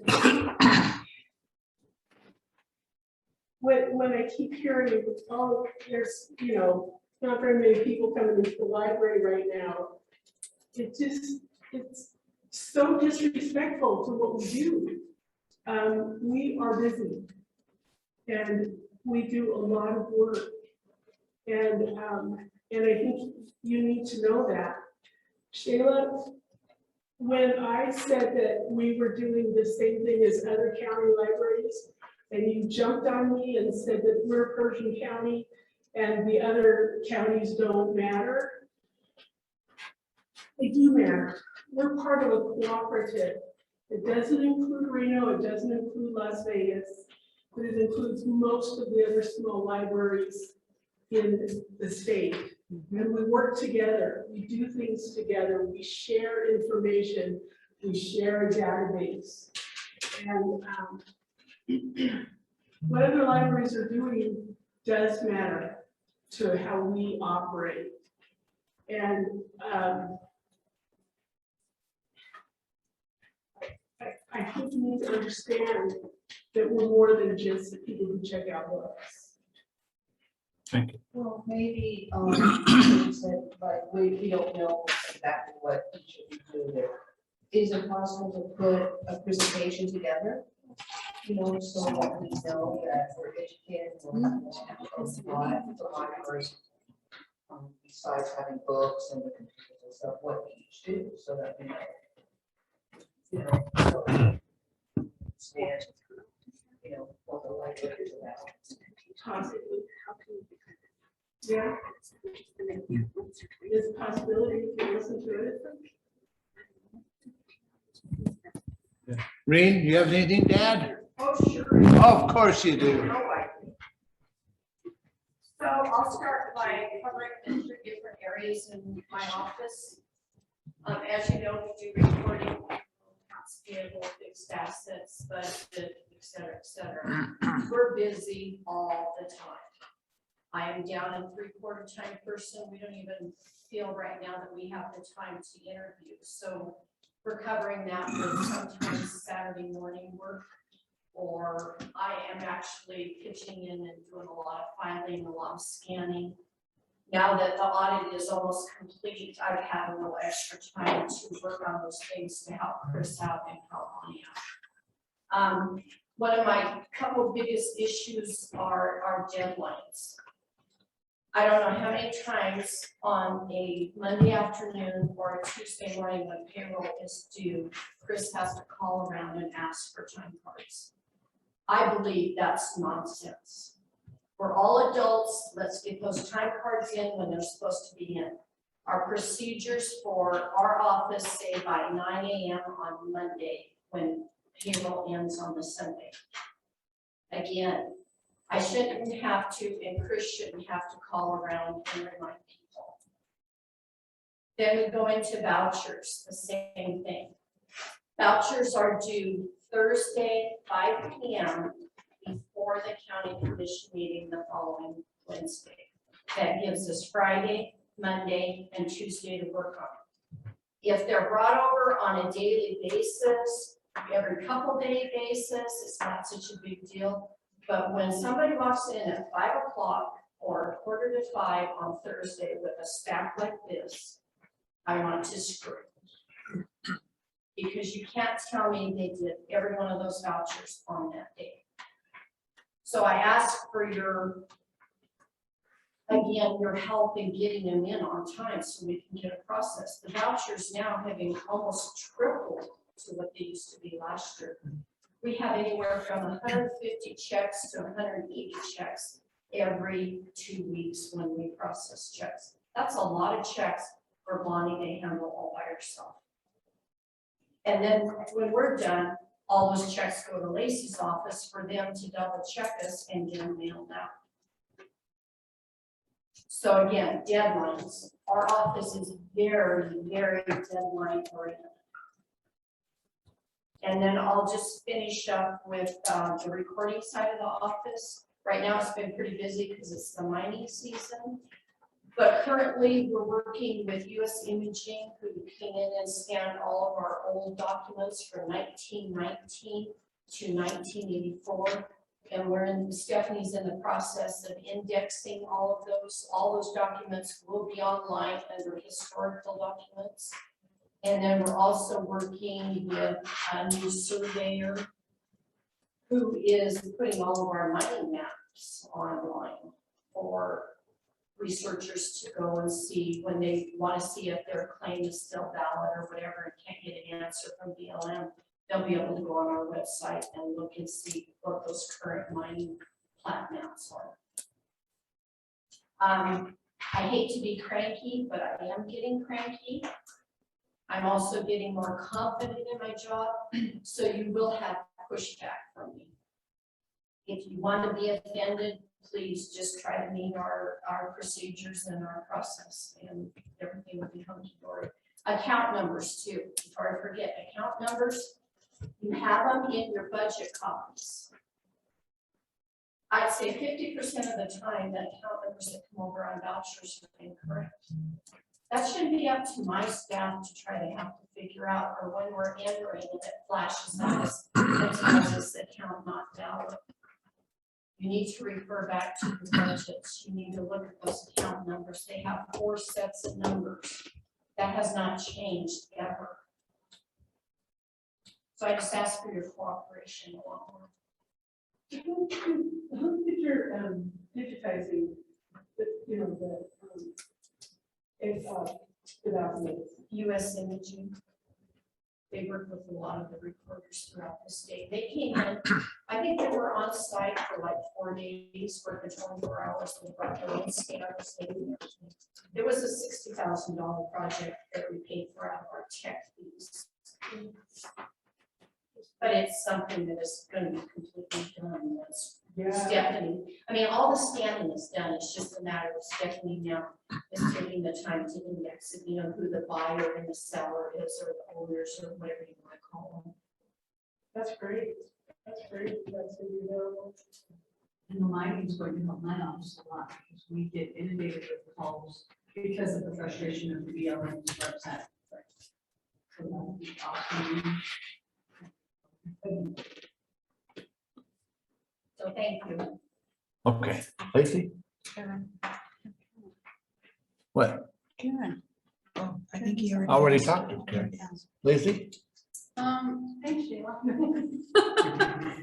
I know I asked you. She said there wasn't any issues. Yeah. I guess my biggest gripe right now is like Steve, I don't see an issue with our wages because I know where we live. And I know the money that comes into the county, but sitting here for as long as I have never seen so many salary resolutions. And I think that is a huge part of employee morale. Because my office has a lot of responsibilities and they may have had experience somewhere else, but they had no experience working in my office. So all of these advanced steps and then my people start at the bottom, and then there's no place for them. Yeah, we lose staff to other departments because they have more room to pay people. I was always taught we have steps and ranges and you come in and you start at a 1. And that's what we've always done. But every single new employee has started at a higher step. And I don't think it's fair to our long-term employees. And I agree with Lacey because I have probably 2 of the most senior employees. And for where they're at right now, Bonnie has been there over 30 years. And Chris has been there close to 20.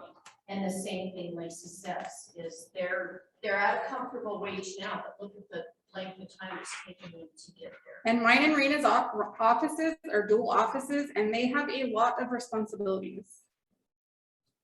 So to see other departments, and I'm not trying to say like, I don't know what you guys do, but I know what we do.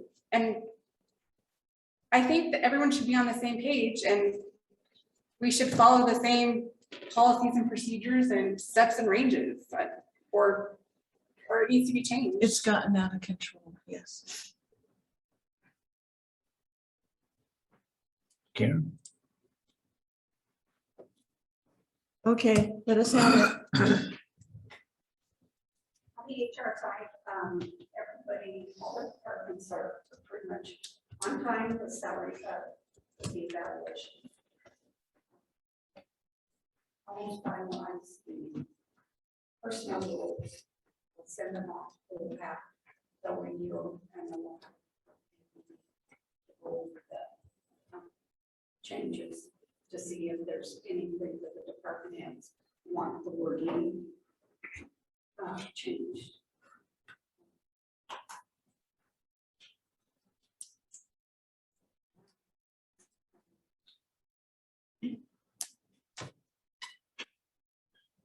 Mr. District Attorney.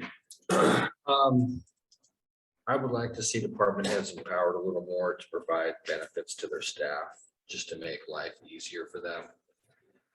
Frequently, like a lot of offices, my staff find themselves working through lunch because of deadlines, or because of court schedules. And they have to order out, which is not something that they're accustomed to doing, because usually, they go home for lunch because we live in Lovelock. It's 5 minutes away. But if I'm requiring my employee to work through lunch so they can get their work done, and suddenly they're incurring this additional cost because of their job, I think that the county should pay for that. I know that in some offices, at least one office that I have in mind, they do that routinely and no one asks any questions. But I think if any of these offices tried to do that, they would get called on the carpet for it. Yes, they would. Same for trainings.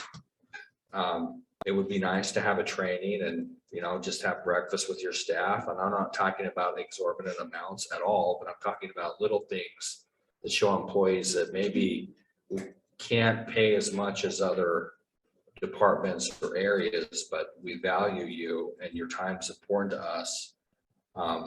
And I think that goes a long way towards helping morale and making people feel important and making people feel valued. And the same is true for, I look at some departments and they have shirts and they have jackets and I give them a lot of grief for it. That's an awesome shirt that you have. Where did you get that shirt? My office doesn't have that shirt or that jacket. But those are types of things that matter to employees. And I think that the county ought to develop some policies to enable department heads to build those types of things into their budgets. And I don't think it would cost very much if there are policies that the department heads can follow to limit costs, but yet provide those things for our employees. Yeah. Well, I know when you go to conferences and other counties have those things. Sure, like a polo shirt. And then with you're your- like, yeah, my county doesn't I mean, care. who cares? I mean, it's Yeah. not that big of a deal, but Yeah. it but kind of is Yes. a little bit. I totally agree. Or, hey, Steve Cochran telling Myra, you gotta work through lunch, Well, okay, I'm gonna order cowpoke. I really don't do that. I go home. The county should pay for that. And we don't do that. Thank you, Bryce, because when I was working my staff lunch, I picked up the tab because they shouldn't Right. have to. And I needed them to do that. But you shouldn't have to either. So I wouldn't fire a statutory penalty, which was coming down on me quickly last year. Right. That's great. I didn't think about that. I just always paid, No, actually, Bryce, that's a good point. Feeling appreciated. I worked here almost 20 years and I don't think I've ever felt appreciated. I appreciate you, James. I think any little thing would make the employees feel better. I mean, any kind of recognition, something. It's just. And what Kathy said, none of us really know what the others do. Of course, Lacey and I might know a little more about each other. We know a lot about the budget. But you really need to become more informed before we pass judgments, or it doesn't look like we're busy. Because the day before, we might not have even been able to get to the bathroom, and that happens a lot.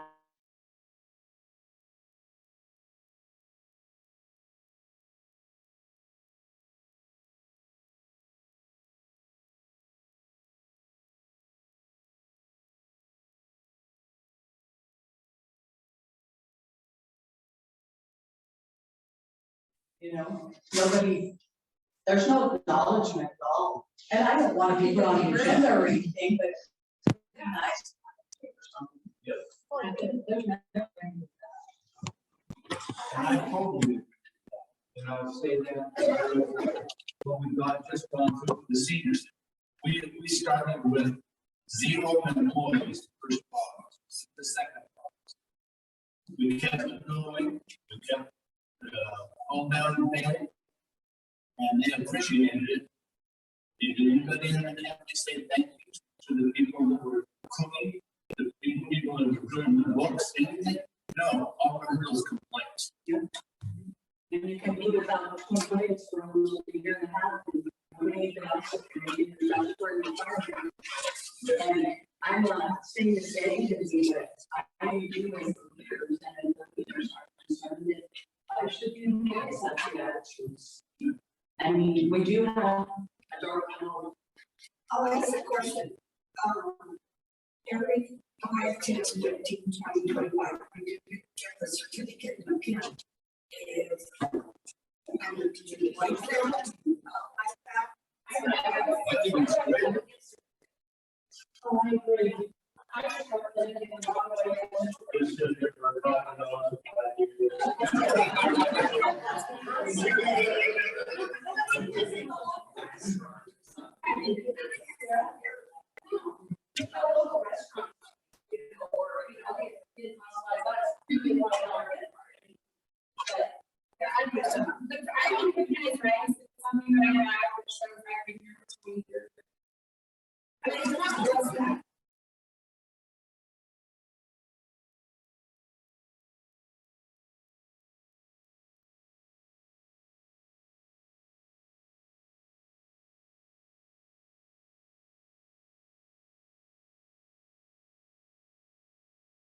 What did you say We used to have a full countywide Christmas party.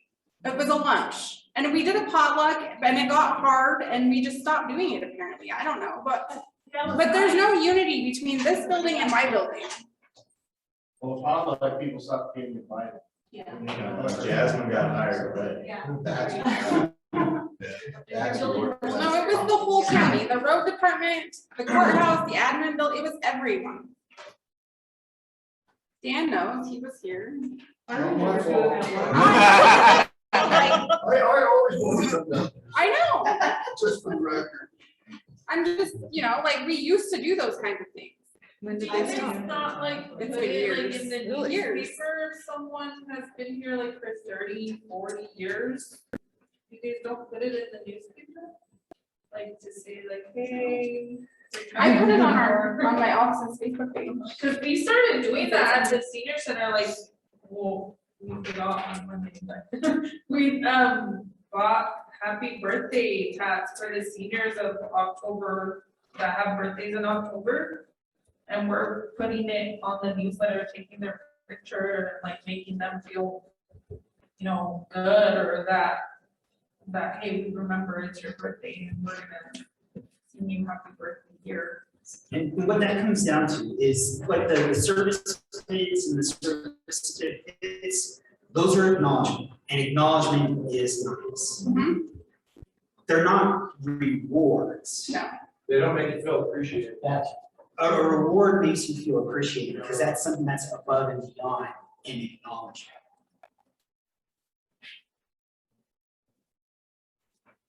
Gift certificates to run the restaurants is nice, and then it would help, you know, staff, but also the local restaurant.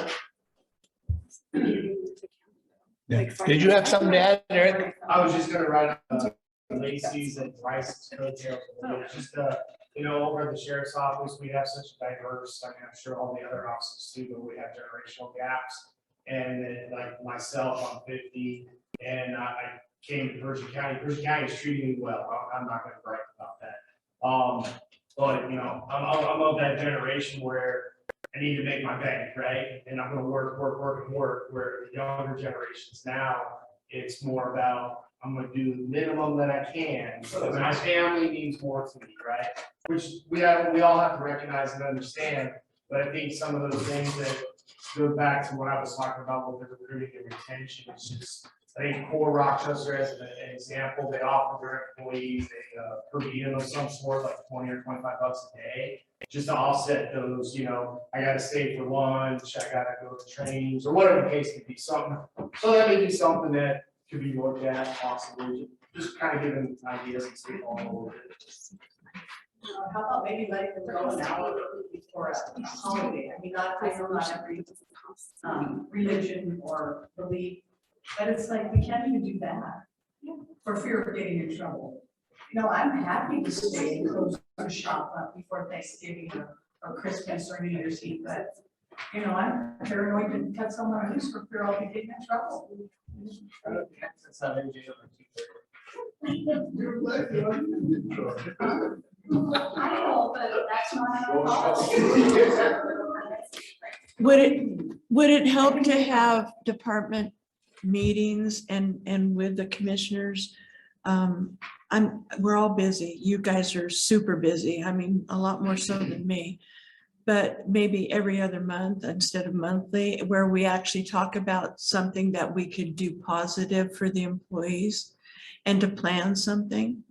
And not just that, but like right now we're talking, and it doesn't have to take an hour or 2 hours, but where we talk about, okay, these are issues that have come up and this is something that we're not feeling good about and we need to look at.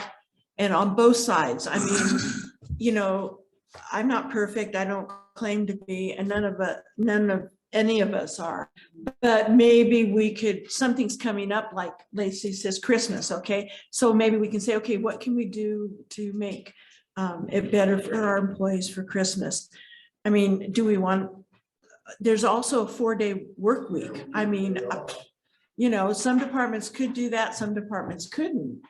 But, and I think, James, do you alternate is what you do, right? I mean, one of you is there all the time, but you know, maybe there are things that in your departments that you don't feel you could do because you don't have the authority or don't think you have the authority to do it. But if we had a more regular communication and you would know that, yes, we could go ahead and do that, or we could plan something. Shayla made the arrangements for lunch today. I mean, that was really a very positive, wonderful thing to do. But I did that because as a new commissioner, I needed to hear this from everybody. I don't have all the history, but I also think it's a very valuable thing for you guys to tell us your perspective, other than what, and we see it from your perspective and not just our perspective.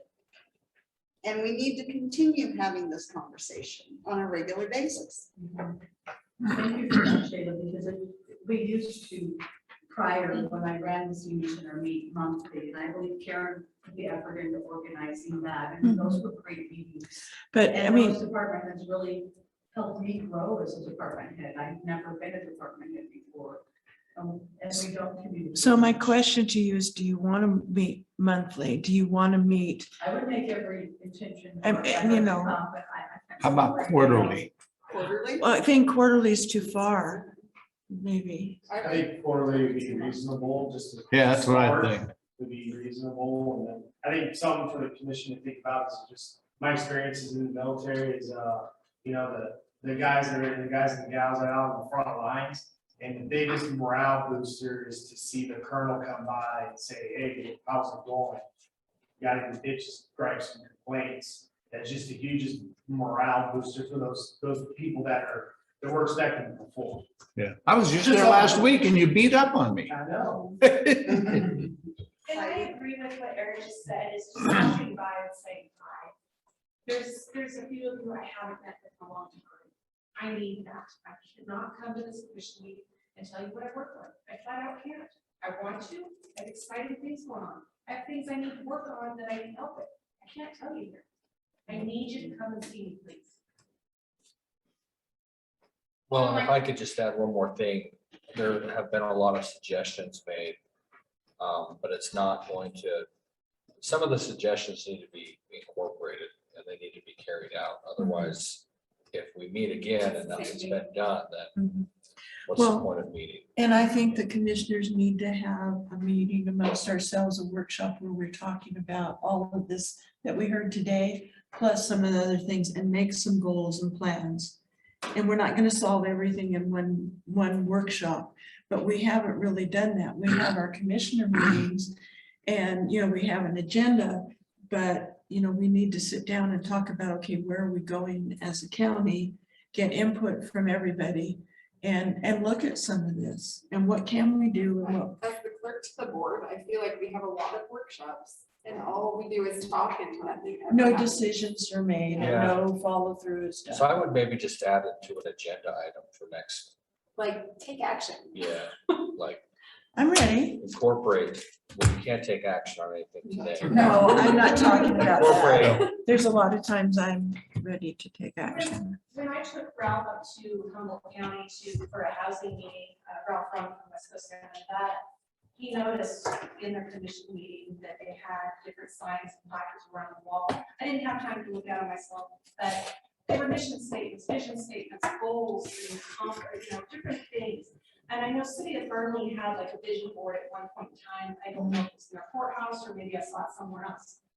That was noticed by a business, and and he asked me, "Is there anything like that in your building?" I'm like, "No, doesn't exist." So I think it would be a step in the right direction for you guys to have those goals, missions, visions, and so forth. And it is being noticed by companies. I totally agree with that. I think if you guys meet on after this all together, just come up with like, I don't know, the top 5 or 6 ideas and maybe appoint 1 or 2 of the department heads to formulate a plan based on your guys' top 5 objectives for the next year. Is to appoint 1 or 2 of us as an example to come up with a game plan and how we're going to implement that. But however, I'm going to charge you for that time to say that.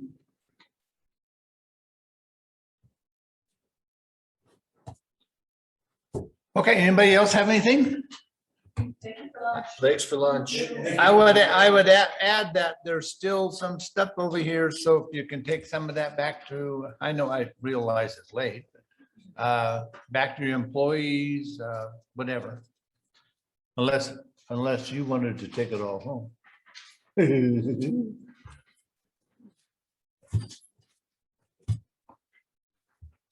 Okay, hearing nothing else. Nobody on Zoom wants to chime in, right? Nobody on Zoom. This meeting is adjourned.